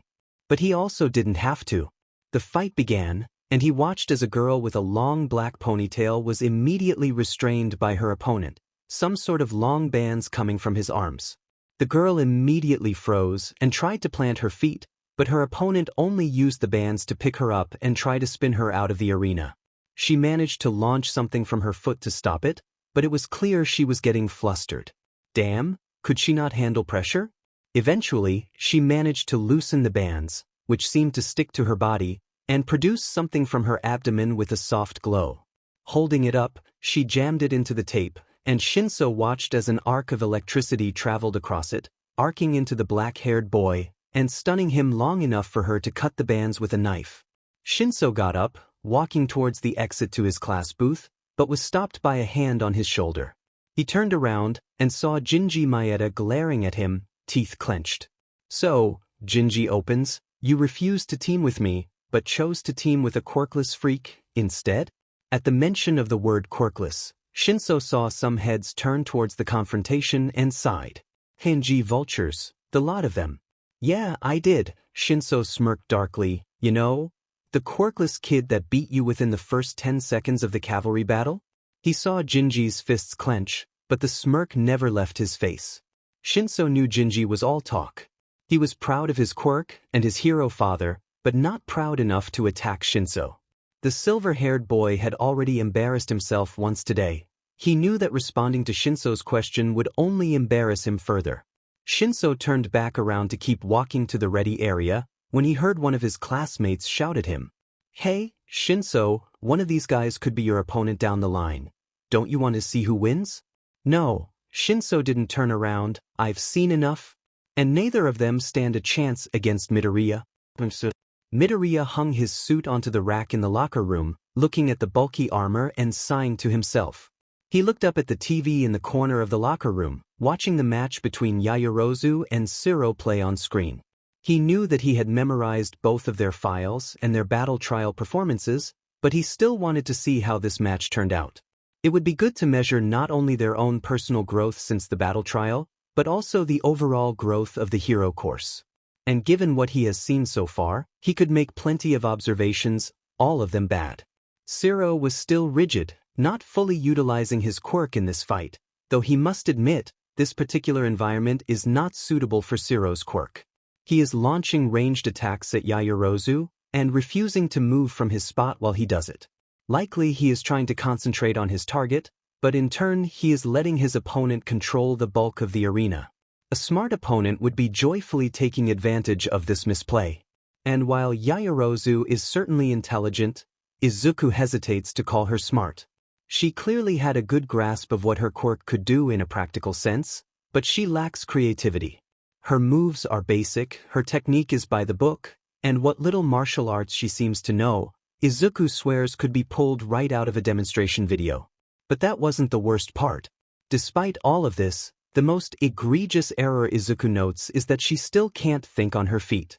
The second that Shiro puts any amount of pressure on her, she crumbles, flailing around like a fish while she desperately tries to think up a solution. The entire fight, she has been trying to respond to Shiro's attacks, and only barely succeeding.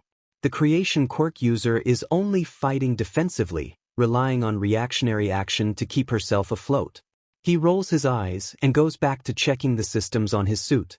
The jackhammer worked great, perhaps more effective than he anticipated, but it was better than it not working at all. He likely caused some significant damage to Kirishima, maybe even caused some serious pain, but it was nothing that Recovery Girl couldn't fix. For now, it was best to focus on what his next opponent would do.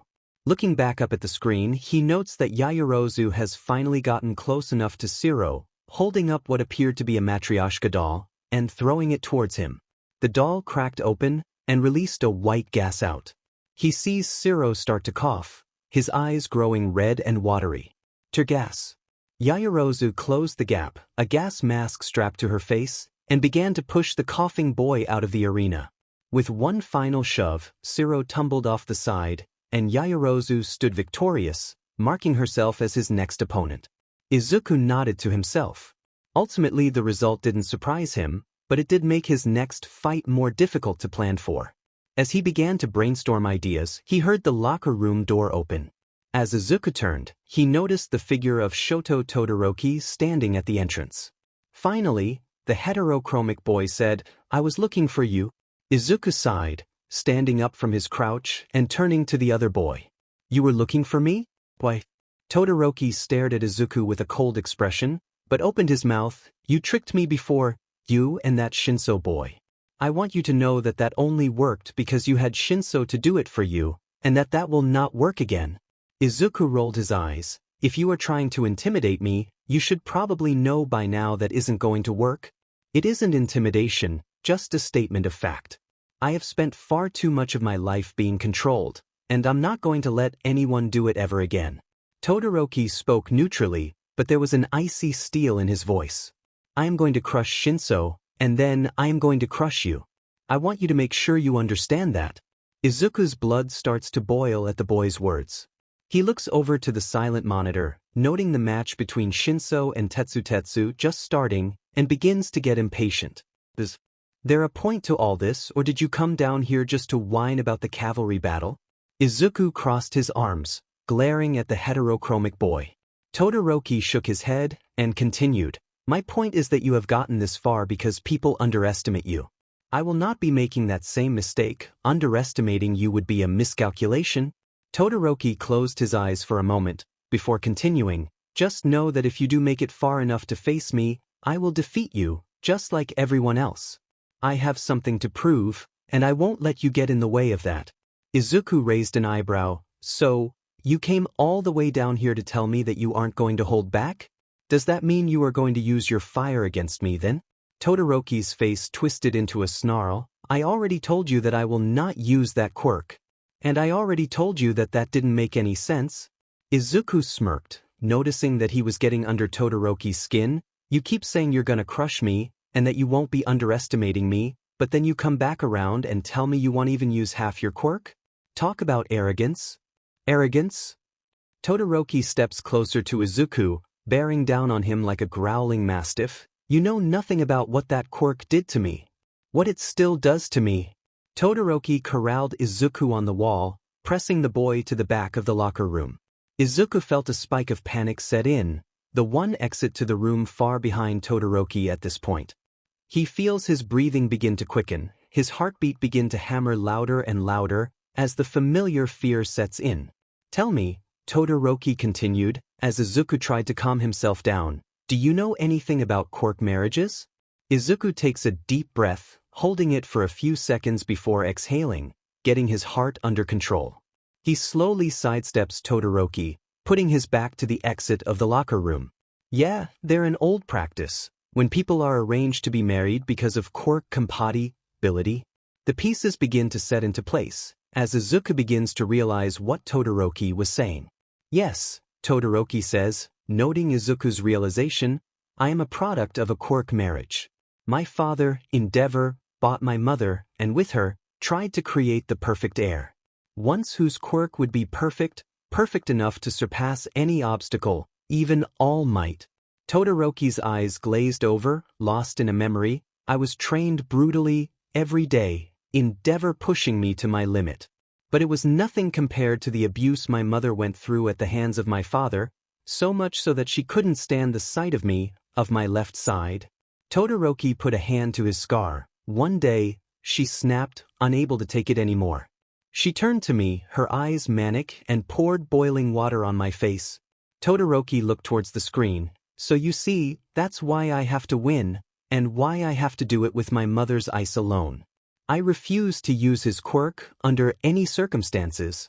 The heterochromic boy clenched his fist. I am going to prove to that bastard that he doesn't control me, that I'm not his perfect creation. By winning this, and becoming a hero without his fire, I rob him of everything, and prove that I am free of him. The two boys are silent for a time.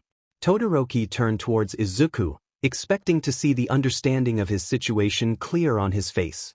But as soon as his eyes fall onto the shorter boy, Todoroki is stunned by his expression, and takes a step back. Midoriya is glaring at him, teeth clenched, and fists shaking.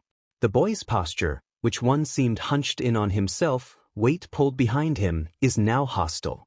His feet are staggered, and his shoulders are rolled forward, his weight shifted forward. But none of that compared to his eyes. In Midoriya's eyes, Todoroki sees a rage boiling within them that he is entirely unfamiliar with.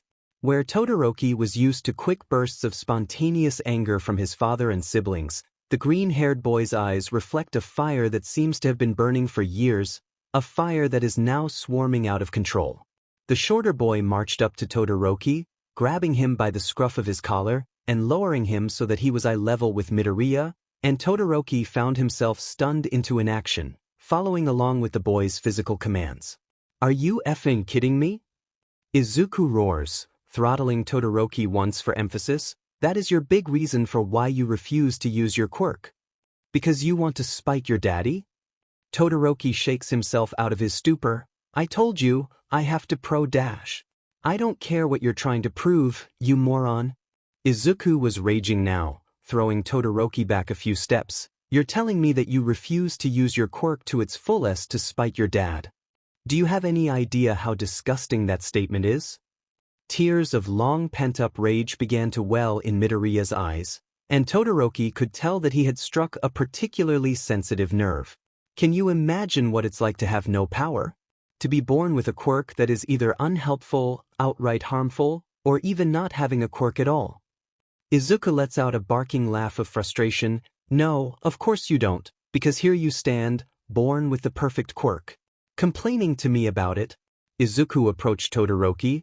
"Can you even fathom what I would have done for a fraction of what you were born with? And you spit in the face of that, of all of that. And for what? To prove to your father what exactly?" Izuku turned back around, clenching his fists at his side, but seeming to rein in his anger a bit. "Look at yourself, someone who was set up from the start to be an amazing hero, whining to me about how you can choose to not use half your quirk, and doing all of that for as stupid of a reason as trying to spite your dad." Izuku chuckled again, though there was no humor in his voice. "You know what you just showed me? You proved in that moment that if you ever do become a hero, that you will be nothing but a waste of a license." Todoroki had had enough, and began to argue. "I already told you. I don't need his fire to win this, or to be a hero. I never did. The worst part about all of this is that I know you actually believe that. Well, fine. You want to gimp yourself for your entire life, and let your daddy control you until the day you end up in a grave. Be my guest. I'm doing this so that he can't control me. Really? Is that what you think?" "Who am I kidding? Of course that's what you think." Izuku had had enough, moving over to his suit, and beginning to work on it again. "If you really want to go out there, and let your life be ruled by your own inability to put your pride and feelings aside for the greater good, then fine." Izuku turns away from him, but when the day comes, not if, but when, that your ice isn't enough, and your little oath leads to the deaths of the people you swore to protect, just know that it's on you. Not your father, not your mother. Izuku turns around and smirks to Todoroki, but the heterochromic boy sees nothing but rage and disappointment in his eyes. "But I'm sure that their families will understand. After all, you made a promise, right?" Todoroki felt his rage bubbling just under his skin, wanting to be unleashed on the quirkless boy in front of him. How dare he? How dare he? Before he lost himself, he turned away from the boy, just as he heard an announcement ring out. And that's it, folks. Tetsu just walked out of the arena. Shinso takes the match.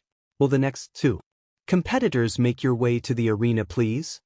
Todoroki stomped out of the locker room, eyes zeroing in on the light of the arena at the mouth of the tunnel, and shook his head.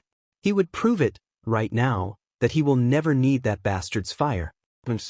Mina sat by an unconscious Kirishima, looking down at his healed chest. When she had rushed into the nurse's office, she had been expecting a panic. Instead, Recovery Girl seemed calm, maybe even a bit bored. She had also reared her staff back, and smacked Mina on the head for making too much noise. Mina couldn't get over how effective Recovery Girl's quirk is. Kirishima looked completely fine, and according to the elderly hero he was. The damage had looked bad, but after a quick smooch to his temple, there wasn't even a mark. Mina had asked to stay with Kirishima, choosing to watch the next few matches from a television screen. Looking back up at said screen, she noticed that Todoroki was standing across from a red-skinned boy that she didn't recognize. She knew he was from the support course, clear enough from the plethora of gizmos he had on his person, but other than that, didn't know much about him. However, seeing Todoroki's expression, she could tell he was upset. Furious, even. Almost instantly after midnight started the match, A glacier taller than the stadium shot out from Todoroki's right foot, completely encasing the opposite side of the arena in a frozen monolith. The match was called shortly after that, with Todoroki almost seeming to stomp out of the arena, leaving Midnight to call for a break while they thawed out the other competitor. That was fast. As if on cue, Mina heard someone groan. Her eyes snapped down to Kirishima, whose eyes were beginning to flutter open. He looked around in confusion, taking in his surroundings.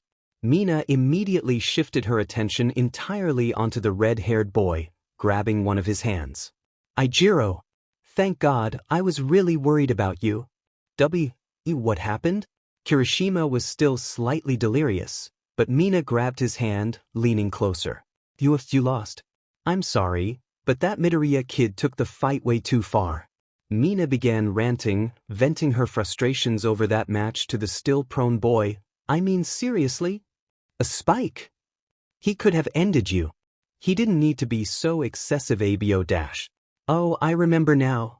Kirishima spoke again, lifting a hand to his temple. Yeah, Midoriya really got me, didn't he? Mina shook her head, and prepared to defend her friend, but stopped when she heard Kirishima begin to laugh. Man, Midoriya really went all out, didn't he? Kirishima continued to laugh, taking the full situation in. Yeah, he got me good. I'm really impressed. I didn't think he would have a way to break through my quirk like that. Why, you're not upset? Mina was staring at Kirishima as if he had grown a second head. I mean, you lost, and Midoriya really hurt you. What? Oh no, it's fine. Kirishima shrugged as best he could, laying on his cot. I mean, I think he broke a few ribs, but ultimately I was more surprised than anything. Kirishima squinted his eyes, trying to recall the details of his defeat. Honestly, it felt more like he knocked the wind out of me and then knocked me out. Ijiro, you had a hole in your chest. You weren't fine. I thought you had been seriously hurt. Or worse. No, it didn't feel that serious. I mean, it hurt. A lot. More than anything I had ever felt, actually. He faced Mina fully, smirking to her, but I'm fine now. See? Nothing to worry about. No offense, but I think I'd rather ask Recovery Girl when she gets back. Mina shook her head. You have a tendency to downplay your injuries. Kirishima shrugged. I think the thing that Midoriya hurt the most was my pride, but that just means I need to work harder and get better, so that doesn't happen next time. Oh, the patient is awake? Recovery Girl walked through the open door of the nurse's office, a bag in her hands. Walking over to Kirishima, she pulled a few gummies out of the bag and handed them to him. Here, these will give you energy. Kirishima swallowed the gummies, and Mina turned to Recovery Girl. Is he okay? Is there going to be any lasting damage? The injury looked really bad, and I'm just worried that he might have some serious issues. Recovery Girl rolled her eyes. Oh, he's fine, sweetie. Honestly, the injury looked far worse than it was. Some major surface damage, sure, but underneath? Nothing more than a few broken ribs. Really? Mina was in disbelief. They had all seen the wound, but was the damage really so minor? Yes, really. Recovery Girl huffed, turning towards an X-ray mounted to Kirishima's bedside. Ribs 3 and 4 experienced a clean break, but most of the damage was done to Kirishima's epidermis. Due to the nature of his quirk, when the skin was cracked, it left some nasty-looking markings, but those faded quickly, like a scrape to you or me. Recovery Girl tapped Kirishima's nose. Honestly, I was far more worried about his nose. It was broken pretty badly, and the force of the stomp compounded with the wind being knocked out of him from the initial hit led to Kirishima falling unconscious. Mina looked like she was buffering, trying to process what Recovery Girl was saying. The doctor sighed and put a hand on Mina's shoulder. The damage, while not insignificant, was nothing life-threatening or permanent. He will be just fine. Mina let out a breath she was holding, the tension seeming to leave her body. Recovery Girl looked down at their still intertwined hands and smirked at the two students. Kids these days, so bold? Mina blushed a dark lavender and quickly yanked her hand away from Kirishima. Recovery Girl rolled her eyes and gestured to the bracket now displayed on the TV. Well, girlie, it seems that you're next up. She turned back to Mina, who had recovered from her embarrassment. You had better get down to the waiting room. Mina slapped her forehead. Crap, I forgot. She bolted up from her seat, but stopped, and turned back to Kirishima. "Root for me?" Kirishima smiled at her. "Always." Mina nodded, taking a deep breath, and heading out of the nurse's office, down the hallway and towards her waiting room. She didn't notice, however, the emaciated figure of Toshinori standing on the other side of the doorway, having heard everything that occurred in that room. "Kirishima, you never cease to impress me." Toshinori walked away from the room, back to the teacher's booth. He would have to keep an eye on that boy. He may just be the one. And with a dynamic attack, Ashido takes the match, knocking Kaminari out of the competition. "Well done, girl." Present mix announcement rings out, but Bakugo doesn't pay it any mind. Instead, he focuses on stretching, preparing for his match.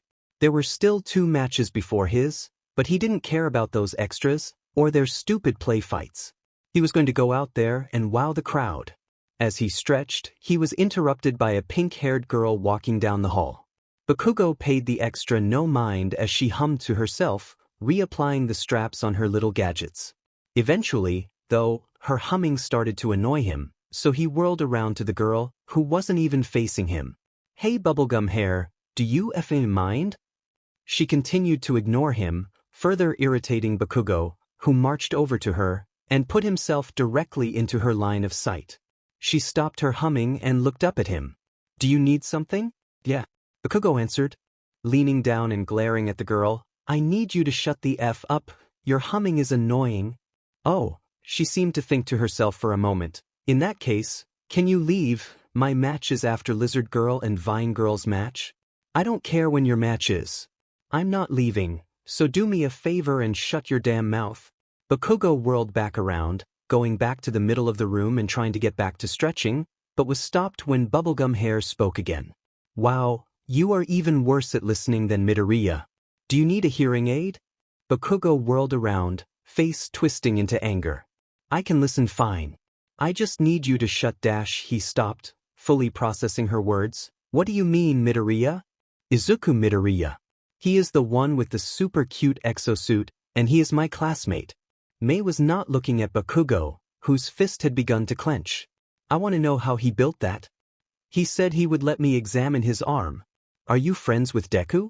Bakugo spoke slowly, but if Hatsum had been watching him, she would have noted the barely restrained rage. "Who is Deku?"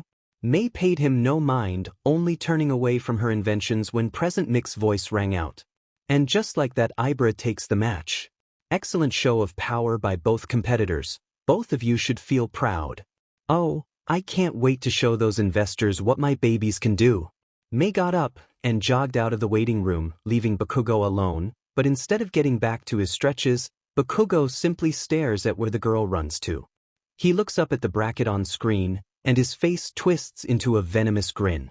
"I really hope you win, Bubblegum Hair." Bakugo thought, maliciously, because after that, you're mine. Uraraka still found herself dumbfounded by the match currently happening on screen. That handsome girl was drawing out the fight, and had hacked into the loudspeakers in order to show off her inventions. She felt bad for Ida. He was getting thrown around the arena by some crazy mechanism that Hatsum had made, the apparatus keeping him from falling over the side. Eventually, though, the match drew to a close, Hatsum switching off the apparatus, and letting Ida fall off the side of the arena, knocking him out of the competition. The conclusion of that charade lets Uraraka focus on the obstacle currently in front of her. Katsuki Bakugo. Uraraka did not hate easily, but Bakugo certainly frustrated her to no end. His attitude was exhausting, and his behavior was so against what she imagined a hero would be like. But she couldn't deny, he was strong, possibly the strongest member of their class. His quirk and technique are amazing. This would be a difficult fight. Honestly, she was panicking a bit. She didn't know how to fight him, not without being able to touch him, but she wasn't about to give up here, not when she still had so much to prove. Maybe if she drew out the match a bit, she could create some ammunition? But how would she do that? She took a deep breath, hearing Present Mike call her name out. She stepped into the light, looking ahead at her opponent, who stood on the edge of the arena, looking bored. Uraraka clenches her fists, her heartbeat pounding in her ears. She closes her eyes and takes a deep breath, trying to calm her raging nerves. Eventually, she reaches her spot, and Midnight begins her speech for the match. Okay kiddos. I want a good clean fight. If you go out of the dash. Bakugo rolls his eyes and turns to Midnight. Oh, just call the start of the match. I want to get this over with so I can move on to the next round. Just like that, Uraraka's nerves were quashed by irritation. Midnight seemed affronted by Bakugo's behavior, but rolled her eyes. Fine, let the match begin. Uraraka rushed towards Bakugo, hands outstretched. If she can just get her hands on him, she could win. Bakugo stood in the same spot, hands in his pockets, clearly not taking this seriously, which made Uraraka even more frustrated. Eventually, when she got close enough, Bakugo pulled his hands out and thrust a palm forward, clipping Uraraka with an explosion. Uraraka stumbled to the side, but went for another strike. Just like before, Bakugo repelled her with an explosion, sending her tumbling to the ground. While Uraraka lay on the floor, she feels a heat approaching her from behind and rolls to the side, right before Bakugo unleashes an explosion directly where her head once was. Is he trying to end me? Uraraka thought to herself, eyeing the cracked and scorched concrete where she once was. Cracks, that's it? Uraraka rolls back over to the other side, and Bakugo unleashes an explosion where she was again. She reaches towards the cracks and grabs a loose rock, immediately using her quirk on it and letting it float up. The gravity girl crouches up, getting to her feet, and grabs the rock, throwing it at Bakugo. She had been practicing this technique for a bit. An object while not under the effects of gravity can accelerate indefinitely, so by throwing an object that has no gravity and then releasing it at just the right moment. She does just as planned, releasing her quirk on the rock after it accelerates to a high speed, allowing the full weight of the rock to crash into Bakugo's stomach. Bakugo doubles over, surprised by the attack, and she takes advantage of his surprise by picking up another and doing the same. This time, Bakugo sees it coming and manages to move out of the way slightly, but not before the rock grazes his temple, cutting him just above the eyebrow. Uraraka sees shock playing on Bakugo's face, followed by him reaching up and touching the bleeding cut on his temple. A moment passes, and Bakugo's face erupts into pure rage, his eyes filling with red-hot anger, and he charges Uraraka. Uraraka tries to grab Bakugo, but he sidesteps, grabbing her forearm and unleashing a weak explosion onto it. Uraraka cries out as the explosion sears her flesh, but Bakugo follows this move by punching Uraraka just under her jaw, causing her ears to begin to ring. Again and again, Bakugo relentlessly attacks Uraraka, explosions followed by punches and kicks. The gravity girl tries to defend, but the overwhelming pressure Bakugo puts on her keeps her from being able to regain her balance. Bakugo unleashes one more explosion, blasting Uraraka point blank to her stomach and knocking her back, falling onto her back. Uraraka tries to get up, but before she can, she hears Midnight call out. Uraraka is out of bounds. Bakugo is the winner. Uraraka looks down, seeing the painted border of the arena a few inches away from her feet, and her vision begins to swim, exhaustion and the damage from the fight catching up with her. She feels her vision fade, and her body slacken. I failed? Bakugo reaches up and touches the cut on his forehead again. He looks up at the scoreboard, seeing as his name moves forward to the next match. The crowd cheers for him, praising his efforts, but he can't pay them any mind. Instead, his vision locks onto the clock in the corner of the arena. 1 minute, 18 seconds. He grits his teeth, pressing a hand to his forehead, and walks out of the arena. Deku had won his match faster than he did, that FING cheater. Not to mention Gravity Beach had managed to hit him with one of her pathetic attacks. He was distracted by bubblegum hair. Deku must have sent her into his waiting room to throw him off. That effer had been hoping he would be preoccupied and Gravity Beach could take him out. Probably gave her that strategy. With the rocks too. Quirkless little sheet was so afraid he needed to try and sabotage Katsuki. He looked back at the unconscious girl and smirked. Not that it mattered. I'm too good to lose to sheety little tricks like that. He looked up at the brackets. The quarterfinal was next, and he saw the face of bubblegum hair paired up with him. Deku is a worthless, pathetic loser. Anyone who actually would want to be friends with him? They're equally as worthless and pathetic. Well, if Bubblegum Beach wants to try and make him slip up, He just needs to make sure she doesn't ever forget her place. On the ground, under his boot. Just like all the other worthless people in the world. Nizu seated himself at the lip of the viewing window, happily kicking his feet, almost like a child. He held his tea in one hand, supporting a plate with the other. The rest of the teachers were lightly chatting among themselves, waiting for the break between rounds to end. The other teacher remaining silent was Aizawa, who had not moved from his seat, choosing to remain separate from the conversations.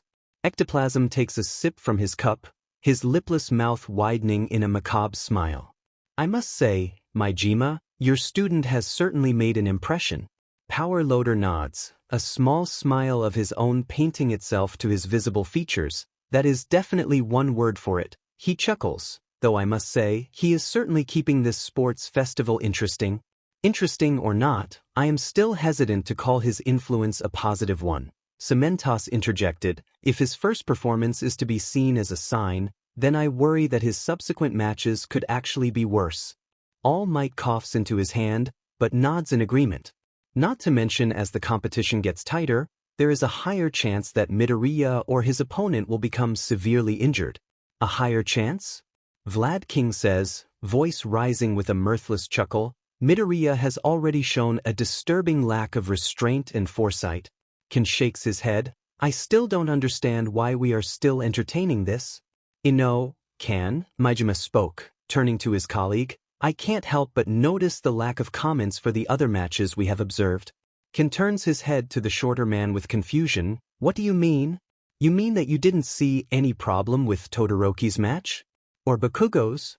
Ken rolled his eyes, if you are trying to compare those matches to Midoriya's? Because those were two completely different situations. Yeah, because in at least one of those situations, a student was frozen in a glacier the size of a skyscraper. Majima crosses his arms, what Midoriya did was so much worse, wasn't it? Unlike Midoriya, Ken interrupts, those students were born with that power. They can't help that they were born with destructive quirks. The blood hero turns fully to Majima, squaring himself with the other hero. Midoriya chose to bring weapons into the tournament. He chose to create equipment that was designed to harm the other competitors. So, you're saying that because their quirks are destructive, it excuses them losing control and brutalizing their opponents? Ken shakes his head and huffs, no, what I am saying is that they have much to learn. That is why they are here. Ken turns back to the arena. The difference is that it is easy to lose control of a natural bodily process, something that both me and you should know well. However, it is increasingly hard to forgive developing specified weapons constructed with the express purpose of brutalizing his opponents and embarrassing the hero course. Ken raised his hand, I mean, look at what happened to Kirishima. Midoriya prepared a spike designed to pierce through his skin, and we all saw it work as intended. If that is what you consider acceptable, Emma, then I would hate to see what you consider excessive. Actually, I received word that Kirishima has fully recovered from his wound. Nizu chimes in, eating a small cracker. He is going to be moving over to his class booth to watch the rest of the festival. Recovery Girl assured me that the damage he took, while not insignificant, was no more serious than a few broken ribs. Ken seemed taken aback. But we all saw Midoriya put a hole in Kirishima's chest. Are you trying to say that it didn't leave any permanent wounds? Consequence of Kirishima's quirk, Nizu replied, sipping some tea, due to his hardened skin. The impact caused the skin layer to crack instead of giving way, leading to the wound looking far more severe than it actually was. In truth, all it really did was give Kirishima some minor solar plexus syndrome. If anything, I am far more worried about Hikaru Kubo. Kubo's quirk gives him fireproof skin, but as a consequence, he has difficulties regulating bodily functions in cold temperatures. Nizu sighed, his expression turning serious. When Todoroki froze him, his body went into thermal shock, and he has been unconscious since. Kan's expression had hardened, but his eyes narrowed in irritation. He huffed, but contributed nothing else, instead choosing to watch as the first match of the quarterfinals was called. Majima turned as well, looking to the board to see his most discussed student facing off against a girl with a long black ponytail. Momo Yaoyorozu. I hope you know what you're doing, Midoriya. Izuku slipped his suit back on, buckling the heavy chest plate in place. He felt the familiar whir of the power supply as the suit bloomed to life, his movements no longer restricted. He stomps out of the waiting room, slowly trudging towards the tunnel mouth. When he reaches the arena, he is met with precious few cheers, and even some derision. But what he notices is the vast majority of the audience is deathly silent, merely observing him as if he were a phenomenon. Which, in a way, he's. Still, he couldn't help but feel a familiar sense of anger, only amplified with his prior conversation with Todoroki. Deep breaths. It won't help to lose control of your temper now. He looks back up at the crowd. I don't need them to cheer for me. I don't even need them to like me. I just need their eyes on me. Once he reaches the arena, he stops, squaring up to his opponent. Yaoyorozu stands confidently, her posture upright. She hasn't taken a ready stance yet. Before midnight can begin the match, Yaoyorozu begins to speak. You should give up. Even with that borrowed suit, you know that you cannot beat me. Izuku raises an eyebrow under his mask, eyes narrowing. What do you mean, borrowed suit? I mean what I said. There is no way a single person could make something like that, least of all a quirkless person. Said quirkless boy grit his teeth, taking another deep breath, and trying to calm the bubbling anger. Oh, is that so? Please no, I don't mean offense, Yaoyorozu placates, putting a hand to her chest. I have studied in depth the differences between the quirkless and the quirked. It is not your fault that you were born inferior to us, it is simply reality. Her eyes lock onto the faceplate of the suit. Everybody knows that you didn't build that suit. There is no way you could have, given your mental deficiency. However, it helps nobody to lie and pretend that you are more capable than you are. So I implore you to simply surrender. I do not wish to hurt a quirkless boy. A silence filled the arena. Midnight was staring at Yaoyorozu in shock and disbelief. Her gaze slowly moved to the mechanized student, but found herself taken aback. Midoriya was hunched forward, more than usual, in an aggressive, almost predatory stance. She could not see his face, but she could imagine the malice painted onto it. In addition, Midoriya's hands were tightly clenched, the metal creaking under his grip. She saw the cuff on his right arm spin a bit, before locking back into place. Start the match. No. He doesn't turn to Nemuri, but she knows he is addressing her. Nemuri flinches at the darkness creeping into Izuku's tone. Nemuri shouts back out. Try not to hurt each other too much. This is a school event, a televised school event. Do not worry, Yaoyorozu said, this should pose no challenge for me. I'm not talking to you. Nemuri thought, holding her whip above her head, before rapidly bringing it down. With a loud crack, the match had begun. Immediately, Izuku begins charging Momo, holding his left arm out, and firing a repulsor blast at Momo. Momo tries to sidestep, but he predicts the movement, firing another blast in quick succession. This blast hits Momo directly in the arm, singeing her sleeve and causing her to stumble back. Before she can regain her footing, Izuku fires another blast at her foot, catching her while she is leaning back, causing her to fall over. Momo rolls up to her feet, her mind beginning to think up new ideas, and she produces a large shield on one hand. When Izuku charges his repulsor again, she holds the shield up to stop it, but the blast doesn't come. Looking up from behind the shield, she barely has time to think before a metallic fist connects with her nose, sending her reeling back. Holding up his left arm again, he fires blast after blast at Momo, who desperately holds up her shield, trying to get time to think. What is happening? Why can't I react? Momo shakes her head desperately. I need a plan. I need to disable the suit, and I need to do it fast. Momo begins to produce a cannon from her stomach, slowly projecting outward, and falling to the ground. Picking it up, she lifts the shield and whirls to face Midoriya again, standing and holding the cannon. However, when she peeked out from behind her shield, Midoriya was standing, a pilot light extended on a small metal rod out from his right arm. Momo froze, dropping the cannon and ducking as a gout of flame shot out from her opponent's wrist, narrowly missing her body as she watched the flames roar above her head. The combination of the heat blistering her face and the feeling of fear at what could have happened if she were just slightly slower caused Momo's brain to freeze. She crawled out from under the flames and tried to gain some distance, running to the corner of the arena, but was stopped by another gout of flame jettisoning out directly in front of her, blocking her path. She tried to run the other way, but a powerful beam scorching the concrete directly in front of her thwarted that plan as well. Again and again she tried to escape, only to be prevented by flame or beam shooting out, and stopping her, corralling her into a narrow funnel, where her only exit was blocked by a massive armored figure. She had begun to hyperventilate, her mind having simply stalled any higher thought than base instinct of survival. The thunderous footfalls of her armored opponent echo in her mind, beating along with the drums of war. "What's the matter?" Her opponent roared out, still approaching slowly, but surely. "I thought you said this would be easy." Or is the perfect, superior Yaoyorozu fresh out of ideas? Yaoyorozu launches a random object his way, a Matryoshka doll, that when activated releases a blinding light. But the footfalls continue, and she watches as the shadow of the armored Goliath bathes her in darkness, unperturbed by the flashbang. Momo tried to get up, but a blast of violent energy soared over her head, causing her to duck down once again. She creates a massive shield with her quirk, feeling her lipid stores beginning to dry up, but at this point she is desperate, simply trying to put a barrier between her and her opponent. At first, nothing. Then she hears the sound of metal scraping against metal, followed by the impact of a fist against the shield.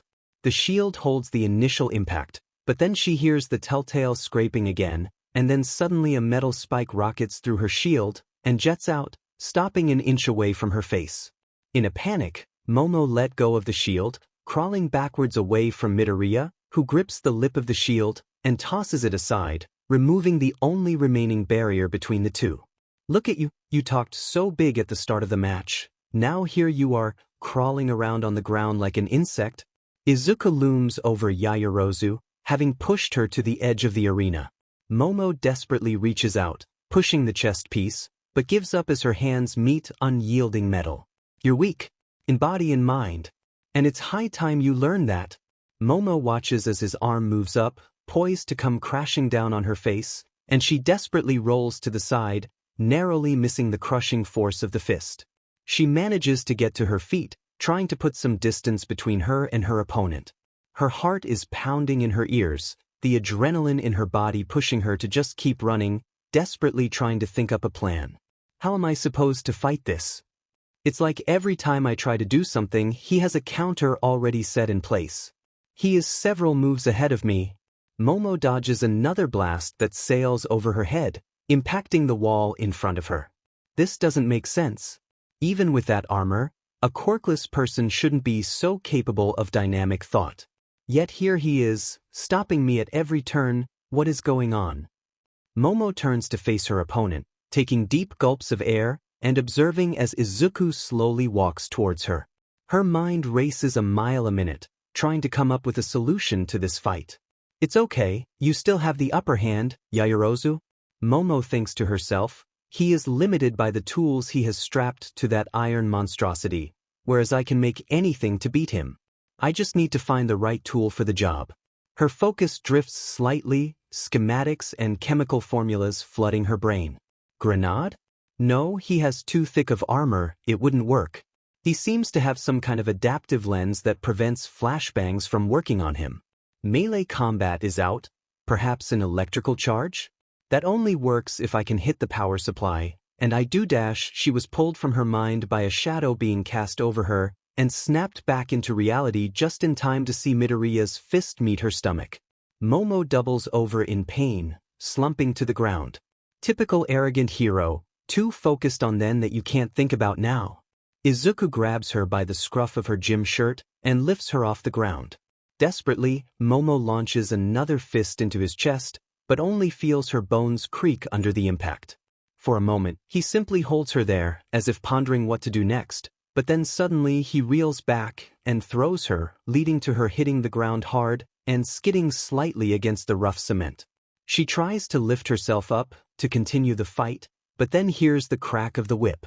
Yaoyorozu is out of bounds. The match is over. The finality of these words settle in, and Momo falls back to the ground, a pit of sadness and embarrassment welling inside her chest. She hears the heavy footfalls approaching her again, and looks up to see the victor looming over her. What I could have done with a quirk like that, and it's wasted on someone like you. With that, Midoriya leaves the arena, the crowd remaining mostly silent as he does so. Momo lifts herself off of the ground, tears welling in her eyes, and runs to the other side of the arena, as quick as she can, into the tunnel, where she breaks down and begins to cry. Well, Kaminari spoke suddenly, clapping his hands once to draw attention to himself. So much for quirkless people being inferior, I guess. Mina nods, eyes wide with awe, and some level of shock. Zero stared down at the arena with wide eyes and skin white as a sheet, trying to comprehend what he had just seen. Yaoyorozu beat me, pretty handedly, but Midoriya took that fight like it was nothing. Zero's eyes were locked on the scorch marks on the arena floor. It wasn't even close. Okay, I have a feeling we are all thinking it, so I am gonna just say it. Mineta suddenly spoke up, standing in his seat. There is absolutely no way Midoriya built that himself, right? Kirishima stands, face tightening with irritation. Are we really going to go back to this? Why is it so hard to believe that Midoriya is capable of making that? Well, you heard Yaoyorozu, Mineta spoke, chest puffed in confidence. Quirkless people are strictly weaker than quirked people. Coming from the smartest person in the class, I am inclined to believe her. He turns to his red-haired classmate. No offense, Kirishima, but I think I'll trust her word over yours.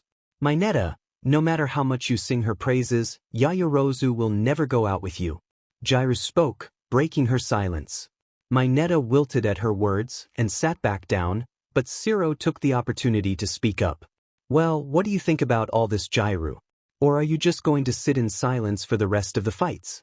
It's more worthwhile than speaking with you, Jiraiya parried, causing Zero's eye to twitch in irritation. But if you must know, I tend to trust my eyes over textbooks, and my eyes are telling me that even if Midoriya didn't build the suit, he has the proficiency with it to back up the idea that he did. So yeah, I believe he built it by himself, or at least mostly by himself. I feel like everyone is ignoring something kinda important. Azui piped up, thumb and pointer finger stroking his chin. How did Midoriya beat them so easily either way? Kirishima turned to Azui, confused. What do you mean? Well, look at how he beat you. Azui gestured to her red-haired classmate. Immediately once you got close, he used a machine that he built into the suit that completely nullified your quirk. She moves her attention back to the arena. Then against Yaoyorozu, he kept her off balance, controlling the fight from moment one, not giving her a chance to even breathe. What are you getting at, Tsu? Kaminari spoke. I'm saying, what are the chances that Midoriya knew about our quirks before the festival began? The class went silent, many of them looking to the others for an answer, but only to be met with confusion and some fear. Wait, Zero piped up. Are you saying that Midoriya knew how to beat us, because he knew how we would fight from the start? I'm not sure, but the evidence seems to suggest that. The frog girl seemed pensive. After all, how else would he know how to beat Kirishima and Yaoyorozu like that? The fights both should have been more fair, but Midoriya dominated both of them using the exact tactic and tools necessary to fight both opponents. That little freak was always a stalker, Bakugo said from his corner of the booth. Deku was always writing in his freaky diaries about quirks, every single one he saw, no matter how useless they are. Bakugo's lips twisted into a frown. He just kept scribbling and muttering to himself about them. It always pissed me off. Blasty, Mina says, drawing Bakugo's ire once again. You speak like you know him pretty well. You two go to school together or something? Bakugo remained silent, but his gnarled expression spoke volumes. Mina, however, pressed the blonde. You even have that nickname for him and everything. Maybe it's more than just classmates. Were you two friends? A devious smile erupted onto Mina's face. Maybe something more?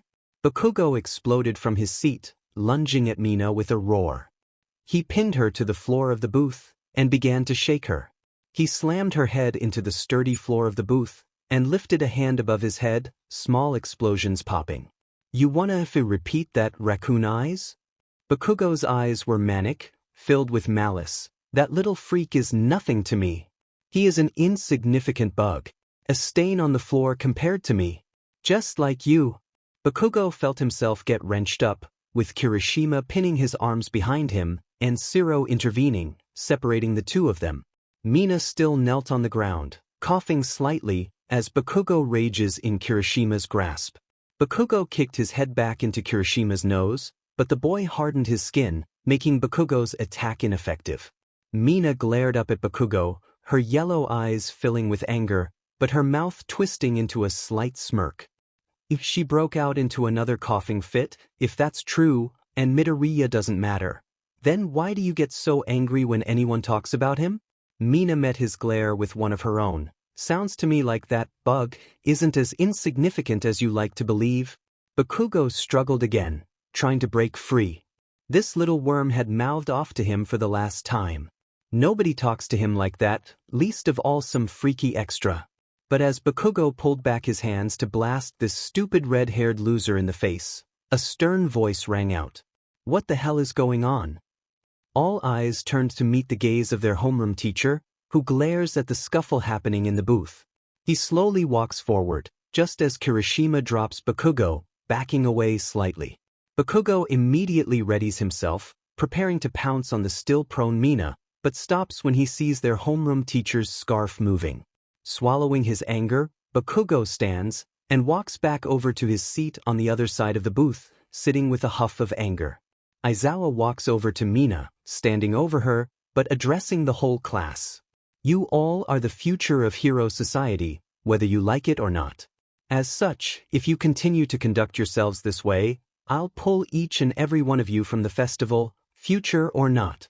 He looks between Bakugo and Mina. Bakugo, stop being a child. And Mina? Stop provoking him. You are both humiliating yourselves. Mina didn't provoke him, Kirishima said. Aizawa glared at him, quirk active, and Kirishima felt his hardened skin fade. But still, Kirishima stared back, gaze unwavering.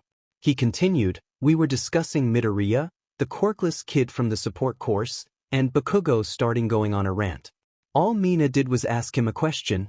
Kirishima turned to glare at the explosive blonde, who met his gaze from the corner of his eye. It's almost like even talking about Midoriya causes him to lash out. Aizawa turns to the rest of the class. Is that true? The majority of the class nods, though some choose to stay silent, busying themselves with staring at the floor. In that case, Bakugo. The explosive blonde lazily turns to Aizawa, meeting his gaze with a bored look. Stop acting like a brat, it does nothing but embarrass you. Anyone who sees you act that way will only see a petulant child, just like I am seeing right now. Bakugo's lips lift into a snarl, but he turns away from Aizawa, letting his rage simmer. Aizawa leans away and walks to the doorway, leaving without another word. Outwardly, Bakugo is silent, but inside he is fuming, a raging inferno building within his soul, begging to be let out. He turns towards Mina, his eyes blazing with barely contained rage. You had better hope you lose the next round, raccoon eyes. Bakugo seethed within his mind, because if you and I meet in the arena, I'm gonna make an example of you. Nobody disrespects the future number one. Shinso took a deep breath, mind swimming a mile a minute as he tried to calm his nerves. He knew going into this tournament that the first round would be the easiest for him to win, with each subsequent round being significantly harder. But looking at his opponent, he couldn't help but become paralyzed as his heart broke out into a rapid thrumming. Shoto Todoroki. Shinso had a feeling Todoroki hadn't gotten over Shinso brainwashing him in the Cavalry Battle. Not to mention, looking at the heterochromic boy's last fight, Todoroki was not one to waste time. In other words, Shinso was operating at a pretty sizable disadvantage. If Todoroki froze him before he had a chance to get a word out, it would be over. Shinso's run for the hero course would end, everything would have been for nothing. And for Todoroki, just another notch on the belt.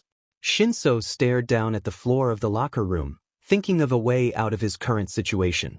He knew he couldn't play fair, nothing new about that thought. Shinso had never had the option to play fair, his quirk just didn't allow for it. In any situation, he had always had to rely on cleverness and deceit to win, not that he enjoyed it. Honestly, he wished he had a quirk like Todoroki. Everything would just be so easy then. A quirk like Todoroki? Shinso thought back to the Cavalry Battle, particularly the end. I will never use his quirk. I made a promise to myself, I would never use his fire. Clearly, the fire is a sore spot, one that Shinso could reasonably abuse. But again, if Todoroki simply froze him before the match started, it wouldn't really matter. Shinso had always had an uncanny knack for pissing people off. If it didn't cause him so many problems, he might actually call it a talent. He had never really thought about why, but he does know that it makes it easier to put people under his control, make someone mad enough, and usually they can't help but respond to you. However, it was fair to assume that Todoroki at least suspected what Shinso's quirk is, even with Midoriya's little red herring. Todoroki would be wary of his actions. This means Shinso would likely have to force a response out of him. In other words, he needed to really piss Todoroki off, and he needed to do it fast. The next match is about to begin. Will the competitors please come forward to the arena? Present Mick's voice rang out over the intercom, a Gyllenhaal to Shinso's coming trial. With one last deep breath, he stood and began walking to the arena. Before exiting the tunnel, however, Shinso stood, schooling his features, before plastering an easy, smug smile onto his face. Who didn't love a heel, after all? Walking out into the arena, Shinso played up his gait with some exaggerated swagger, doing his best to ooze confidence. He locked eyes with his opponent, who was already in the arena, the same cold aura in his gaze. Shinso reached the arena and made a show of giving a long stretch, reaching his arms behind his head and locking his hands to stretch out his shoulders. He hears the crowd cheering for Todoroki, with many booing him, and he does his best to ignore it. Shinso finally sets himself, fixing Todoroki with an easy gaze. Midnight lifts her hand to call the beginning of the match, but before she can, Shinso interrupts her. Guys like you really piss me off. Todoroki doesn't seem to respond, but Shinso continues, God, it's almost unfair, how easy you have it. That got a reaction, with Todoroki's right hand clenching into a fist. Good, Shinso thinks, I'm on the right track. Shinso continues, here you stand, arrogant little Todoroki, only using half his power and still steamrolling every encounter. That right there is the height of arrogance. Midnight seemed to gather herself, hey, I dash. Meanwhile, Shinso interrupts, much to Midnight's ire, the rest of us down on planet Earth need to use everything we can to even have a chance. Every tactic, every option, every trick and tool at our disposal, and we still don't even come close to you, what with your perfect quirk. Was this coming from a personal place for Shinso? Maybe. But given the hoarfrost growing on Todoroki's right side, it was still working, so he could forgive it. You get born lucky and the world just opens the gilded gates for you. So lucky, in fact, that you can just choose not to use half of the tools at your disposal. The hoarfrost is now spreading rapidly, and Todoroki began to shiver. Whether that be from the frost or his anger, Shinso didn't know. But he knew all he had to do was push just a little bit harder, and he would win. Midnight finally speaks over Shinso. Both competitors are ready dash. But Shinso interrupts again, though Midnight simply continues, what should I expect? Your daddy set you up for success from moment one. Let the match begin. You were so set up for success that you may as well have been born for it. Shinso watches as Todoroki's vision snaps to him, his eyes swimming with rage, sorrow, and palpable hatred. Todoroki's mind was clouded by emotion, shown clearly in the boy's twisted face, and the frost so cold the heterochromic boy's body racked with full body shivers. Shut up, shut up. You know nothing about me. You couldn't possibly understand how much I have lost. How much I suffered. You and Midoriya both, you assume so much about me and my life. Todoroki's eyes glistened with frozen tears of rage. You could never understand what it's like to be me. Shinso felt the familiar sensation of his quirk slithering into Todoroki's mind, grabbing his consciousness and forcing it into the subconscious. He saw Todoroki's eyes go blank and his arms dropped to his sides. Shinso let himself shiver slightly at both the fear he felt and the cold permeating through the air from the heterochromic boy. He then issued his command. Walk out of the arena. Todoroki turned around, his body obeying him, and began to walk towards the edge of the arena, and Shinso breathed a sigh of relief, closing his eyes and wiping the frigid sweat from his forehead. He had played with fire, or ice in this case, and had managed to come out on top. Now, Shinso thinks, we wait for Todoroki to leave the arena. Shinso locked eyes on the back of his opponent's head, and noted the frost still growing across his body. Strange, it's almost like his body is so cold that the frost just keeps growing. I must have really touched a nerve. He shook his head. Oh well, I'm not here to make friends. Todoroki approached the edge of the arena, a few steps away, but then, the boy's body twisted with a violent spasm, followed by his body tumbling back and a loud coughing fit. Wadash! Shinso felt his control slip, retreating from the dual-quirked boy, and he watched as Todoroki began to stand up, turning around to meet Shinso with his gaze. The heterochromic boy's eyes are still pumping with nothing but malice. How dash! That was the last thing Shinso said, before his being was enveloped by a frozen apocalypse. Izuku stared at the screen in shock, his wrench dropping from his hand as he tried to process what had just occurred before his eyes. Even though his movements had stilled, his mind was blitzing rapidly, accelerating through the rationalization of what he had just seen. What was that? Izuku wished he could rewind the footage, to try and observe the scene better. Instead, he only caught the one scene, and didn't have the foresight to try and process it fully right then and there. Okay, Izuku, he thought, trying to picture the footage again. Shinso clearly got Todoroki under his control. He baited him before the match even started, and got Todoroki to respond. That should have been the end of it. So why wasn't it? Izuku ruffled his hair with frustration, playing out the ending of the fight step by step. Todoroki was clearly under the influence. He even turned around and started walking out. Realistically, that was the end. Shinso's control is lock and key, unless he willingly lets you go, or is it? Izuku looked back on the screen. When Shinso brainwashed Bakugo, he wouldn't have just let him go. So why did Bakugo break loose? A thumb found its way to his chin, not to mention Yoshida. When Yoshida fell off the horse, he seemed to break out of it. Looking around in confusion, could Shinso's quirk be countered by pain? The amputee nodded to himself, before squinting his eyes in irritation. He began to mutter to himself again. That certainly seems plausible, but that doesn't explain how Todoroki broke out. Todoroki was under the effects of Shinso's quirk. I know firsthand that when under the effects of his quirk, conscious action is impossible. Todoroki shouldn't have been able to perform any action. He couldn't even use his quirk. His quirk, that's it. Todoroki didn't have control of himself at that point, but before that, his emotional state was clearly causing his quirk to activate unconsciously. That should have ceased when he went under Shinso's quirk, but it didn't, because Todoroki couldn't stop it. Todoroki, consciously or not, regulates his body temperature with his quirk, but when he loses control of his emotions, his ice clearly acts up. Maybe Todoroki can't regulate his body temperature as well as we think, at least when he doesn't have conscious control. The spasm, the coughing, the frosted skin.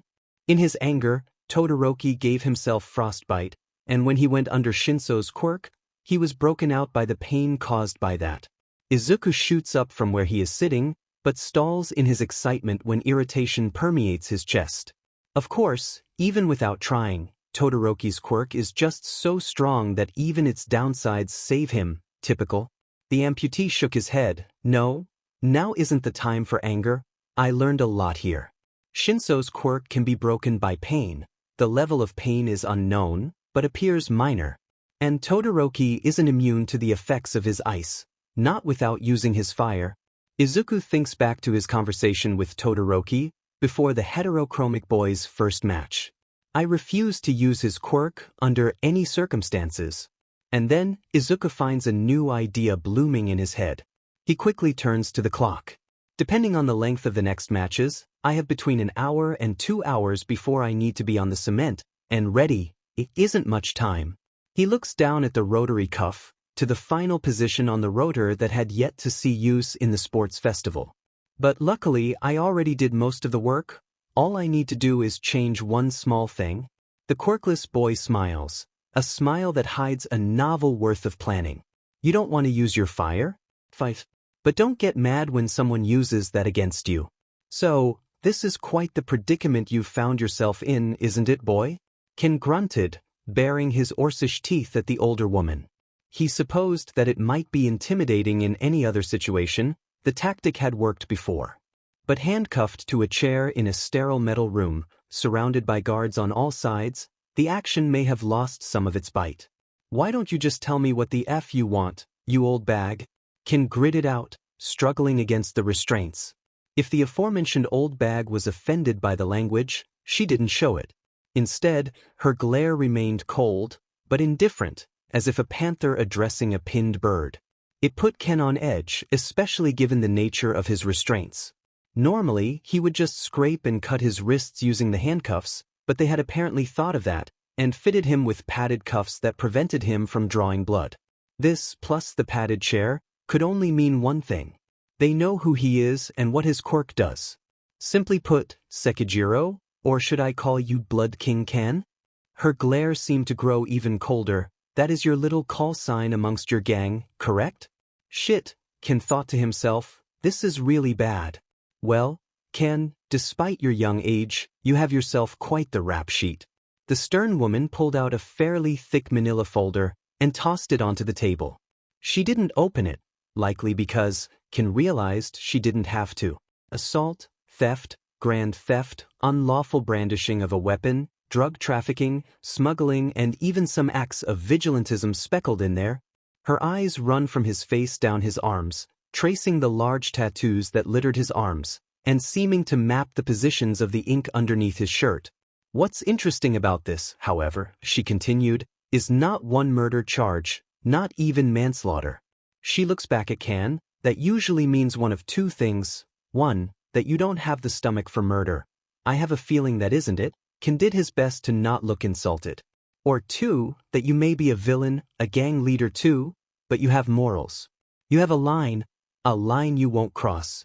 She leaned in, her face breaking into a small smile. Am I correct in that assumption? Ken leaned forward as well, matching her glare. Why don't you push it a bit more, and find out for yourself? She didn't seem impressed, merely leaning back in her chair. You know, I wish I could be surprised that you ended up in this situation, but I'm really not. She opens the file again, but can tell that the act is all for show, and she isn't really reading anything. Father, investment banker, minor muscular control quirk. Mother, unemployed, minor psychomanipulation of her body. Then you, the unlucky spawn of their union, with a quirk that lets you manipulate and ossify your own blood. Her eyes flicked up to Ken, who was now baring his sharpened teeth at her. As soon as your quirk manifested, you were out the door, not even a moment of hesitation really. So, you had to figure yourself out. You bounced from foster home to foster home, but the parents who took you in all said you were unruly, violent even. The woman leans in. Some say you were closer to a demon than a boy. Is there a point to all this? Or are you just going to monologue about my life? Ken grunted out, trying and failing to stymie his anger. The point, Ken, she adjusts her posture, sitting upright again, is that I don't believe these reports for a second, no matter how hard you try to make it seem that they are. The woman picks up the folder, pondering it for a moment, before tossing it across the room, landing in the corner and spilling the papers everywhere. Ken stared at the report with confusion, before turning his attention back to her. It's often true that people will stick with their first impressions of a person when they meet them. This is an unfortunate, but dangerous aspect of the human psyche that perverts the growth of hero society. She pauses, letting her words sink in, before continuing. Do you know what we were told when we asked people you know for statements of character? Ken didn't say anything, but he could take a guess. His speculation was confirmed by her next statement. The vast majority of people, when asked about you, answered that you are violent, crude, and express troubling behavior at best, but they always open the same way. She pulls out a note, holding it up to read better. That boy with the creepy blood quirk. Ken felt a familiar spike of anger, followed by bitter acceptance. He shouldn't be surprised, everyone was all the same. They all said the same thing, no matter what he did to try to convince them otherwise. But, the woman interrupts his wallowing. There was one report that stuck out to me, a statement by one Hanako Ayuchi. Ken stiffens, and the stern woman notes his reaction. I see you're acquainted. Good, that makes this easier. See, of all the statements we got, hers painted a very different picture. A second note was laid on the table, seemingly pulled from nowhere, and the woman began to read. Sekijiro-kun has made mistakes, many mistakes. He acts vicious and brutal, and he tends to make the wrong choices, but I think it's because nobody ever gave him a chance. Her eyes flicker up to Kan, who is now staring at the floor of the cell through his arms. His life hasn't been easy, but no matter how deep he goes down that path, he still has his morals. He doesn't hurt people unless he has to, and he always tries to keep harm to a minimum. Stop it, Hannah. Kan thought, shaking his head. I'm not worth it, just hate me like everyone else. It would be so much easier. So, my question is, what does Ms. Iuchi see that nobody else does? Kan lifts his gaze and meets hers. A moment passes, before Kan lets a savage smirk mask his face. Oh, that little beach? She was easy enough to convince, nice and naive, doesn't question a single lie I throw her way. Kan leans in, letting Blood King can take over, and drive his actions. I was hoping I could get a piece, you know? I like him innocent. The woman stares at Kan for a moment, before she sighs, and leans back again. You know, Kan, in my position, you have to develop certain skills. One of those skills is the ability to read people. She leans forward again. You can change your face, put on all the false bravado you want, but your eyes are gateways into your soul. So if you're going to lie to me, at least try to be convincing. Kan said nothing, but the confident mask of the Blood King melted from his face, leaving 16-year-old Sekijiro alone, facing off against this woman. Do you want to know what I see in your eyes? Despite being phrased as a question, Kan knows she expects no answer, and she continues on anyway. I see a boy. A boy who was written off before even getting a chance to explore his potential. I see a boy who is so used to being abandoned and left to rot, that he pushes everyone away before they have the chance to hurt him. I see a boy who, despite everything life has thrown at him, he's still here, and he still wants to do some good, but he doesn't know how. Kan looks up at her in shock, trying to search her face for a hint of a lie, but he finds nothing. In that moment, his broad shoulders slacken, and what remained of his carefully crafted persona faded from view, leaving nothing but a scared, lonely boy sitting in that chair. He looks up at her, hiding nothing, and simply stares for a time. The two sit in silence for a few minutes, before Kan breaks the silence with hesitant, fearful words. What do you want from me? You're asking the wrong question, Kan. You should be wondering what you can get from me. She pulls out 2 pieces of paper, holding one to her chest, and setting the other down on the table. The way I see it, there are 2 options in front of you. First, you choose to continue being exactly the monster everyone would expect of Blood King Kan, and you face the consequences with a prison sentence. I'm sure I don't need to tell you that isn't ideal. She pulls out the second paper, and puts it gently on the table. Kan scans its surface, his eyes immediately catching on the iconic logo of UA High School. Or, you can leave the Blood King behind, and make something great of yourself. Vlad King was broken from his musings by the crowd as they filed back into the arena. His eyes darted over to the battlefield, which had finally been thawed out after a considerable amount of time. Luckily, Shinso and Todoroki were both relatively uninjured, so the tournament could continue unimpeded. He sighed to himself, before puffing out his chest, and walking back into the teacher's booth. The next round would start in about 15 minutes, and he didn't want to miss his last competing student's next bout. Mina took a deep breath, hyping herself up for the next match. Her opponent, Shizuki Ibara, was a bit intimidating if she was being honest. Those vines were more versatile than they appeared. Ibara appeared to be skilled in both offensive area combat and close-quarters defensive combat. In truth, she was very skilled, despite how she appeared to suggest otherwise. If she was being honest, the only thing she might have on Ibara is mobility. The vine-haired girl appeared to remain stationary in most fights, relying on long-range and sweeping area of effect attacks. That told Mina that either she didn't need to move too much, or she couldn't. Maybe Mina did have a chance after all.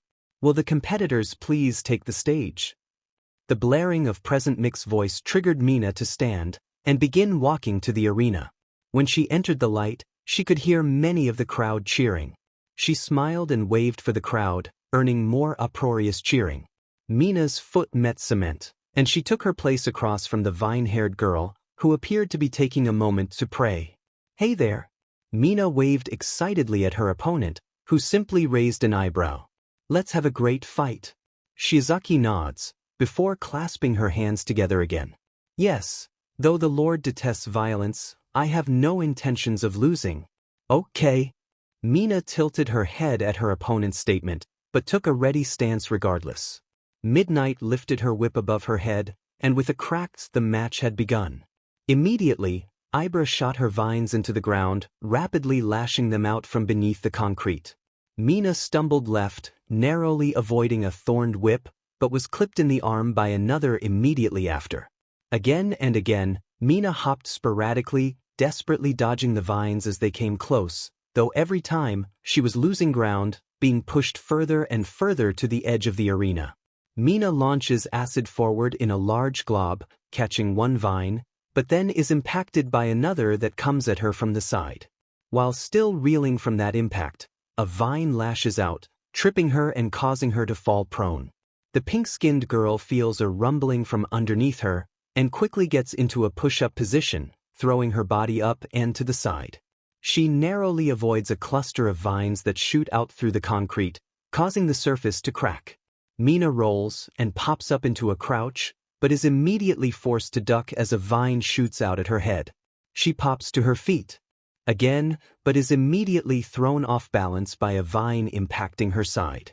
As she stumbles, another vine lashes out, tripping her and knocking her onto her back. I don't even have a chance to breathe. She just keeps tripping me up and shoving me around. Am I just gonna let her keep doing this? Instead of rolling to the side, Mina falls forward into a handstand, pushing her body up into the air with her arms, avoiding a vine that shot at her head.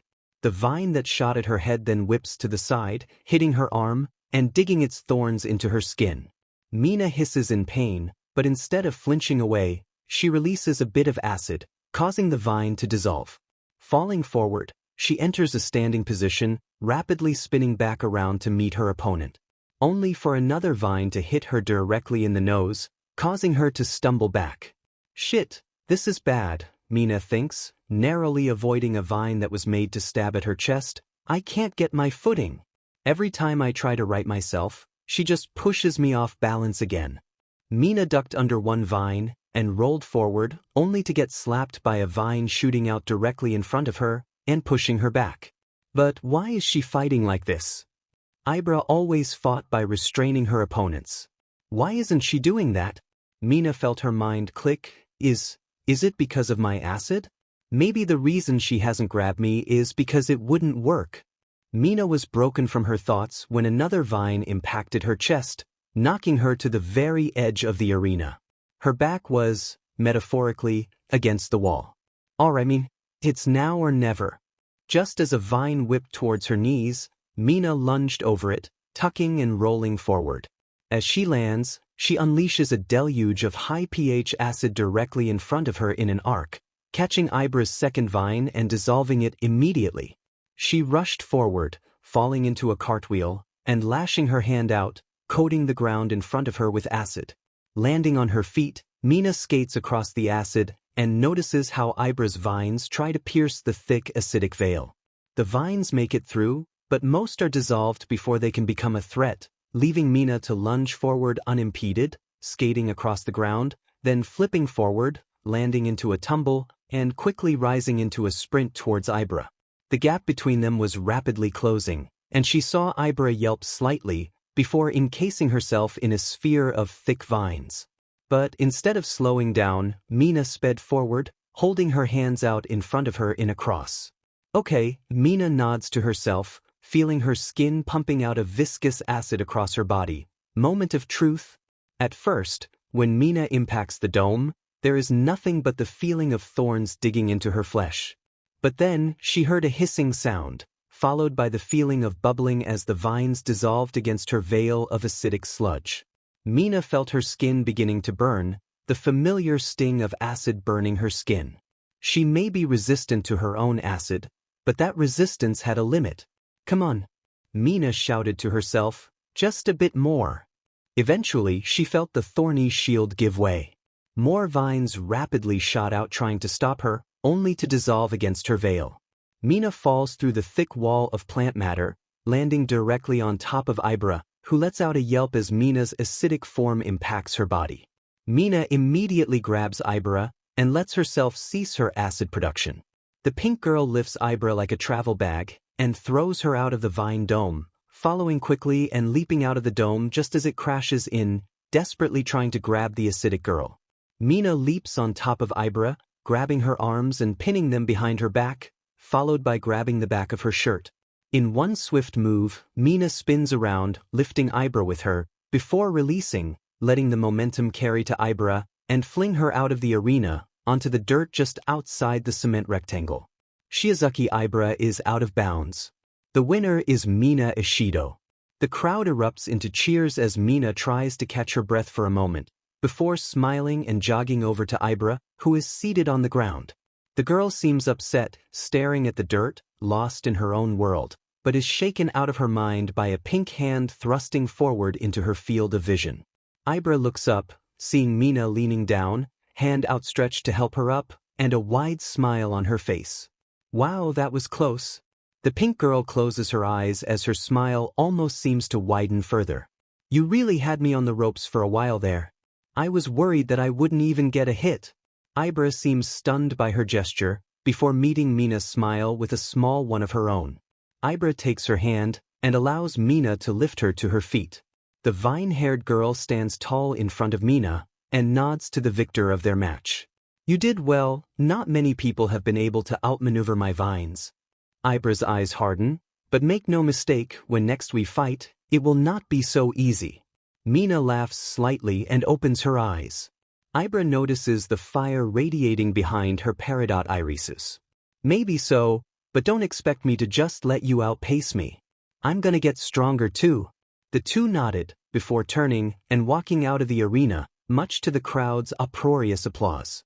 Mina enters the tunnel, still riding the high of her victory, but the feeling evaporates after her eyes adjust to the darkness, and the visage of Katsuki Bakugo comes into view.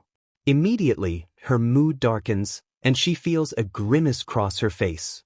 She notes that Bakugo is standing in the middle of the tunnel, arms crossed, squaring up to Mina, and blocking her path. Any reason you feel entitled to the whole tunnel? Or are you just trying to look big? Bakugo's glare hardens, and he bares his teeth. You really should have thrown that match, raccoon eyes. Mina rolls her eyes and scoffs. Oh yeah? Because now I have to beat you too, she smirks. I know your type, Blasty. You're all bark. A big man with a fragile little ego. And anytime something comes along and challenges that, it makes you feel even smaller than you already are. Bakugo starts shaking, unclenching his hands as small pops go off in them, but Mina continues. In short, you're nothing but a bully. And one day that's going to catch up with you. Bakugo looks ready to pounce, but then the shaking stops, and he straightens his posture. It isn't worth it to put you in your place now when nobody is there to record it. He walks past her, shoving her to the side, and causing her to stumble back. Mina moves to respond, but is interrupted. Once I'm finished putting Deku's beach in the dirt, I'll make sure you understand just how bad my bite is. With that, Bakugo crosses into the arena, leaving Mina on her own. Mei hums to herself, merrily twisting a screw into place on her hover boots. She was performing some last-minute maintenance on her babies, making sure they were in tip-top shape for the upcoming bout. She wanted to make sure all those investors got a good look at her inventions at their best. Tightening the last screw into place, Mei nodded to herself and buckled the boots to her legs, testing the weight by lifting her legs to her chest. Hearing the call for the competitors to enter the arena, she stood up and began walking out to the arena. Upon entering the light, she noted that her opponent was already standing there, looking at her with an angry glare, or maybe that was just his eyes. Do you always look that angry? Mei called out. My mom said if you scowl all the time, eventually your face will get stuck that way. Did that happen to you? If anything, the blonde boy's glare seemed to deepen, which confused Mei. Was he mad at her? They hadn't spoken before, had they? She was always bad with faces and names. The pervy lady with the whip lifted it above her head and called out for both competitors to get ready, and with a swift crack, the match had started. Mei activated her boots, allowing her to swiftly glide to the side of the arena, but her opponent read the movement and released an explosion, letting him tumble towards her. With a giggle, Mei dodged the blast using her boots, swiftly moving to the side, and letting her opponent impact the ground. The explosion went off, detonating on the concrete and creating a spiderweb of cracked cement. Mei pressed a button on her harness, letting the jetpack on her back spool up. The blonde boy lunged for her, but the jetpack shot her into the air, letting the hover boots slowly allow her to float down. The explosion boy shot up towards her, leaping on air using explosions from his palms, and Mei grabbed a device from a holster on her hip and pointed it at her opponent. A press of the trigger, and a grapple shot out towards him, which he maneuvered out of the way. Seeing her opponent get close, she let her hover boots decrease in power, causing her to more rapidly float to the ground, letting her opponent lunge over her. Once she hit the cement, she pointed the grapple up at her opponent, only to be blinded by a cloud of smoke. She coughed slightly, but was interrupted by a hand thrusting out of the snake and unleashing an explosion into her stomach. Mei is launched back by the blast, out of the smoke, and hits the ground hard, rolling slightly. She slowly tries to get to her feet, but is thwarted by a foot impacting her ribcage, causing a sharp pain to shoot up from her chest, like a knife piercing her lung. Mei feels her breathing getting shallow, as she struggles to right herself and catch her breath. This was supposed to be a fun way to show off her babies. But this, she was really hurt. She didn't want to do this anymore. She tried to sit up, but once she reached a sitting position, an explosion went off in front of her face, briefly blinding her and causing her to fall back to the ground. This time she rolled to her stomach, trying to use her grapple gun to pull herself away from the blonde boy. But once the line shot out, she felt a knee slam into her back, and a sizzling hot hand grabbed her wrist, causing it to burn. She began to whimper in pain, trying to struggle against his grip, but he held firm, singing her skin with his palm. With a deafening bang, Mei felt a shrill pain shoot up her arm, accompanied by a sickening crack. The grapple gun fell from her grasp, her wrist bending to the side, and she began to claw and scrape, trying to escape the pain, but she didn't cry out. She couldn't cry out. Her voice had completely stopped working, her jaw had clamped shut. Then she felt the impact of a palm on her back, followed by an explosion scorching her between the shoulders. I do not want to do this anymore. I want this to stop. Her mind screamed out with all she could give, but her body just wouldn't respond, instead staying silent save for mutters and whimpers. That's right. Stay down, the blonde boy shouted, impacting her shoulder with an explosion-powered punch.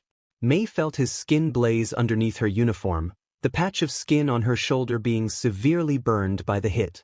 Mei shook her head, desperately looking for something to get her out of this situation.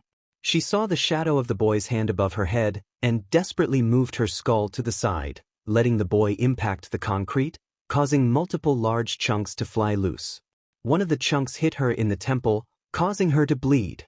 She felt him move again, and knew this time he would not miss. Frantically, she pushed against him, but he did not give way. Instead, he grabbed her wrist and unleashed a small explosion. She felt her bones strain, maybe even crack against the force, but that only caused him to start to smile at her, teeth bared like an angry predator. He slammed his hand into her stomach again, causing her entire body to spasm in pain. Please stop this. Somebody, put a stop to this now. Izuku had formerly been focused solely on his project, though he had been trying to simultaneously work and gather some more information about his potential future opponents. But now, he was no longer looking at his project. Instead, his attention was fixed solely onto the small screen, watching as his classmate was being brutalized by Bakugo. He didn't dare move, desperately crying out to nobody, as the workshop was empty save for him. He watched as Mei twisted underneath Bakugo, but the explosive blonde grabbed her and kept unleashing explosions while pinning her to the ground. She was clawing and scraping, hoping to escape his grasp, but she didn't cry out. Throughout all of this, her mouth remained shut, though her eyes were wild like a cornered animal. After some more agonizing blows, Bakugo stood off of her, and Mei tried to crawl away, albeit weakly, as if barely clinging to the will to run. Bakugo grabbed her leg and released an explosion, causing her hover boot to crack and disassemble, crumbling into nothing but wires and steel. Izuku swears he sees her ankle twist under the force of the explosion, and he sees her body sharply spasm in pain. Still, she kept crawling, leading to Bakugo destroying the other boot. Bakugo moved around her, moving to her side. "Stop the fight, damn it!" Izuku cried desperately, but nobody heard, and Bakugo delivered a swift kick to her side. Mei doubled over and tried to rise to her hands and knees again, but Bakugo swiftly put an end to that with another blow to her side, this time with an explosion-powered fist, causing her to fall over again. Izuku saw bruises and burns blossoming on her face. Her eyes were getting foggy, but filled with unshed tears of agony, and Izuku moved even closer to the screen, as if proximity to the screen was the reason his cries went unanswered. "Please, can't you see she's hurt? Why are they letting this keep going?" Bakugo kicked Mei in the side again, and Izuku felt a familiar ghost of pain on his ribs. His hand flew to his side. Tears were welling in Izuku's eyes. As he gripped the sides of the screen, his throat felt hoarse, and his ears rang with the sound of pumping blood. "Why?" Another kick, causing Mei to gasp violently in pain and tumble. And still, she tried to lift her body. "Why won't you just stay down?" The visage of his pink-haired classmate had been glossed over, as if by projection, and now the familiar form of himself, lying on the ground in his middle school uniform, burns and bruises littering his body, took up his vision. "It'll be over quicker, if you just stay down." The arena is gone, now replaced by his middle school classroom. Mei was now himself, and Bakugo was laughing with his cronies once again. Just give him the satisfaction, let him feel big. It will end sooner if you just give him what he wants. Just don't get up, please don't get up. So then why didn't you? His mind snaps back to reality, where Mei in her desperation had grabbed a sizable chunk of concrete from in front of her, eyes closed, and whirled her body around, swinging the rock wildly. He watched as the piece of rock impacted Bakugo's temple, causing his head to fly wildly to the side. There was a moment where the world stood still, save for the blood that now trickled down Bakugo's head. But that moment was lost when Bakugo's face twisted with rage, and he doubled his assault against the prone girl, who desperately flailed, trying to stop him. Izuku sat, silent, as he watched his abuser relentlessly tear into his classmate, though through his eyes, all he saw was a play-by-play of that day. Sprinting into that hero and begging for help, only to be left wanting. Trying to escape into his home, only to be brought upon there as well. The feeling of two pairs of hands pinning him to the ground. A hot, searing palm resting on his shoulder. He felt tears falling freely now. His throat caught, but he managed to choke out another, faint, "Stop, please." As if finally hearing his prayers, he saw Midnight charge the field, pushing Bakugo away from Mei, who now lay on the floor of the arena, shattered and unconscious. The R-rated hero glared at Bakugo, but reluctantly called the match in his favor. The arena was silent. Present Mike had not said a word. The crowd simply sat there, in shock, as Mei's broken body was lifted out of the arena by medical bots. Bakugo was already moving towards the tunnel, letting the staff clear the arena. If he noticed the silence, he didn't seem to care. But Izuku recognized the self-righteous satisfaction on his face. The look of Bakugo after putting someone in their place. He clenched his fists. He heard the creaking of metal, and felt the strain of his palm as he watched that monster refill his ego, like a car at a gas station, greedily drinking his fill. Finally, he turned away from the arena, towards the project in front of him, and grabbed the liquid rubber seal, putting the final touch on the device. Focus, Izu. Don't get lost in your own head. For now, keep your mind focused on the mountain in front of you. Rebuckling the suit, he tested the joints, feeling the whir of power emanate from his open shoulder cap. "One more match, and then I'm coming for you, Bakugo." His voice spat the word out, as if the mere mention of it caused him to grow sick. "And I'm going to make you pay." "Dad? Why are you always so busy?" Hisashi looks up from his latest project, a temperature modulator for Airjet's jetpack, and looks down to his 6-year-old son. "What do you mean, Izuku?" Well, Izuku begins. Okay, sadly the chapter is over. And if you enjoyed the video, just leave a like and subscribe with post notification, so when the next chapter is ready, you will be notified. Okay, see you in the next video. Bye.